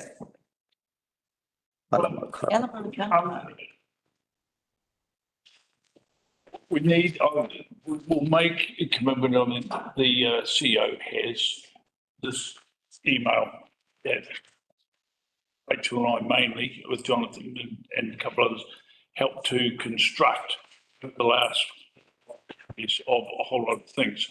So in there's an element on the Alamo Car Park. And actually, there is $2.645 million voted in your budget for that whole area. And then incredibly, there's another $21.5 million later on for that. So we have some confusion about what these are all about. We would think that $500,000 goes because it's covered by the bigger thing of making that loop road. Or they're not mutually exclusive. They could be. I mean, this CapEx here is to do a bit more footpath work. It's not all 500. The intention was to then take the surplus money and seal the NASCAR. And then whatever surplus we had from that is to seal the a section of the Kaiwaka domain car park. Councillor Lambeth. Just before we go any further, can I make this, just get this cleared up? The green projects are done and dusted. No. But then going to be by the 30th of June. But we're still gonna put, okay, so we're not even looking at the green projects and we're definitely not looking at the gold projects. No. That's of no concern to us, they're done and dusted. Thank you. Cool. Just to clear that up. Okay, back to clearing up what's going on with Alamar and the money that we've looked at there. Okay, so you're using it for other car parks as well? I just have a question. When you say footpaths, where is this, where is that? Do you want to just give a quick cut on the scope of the works for this year for Alamar? Don't worry about the bigger projects, we'll come to that later. Just the, where the footpath is going.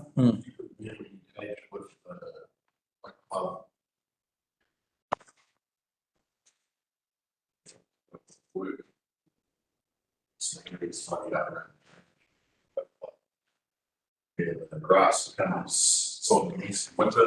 And we'd like to put path from there and around. It's across the centre of the road. Yeah. And then the fence line on the southern side of the car park. There's a big grass strip there. Pretty just changed.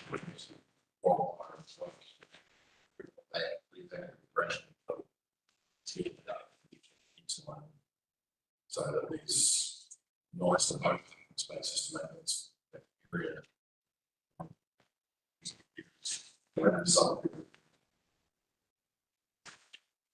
So anyway, if you don't want us to do it, now's the time to tell us. So these projects are already funded. They've been approved.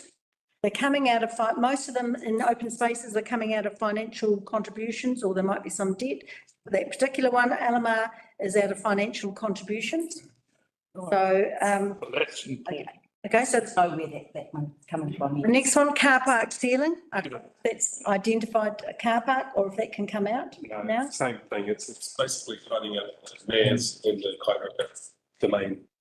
Moving on, the 2 million library, that's better off funding, so we will be using that.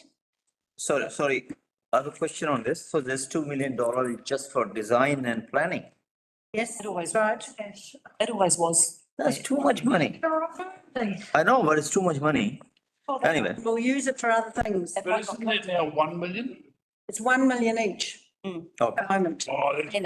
Yeah, this year, and it will be carried, Okay, sorry. Yeah, okay, that's cool. carried forward. And I want to, I want to get rid of this 53,000 housewarming.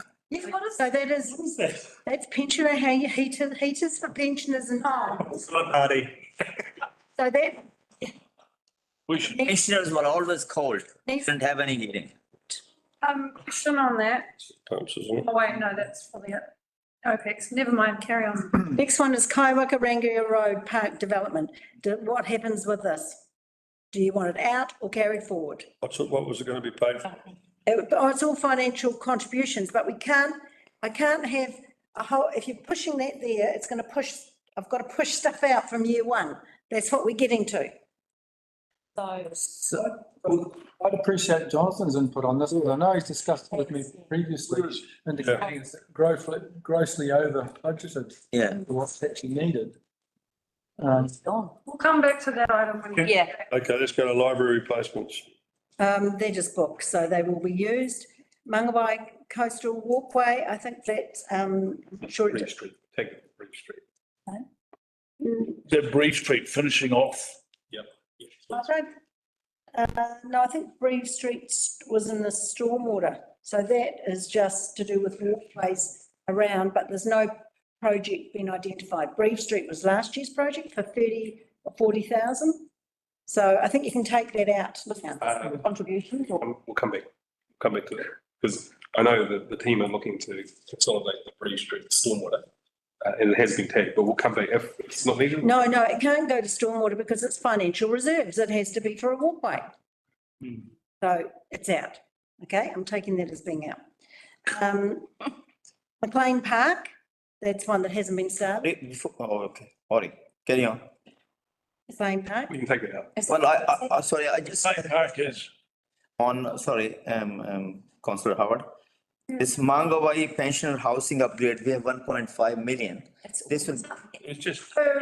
It's green. Not doing green. Doing white. You've been told. No, I know that, but what I'm saying is this money is available for, it can be diverted, yeah. Okay, but green. Stay on track. White, so white. Not doing green. Is that? Two bits is that. But that's Kaiwaka, but this is where, yeah, we need Jonathan on this one.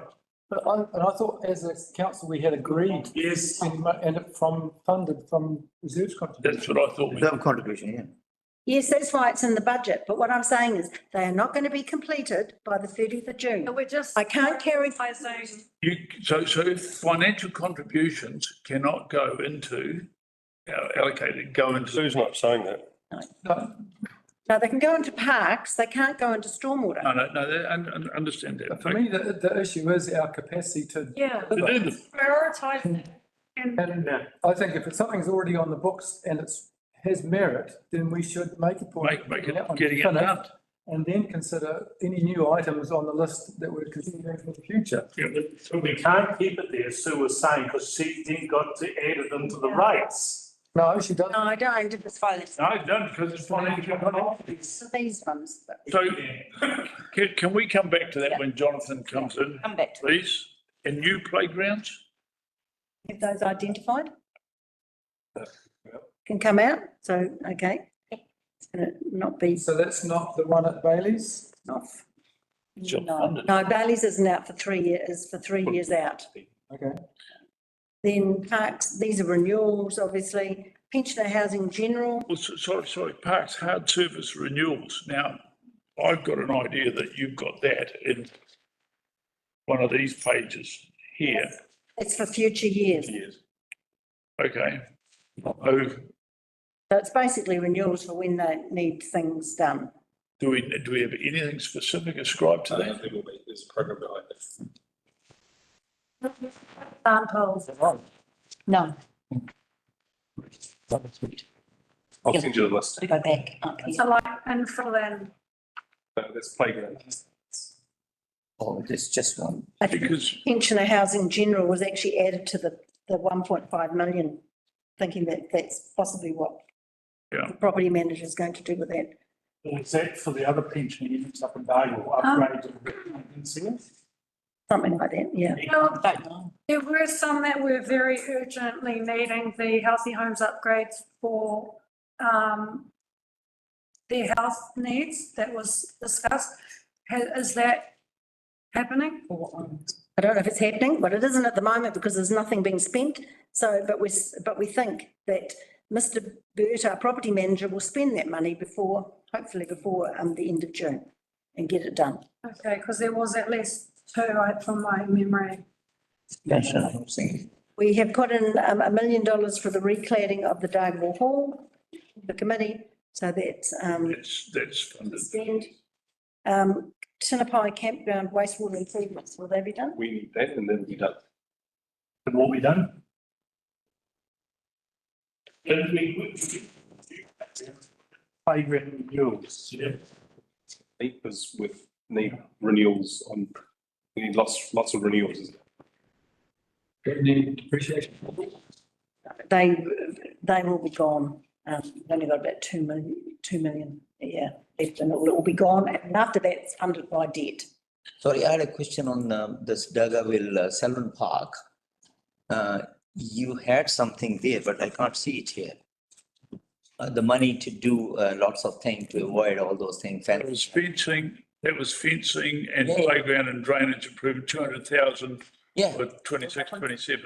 It's in there, but it's in the long-term plan. Oh, it's not in this open space. No, this, what we're doing now, we're trying to work out how much we're going to have for next year because it's going to push things out. Yeah. Let you know that. Can't do it. So can we please put in here, and I know you keep kicking it over to NRC, but sorting out that eyesore of the wharf at, near the dairy? It's NRC's responsibility, they have committed to get rid of it. Well, I think that it's a responsibility to liaise because it's been a year now and we were given the date. It's been years now, it's an eyesore. Which one is?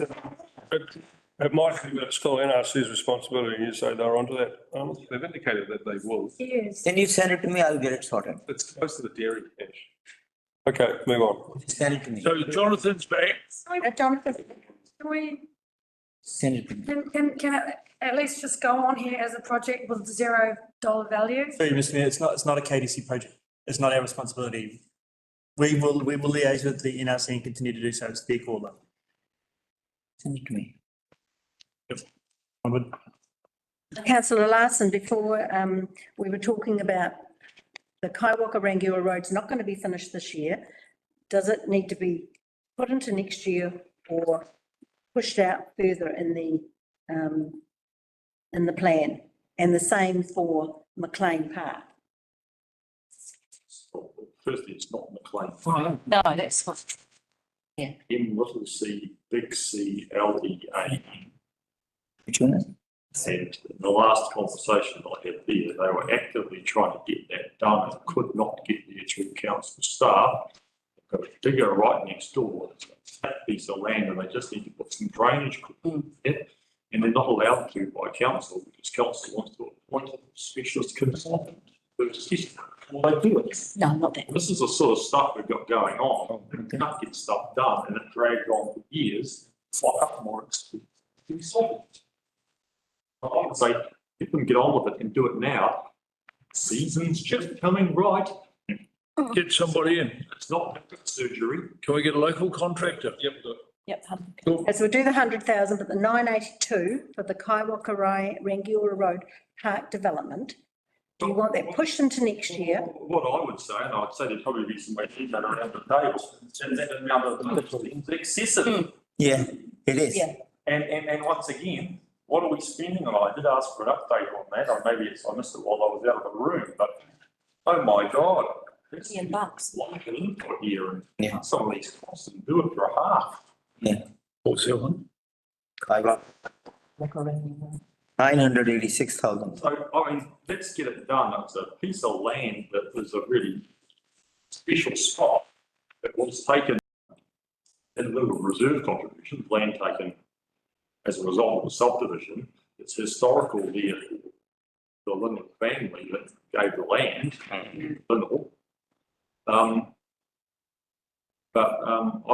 you know, that number stands out to me as large, but I don't know what those components are. And if it means that they've got to put in a septic system or a toilet and all those sorts of things, then maybe it is. But I think we probably need to go, what is the basis of that figure? It's a very specific figure. See exactly what it was. Maybe we can defer something to loan follow and make it workable for the voties. So it's not good. I just don't know. We'll spoke to next week's. That'd be great. Thank you. Thanks. Okay, thanks. But we'll look at pushing it out till next year because it's not going to be done this year. I'm just trying to make sure. Okay, so you can see there's still a lot of and then going further down, we've got Dargaville Shared Path. We don't believe we're going to. So that's going to. Through you, haven't had any firm direction back from NZTA. Whangarei District Council have their tranche approved. It's probably likely that we won't get our tranche. So that's what the staff are working on at the moment on that basis. That's such a shame. For far too long, I've got to say, so disappointed. Through you, Mr. Chair, we didn't sit on it. We followed the process. There was feedback and the community was all engaged in the process and All that, we Hang on. delivered the application prior to the close date. That's when they started again looking at it. So it was delivered on time prior to the closing date. Since then, obviously, with Waka Kotahi, they've pulled back and went with a new government. We're going to have a different direction, and it looks like that different direction is going to apply. how come some have been approved, other districts have been approved? Yep, so Whangarei District has been approved because they are classed as a different category to us, and they were addressed differently. So I understand. There was no, like there was no urgency to progress it along. Well, look, I think the city's explained that things got done on time and we've been in the process correctly, so end of story. No, it's just a clarification. I thought the amount was approved to 7.5 million rather than 8 million. Yes. That was the last thing. That's the last we heard. We did not get a no yet. We haven't got an official no yet. No. Yeah. That is correct. But what Annan is signalling here is that we think it might be a no, but we haven't got official notification. In the meantime, we take it out because it's going to be down the line if it happens at all. Then the Mangawhai shared path will be started, the second part, which is from the, or there's two parts, one from the ITM up to Wood Street, and we're doing it at the same time, or the contract's going out at the same time very soon. And also from New World down to across the road. So some of that will be pushed out into the year one. You will to where? So that was on a different system, That was PGF. No, the PGF has been finished. This is, we are funding this about $1 million a year from financial contributions. And the rest 62% coming from NZTA. So, through you, Mr. Mayor, there is a paper coming to Wednesday's council meeting seeking approval of contract award. So what are we going to do about Dargaville then? Because it needs upgrades to its footpaths, and we've got all of these Christmas presents in here for others, and well, it's not. Dargaville is in desperate need. Got footpaths cracking, falling apart, not fit for purpose, haven't been touched in over a decade. Yeah. The opportunity will be when we discuss the future year's program. Once we finish this program. So the 7.8, you think it's unlikely it's going to get, because there has been no movement or because indication from this new government, but it could still come through, couldn't it? So through the chair, there was firstly, there's been a 10% haircut, if I want to use that term. So they've already indicated that you're not going to get the full money. It's going to be reduced by 10%. So that's banked. Didn't we put a revised one in for that 10%? Okay, so. Yearly. Okay. So in the direction that is coming through from NZTA, we haven't had any, but the fact that they've approved Whangarei's and not ours, and then the new government priority, it's unlikely that, we're going to see that money. And if we do see it, there'll be a significant portion of it carried over. I think that we need to still put some money aside to at least do something towards it. Yeah. But doesn't that come under the future plan that Anna's talking about? We already scoped it. It was already, the application was submitted. We have some documentation to work on. It can be re-scoped accordingly. Does lobbying help? So this is 100%. So we would need to. There we go. We wouldn't. We would. You got to remember Shane Jones is coming to town with, We wouldn't have. I'm just wondering whether lobbying help. we'll be lobbying him. Correct me if I'm wrong, but If the government doesn't. if we start to commit to funding, we have the possibility of losing this out. And the government turning to us saying it's all yours, or? So, okay, well, I think we should have one conversation here, Yeah. to be honest. Yeah. Sorry, Mr. Mayor, Councillor Lambert, you're asking if we put the funding in the LTP, that's what you're saying, is that correct? Then we may preclude ourselves from receiving the funding for central government. Or any portion of that. So my take on that is we've got an application in, we haven't had the no. Right. Leave it as. Leave it there. Colin Wade. Councillor Vincent. I'm quite confused here, because to me, it sounds as if it's 100% funded externally, It should not be then the there. impact on ratepayers is zero. Yeah. The main impact is operational in terms of the capacity of our contractors or whoever to deliver. And that's the significance of whether or not it stays in. So, because we have an ongoing problem with delivering. Yeah. And, it may be that placeholder within there is going to make zero difference to our rates. Yeah. But it does mean there's a space there for someone to do that work and follow through the process. Have I got that right? Yeah, very right. Councillor Larson. Before the shared path project was contemplated, would have had a path maintenance budget, our long-term plan. And in the event that it disappeared, surely we would be using that. Repairs that need to be done. If there is a budget. 100,000. Yes, it was 100,000. For it. We never had one.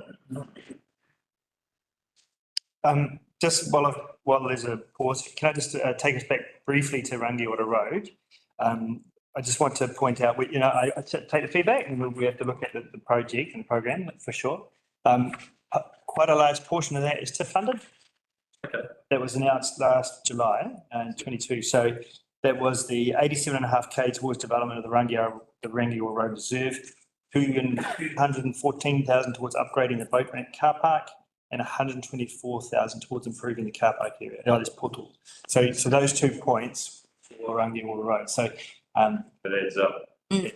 Well, it doesn't add up to 900. No, we still need to look at it, but recent TIF funding that we can use. Financial contributions in there, reserve. I've just had a look at our press release. So what would? Yeah, I think bring it back. Take a look at it. Yeah. There is something getting us. Okay, so now that we've done that, you understand there are still quite a lot of projects that our first year. So when we're looking at the first year, and things out, we're going to end up with too many projects, can't complete again. Okay, so if we move to attachment A, goes into detail on parks.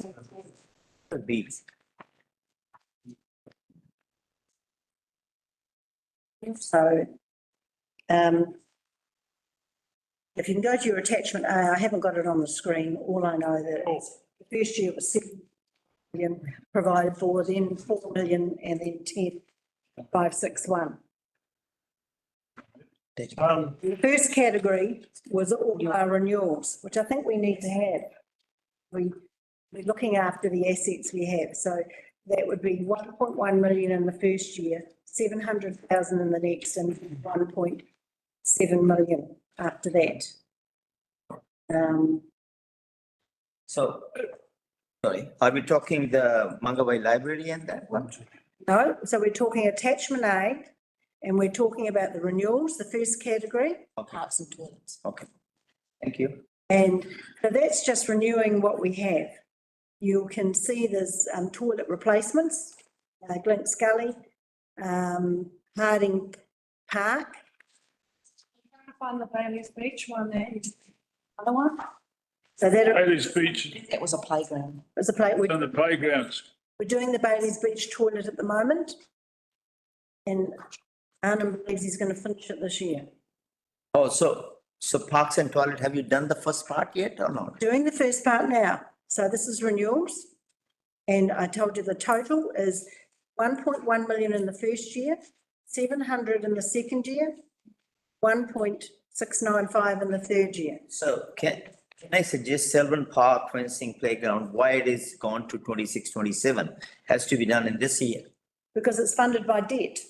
And there's no. Why it is funded by debt? Because there's no reserve contributions for Dargaville at this stage. So I pushed it out where otherwise it has to be paid by general rates, which puts our rates up. But you don't decide that. The people want it.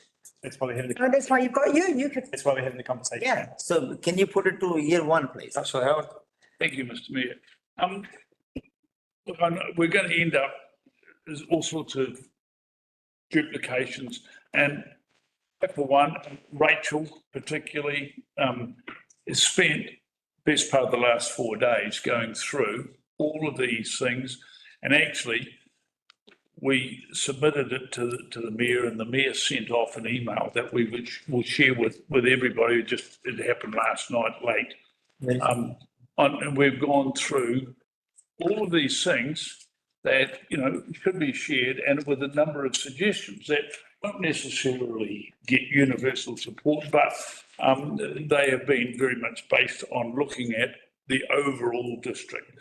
Now, I'm just wondering whether, in this case, we stop now. I mean, going through, I think maybe there's a couple of areas where we could have a conversation, but certainly these details, if we could give you guidance as to say, for instance, we aim for an increase that'll come out somewhere between +7.5 and +12, right?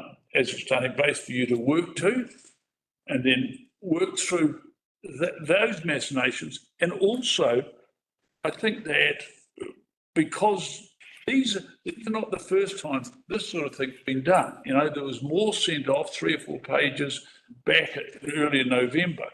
So there's a lot of, you know, input being made as requested by elected members. For instance, on this one, parks and toilets, we've recommended and suggested that actually there's a number of elements in here. There's certainly, you know, there's capital bits, but why couldn't, if we're doing the targeted rate for this area, why wouldn't we include some of these capital elements in the targeted rate and, you know, see what the effect of that is to take them out?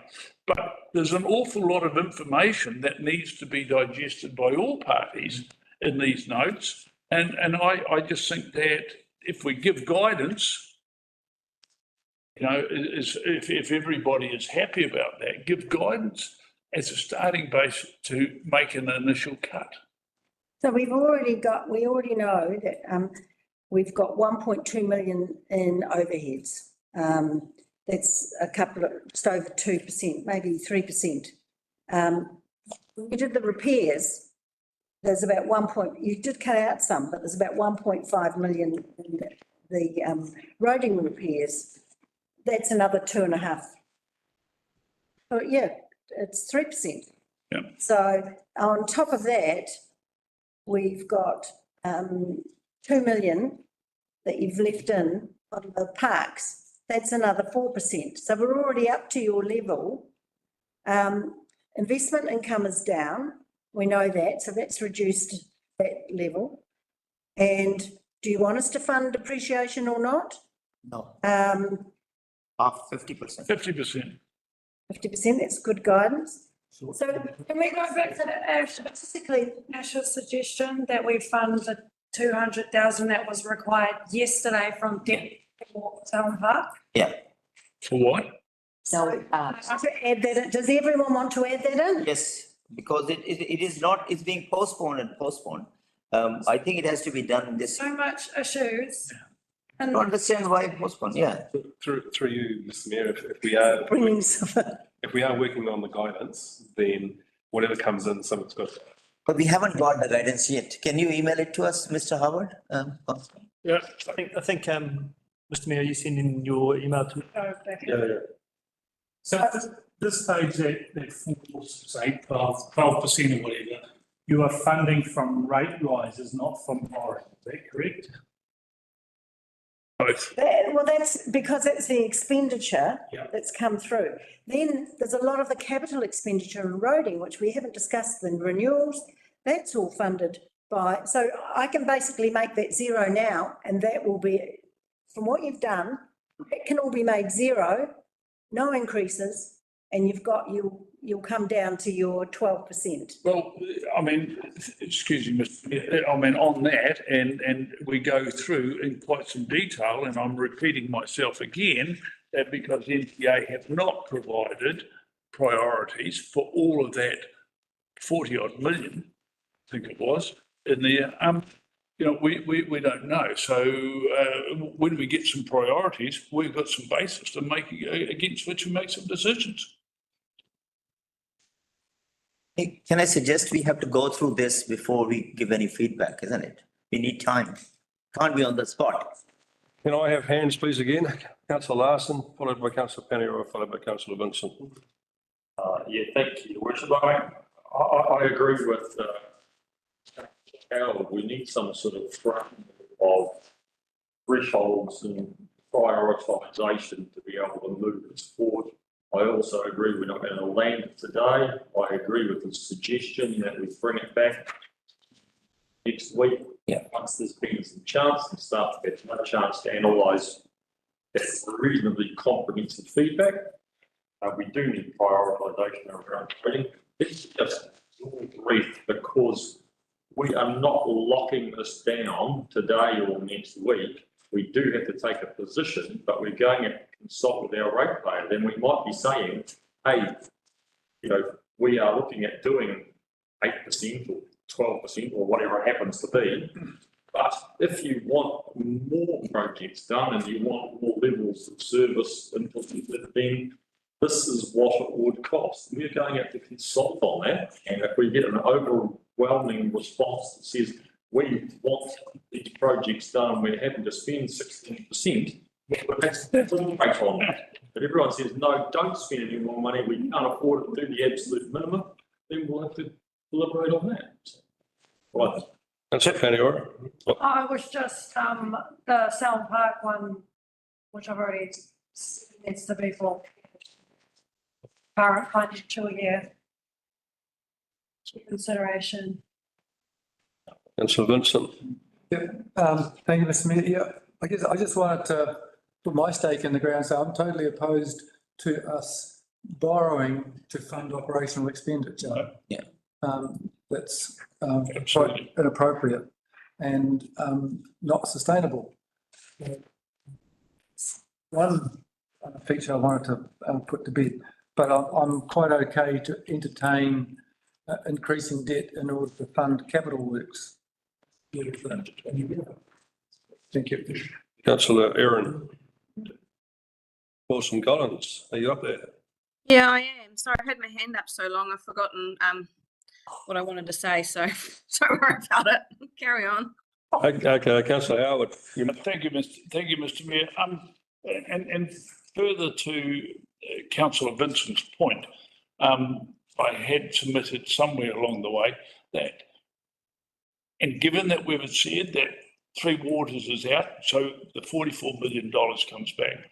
This is our once in a lifetime opportunity to actually get ahead and get some capital works done with a bit of new debt.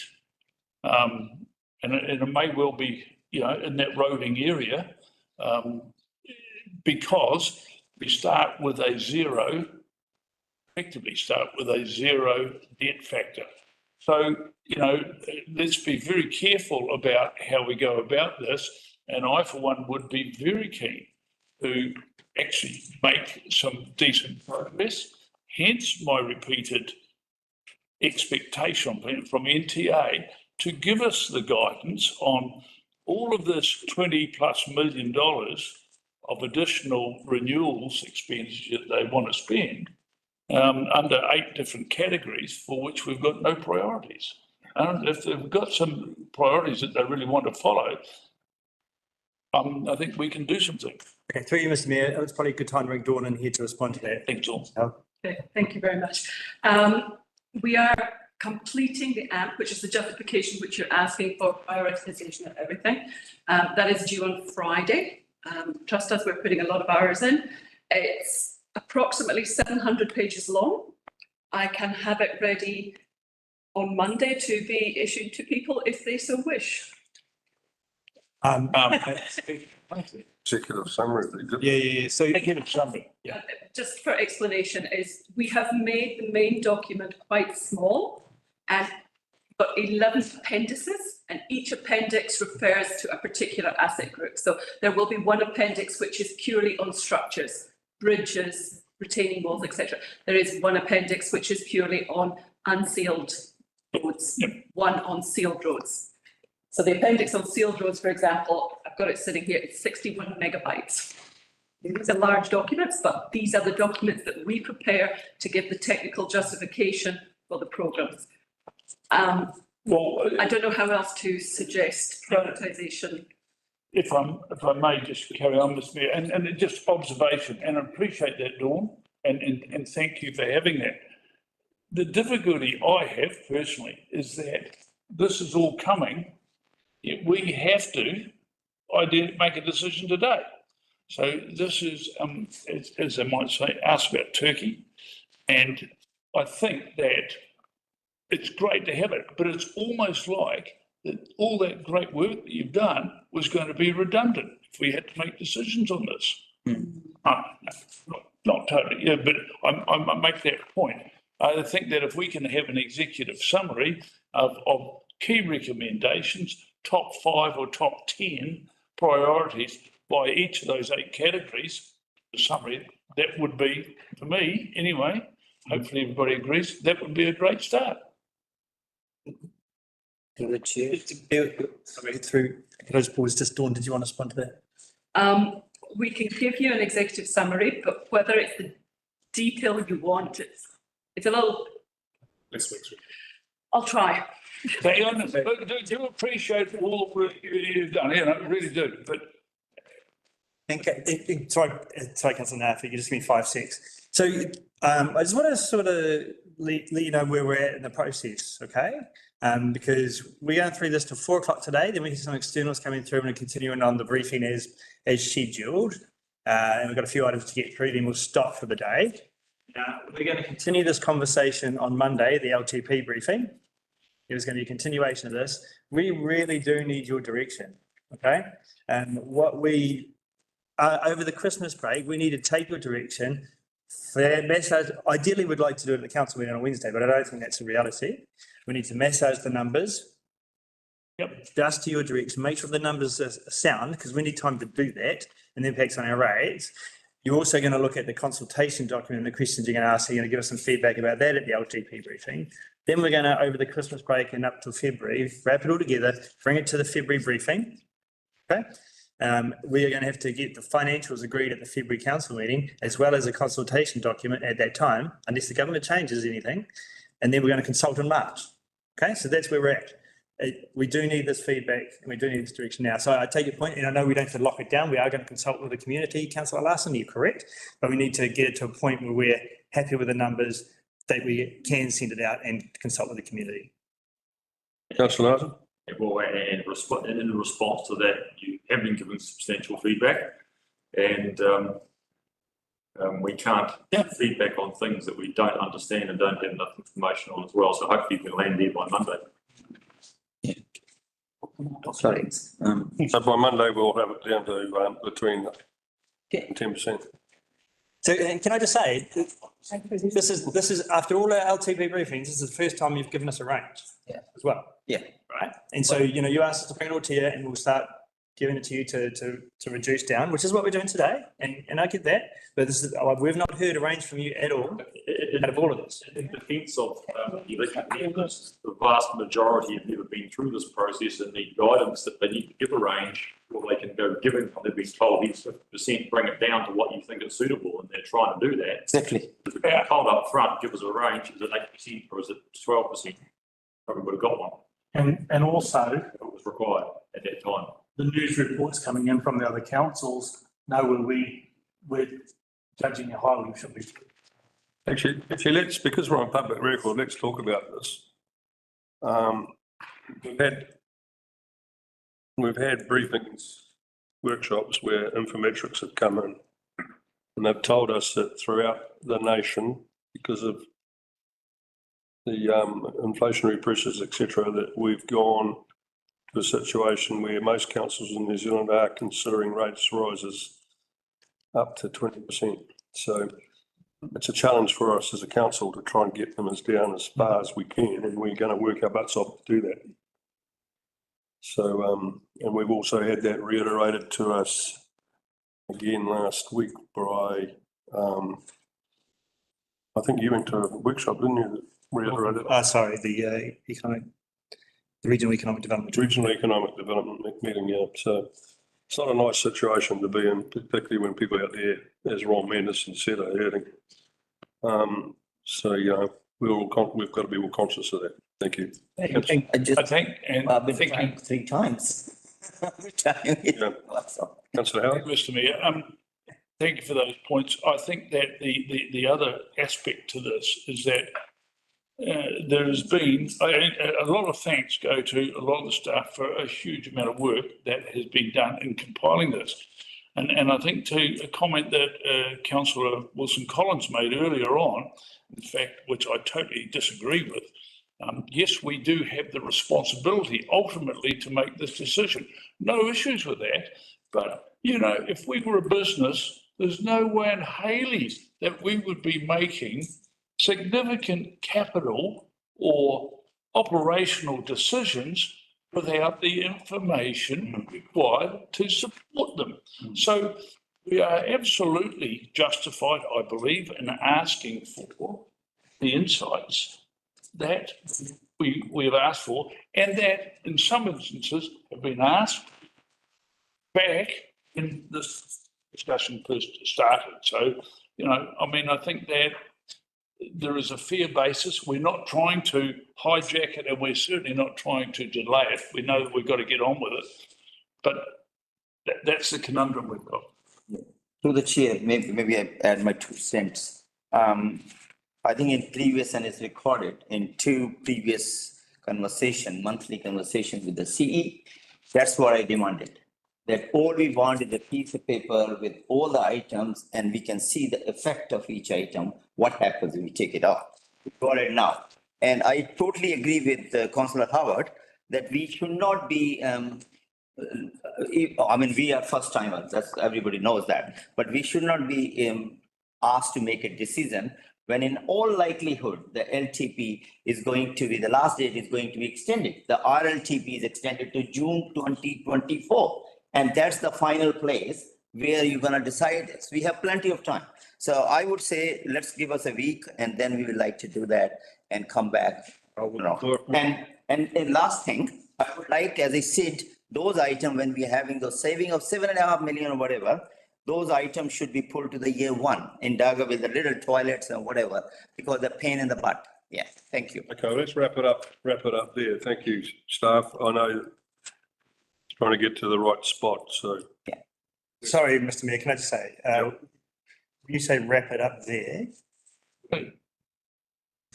Wrap up the conversation we've just had. Okay. Move on. So maybe what we can do is get direction today, because we have given you two on detail on attachment C, capital expenditure, and attachment D, which is to do with roading. So you might not have renewals. That's something Dawn's taken on board and she'll be working at tonight. So, because we need it to sort out our financials. But if we can go to maybe attachment C, because that is in detail. Attachment A, we were. No, just forget attachment A. We'll just move things. Okay. Come back to you. Thank you. Okay, but they will be moved out because we can't afford.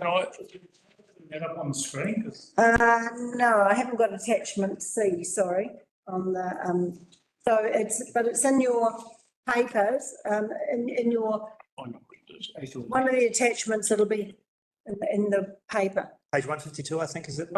Sounds about right. Yeah, 155, one more.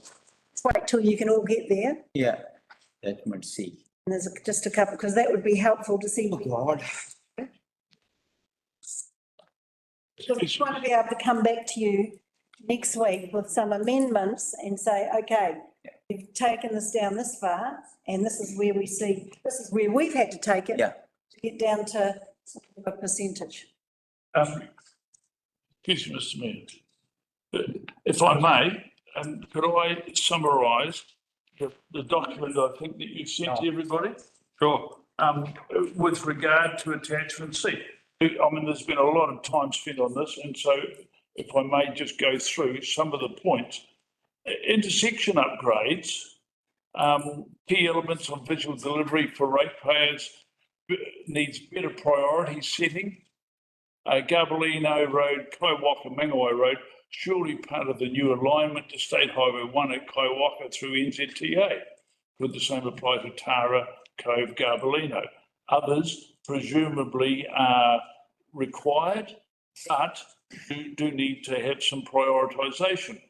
The LOS, and that for all members, so there is the Kaiwaka Mangawai area, there is Otamatea, there is the West Coast, and we're just waiting for feedback on those, but I suspect that the same point remains.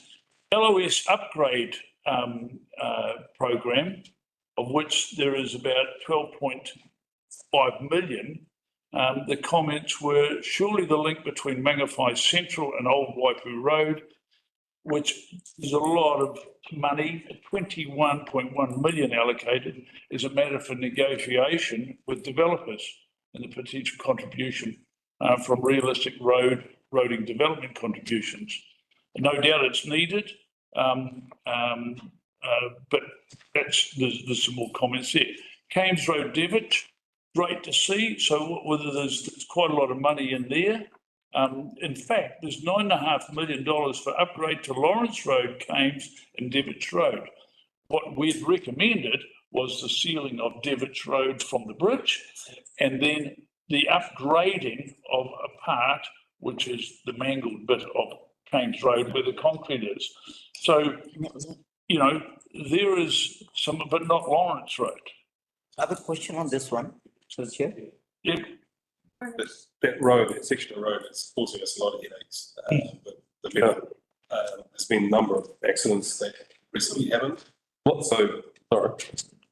Which road? Kames Beach and Lawrence. The bit from, Devitt. Kames, yeah. What we recognised, Arnon, was that people come down through there and they turn down Devitt and they cross the bridge when the bridge is fixed and they go into town that way and they don't do the rest of Lawrence Road, which doesn't have a huge amount of residents on it. They don't go that way through to Mangawai, Kaiwaka. So we thought we should prioritise if we are going to do anything that, as you said, that Kames Road is giving huge issues. There's a huge number of ratepayers up there, willing to fund it. Needs what? Yeah, through the chair, I have a clarification on this. So this is $12 million and this is debt funded? Yes, the roading is debt funded because if you want it done, then we have to do it. So I thought in the last presentation, it was only talking about, Councillor Larson was talking about targeted rates for roads. No? Not there, not that's. Anyway, this, the reason I am asking is, in the presentation in Regional Transport Committee, when they showed this plan, Kelvin Thomas, a lot of people said, well, this is boundary of Auckland, Davidge Road. And why we are spending money on a road which can be done by, so can't we work together with the Auckland Council on it? It's Kames Road, not Devitt Road. Yeah, one of the two. $1 million, yeah. Yeah. I haven't said anything about targeted rates for roading. I talked about the fact that we were possibly going to have a policy that was easier to use, but until someone initiates that, there's not a mechanism for any funding. Okay. As far as Kames Road is concerned, we talked very specifically about the under-engineered middle section being a legacy issue for about 15 years. So this 12. Entirely in the Kaipara area, so nothing to do with it. So this $12 million will be funded in a way, roundabout way, by general rates. Forget $12 million. $12 million has got nothing to do with anything that we've initiated in the policy. That is something that has come from left field. I don't know what it means. The origins of that number are. So. Okay. Councillor Manderson. Thank you. Through you, can I ask, has council made many attempts to arrange a significant funding, ideally from offshore, to cover some of these things?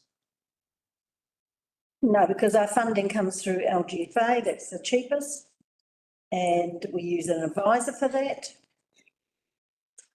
And we haven't actually, until now, we've managed to keep our debt at basically the same level because we've had other money coming in. So just to clarify, the 2.6 million there that you see in year one, that's to do with putting down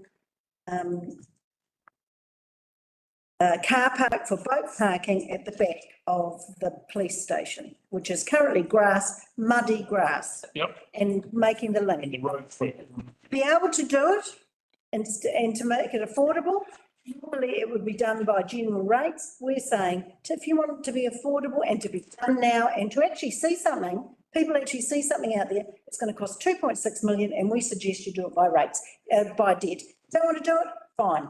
Yeah. And Hang on, let's have councillor Panior or councillor Madison, councillor Howard. So, just looking at this, it looks really, staggered and fair. So it's got everything covered off over a period of time when the work can actually be done too. There's no point trying to push everything to the front and there's no one to do it. Glaringly missing is any, intersection upgrades to Dargaville. I'm wondering, as we were supposed to get funding and then so it was taken out, or is there no requirement to do any intersections in Dargaville? That's a whole. Seaview Road, Missing Hero Road, Bailey's intersection. Road. No. All the intersection that Yep. upgrades we're talking about. It's in the LOS upgrade program. The Beach Road. That's in the LOS upgrade program. Just wondering, are there any intersections that were supposed to be upgraded and why are they not in here? Or were there some identified, but because of the funding we were supposed to get, it was going to be done as part of that tranche? Through the chair, if I may. I'm busy looking up where the, so you're asking about Dargaville intersection upgrades? We are currently sitting beyond year 3, so they've been pushed out beyond year 3. We're just missing that from this. Which one is it? This Well, we've got maybe attachment. See. So we've got up to 5th year and it's not covered off in any year up to 2030. 20, yeah.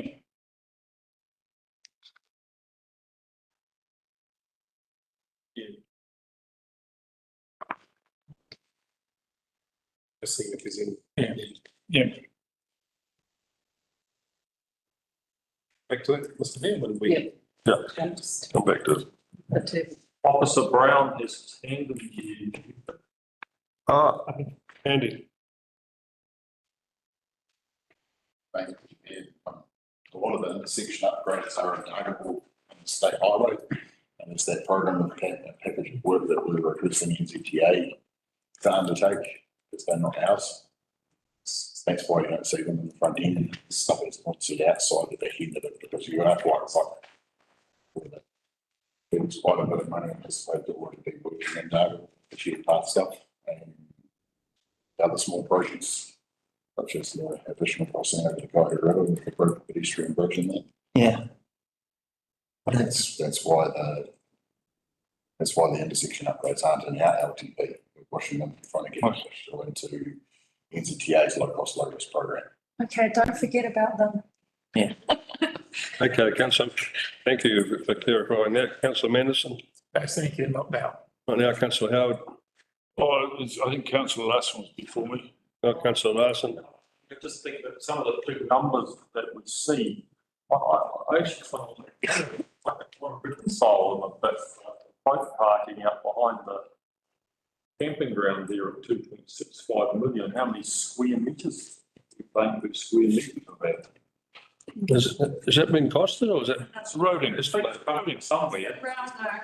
Okay, Mr. Brown. Made it on. The roading, it's a road though. It's not just parking, there is a new road proposal to come by Heads Road so that people don't have to drive all the way back through Alamo Crescent up North Ave to get out of the voting area. It's about better utilisation of that area. There is a plan that council commissioned through WSP 3 or 4 seasons back, 3 or 4 years back, and it's costed and funded. The funding application has been costed off the ground.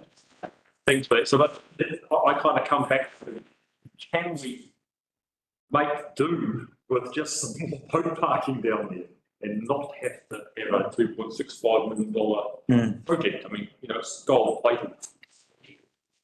Yeah. That's right. I think the point was, is that, you know, we had a look and we've got a major congestion factor, real congestion factor down there. We know that we need another boat ramp, which is going to be the subject of a separate conversation. So, I mean, I think that if we can look at sort of providing an overall solution down that area to alleviate some pain, that would be good. But I think that it does add extra appointments. When you go into page 2 of Appendix C, we've got this line item halfway down called Improved Movement, Parking and Boat Ramp Access, Functionability, Alamo Crescent, for which we've got allocated something in the order of $24 million over 3 years. Now, from 2027. Now, I think the points that we've made on this is that we don't know what that's about.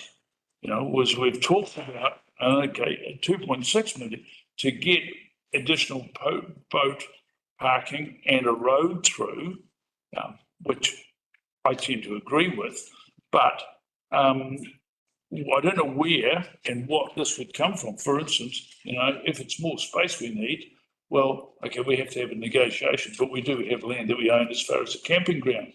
But actually, if it's more than that, then I would suggest, respectfully suggest that we go to this little document that everybody will get, page 7, item E, well, in fact, C, D, and E, and have a look at that as being resolved, but without knowing what this money is allocated for. Through you, Mr. Mayor, I might just be very we are bringing this back, and we will bring plans, but just a brief. What I just mentioned, that was commissioned by KDC some time ago, that 2.65 million is about an additional 25 boat parks in Alamo Crescent as it stands. The additional funding that we're seeking is to redevelop, sell the reserve and put more boat parking in, as well as including potentially a second program. The tiny little concrete one that's there at the edge of North Ave. It's moving there south of the east route. I just think that if we're in this situation where we're trying to cut costs, potentially nothing, we've just got to, I think if we're going to create some extra boat trailer parking on the back of the camping ground, do it in such a way that sometime in the distant future, we can build an expensive link road and all that sort of stuff. But we're not doing it now. Yeah. And we can't contemplate doing it now. Just forget about it. There might be congestion down there. That's what it is. Just have a bit more room for people to park their boats and leave it at that. And you know, I agree. Yeah. Thank you. It's a wonderful idea. I think that we've our whole opposition to a through road there, quite frankly. So just flag it. Well, in fact, we've made a suggestion for a possible another option for a boat ramp. It's in our feedback there. So thank you. I think that we're at the point we wish was. I don't know how far we're going to go today, but I think we're at the point where we need to move on to the next item. How far are we going to go here? It's 3:37. Report. We've still got text. So, pause for a second, if we can. Just thoughts from Anand and Sue here. Made a good start to the day. Yeah, I think if it's left to Anna and I, there'll be a lot pushed out, to make the percentage, if you're coming down with a percentage. So. Just prioritise. That's the main takeaway. But I think we're nearly there with the increases that you're telling us with what we've already done this morning, and there won't be much left to increase for the rest. Yeah, look, I'm saying. These discussion notes that we worked on yesterday, and I had them till 11 o'clock last night. And I've given them to everybody now. These discussion notes here are probably a good basis to go forward to. And everyone, look, I know it's long and hard, but we need to, you know, give that feedback by making ourselves aware of some of the issues that are in here. And any other issues you want to bring through that we need to discuss to land on a number. Through the chair, with the upgrade, because I did think the good suggestion, you know, you wanted the roads, and I'm not sure about I didn't come up with the 9.5 million that was roading, but you want to have any sealed roads in this budget, because it's likely that they won't be, if that's from what you're telling me, you want to keep it down. Well, I'm with Councillor Vincent. I've got an appetite for borrowing some money if it's not for operational, and particularly to clean up some really specific roads like the Kames Road that's gone on for years and years. It's dangerous. There's a lot of residents up there paying big bucks and rates who are going, you know, we need to fix this. I wonder about, if you allow me, Mr. Mayor, since you used my name, to test the community's response to the idea of a targeted rate, concept being that instead of the NZTA portion, that's covered by a targeted rate and serviced and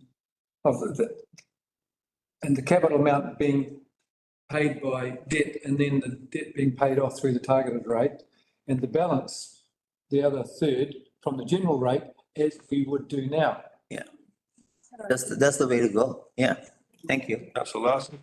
Yeah, I think there are some specific, very localised instances where we cannot go making those residents initiate a targeted rate on top of literally hundreds of thousands of dollars of annual general rate they're already paying on their relatively short little roads, fix legacy issues that quite frankly involve the council. I think we're going to have to actually bite the bullet and fix a couple of things. I agree, maybe we did fund them. What I want to understand is what proportion of our general rates take we're currently spending in roading. We don't know, to come back to us on Monday. I think there's a very strong case to justify fixing some of these things on the basis of how much money these people are paying. And I think the numbers would stack up with debt funding anyway, the amount that they pay already. I think it's quite a dangerous precedent to follow, actually. I'll just Councillor Vincent, and then you can. Just from the perspective that because these people pay more rates or a particular amount of rates, therefore that affects the level of service.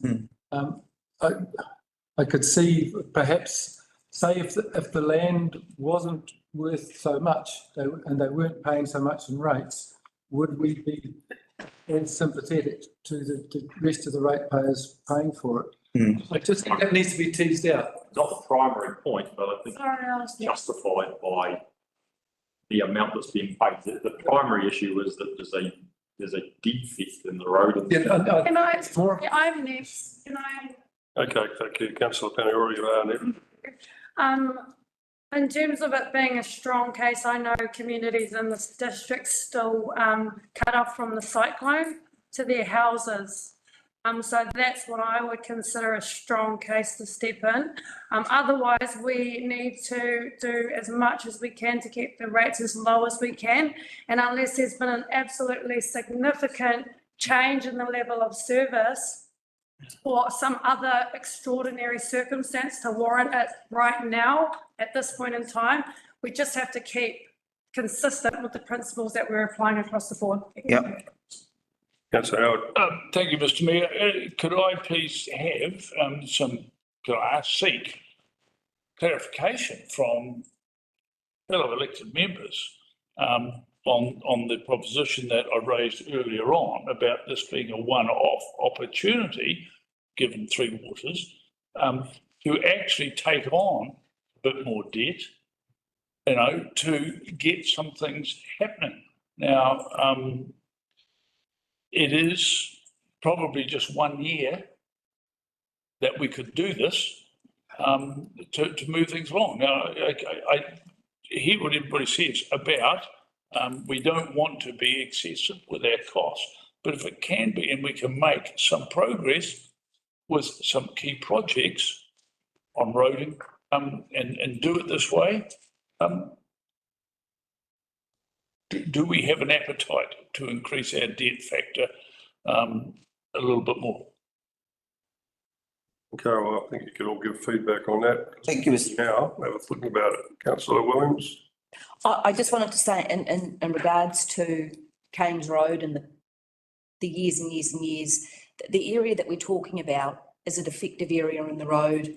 It's a safety issue. It's been going on forever. We've met with residents. It's also a detour route that gets used when the state highway or the road actually gets cut off. People go out through that way, and there are a lot of people along that road, a lot of development out there. It's just heaving. So if we were going to think of one area, my preference would be Kames Road, definitely. Councillor. Thank you, Mr. Mayor. I've lost half of it now, but what I'm trying to say is there is merit in keeping it low. This is not the time we should take ambitious projects of 12 million or whatever. But there are opportunities for us to work alongside Waka Kotahi, who are spending money on detour roads. They are promising it, and I made a point. Wherever you're using Kaipara Road, the two ministers, Shane Rethi, and they were sitting in there, you pay for that. Why we should pay for it? The trucks and all extra traffic damaging our roads. So there is opportunity. But what I'm trying to say, we are neglecting the most part. You can be very ambitious, but you're sitting on non-performing because of COVID, because of non-performance of $70 million. Which has not been executed, and Councillor Vincent made this point. Let's focus on that first before we want to put more money in the first year and waste and implement it on the ratepayers. Doesn't make sense to me. Thank you. Let's move on. Okay, so we've talked about funding more by debt, and you've given us some work to do to come back with prioritising the renewals and pushing out capital expenditure. We'll be doing a lot of that. And then I just mentioned there the additional revenue, investigate rental of spaces. Do you want us to purchase? Quick question, how much office space there available for rent? Or it's been quite a bit. Is it open plan? It's made on the three, because of the Three Waters staff not being there.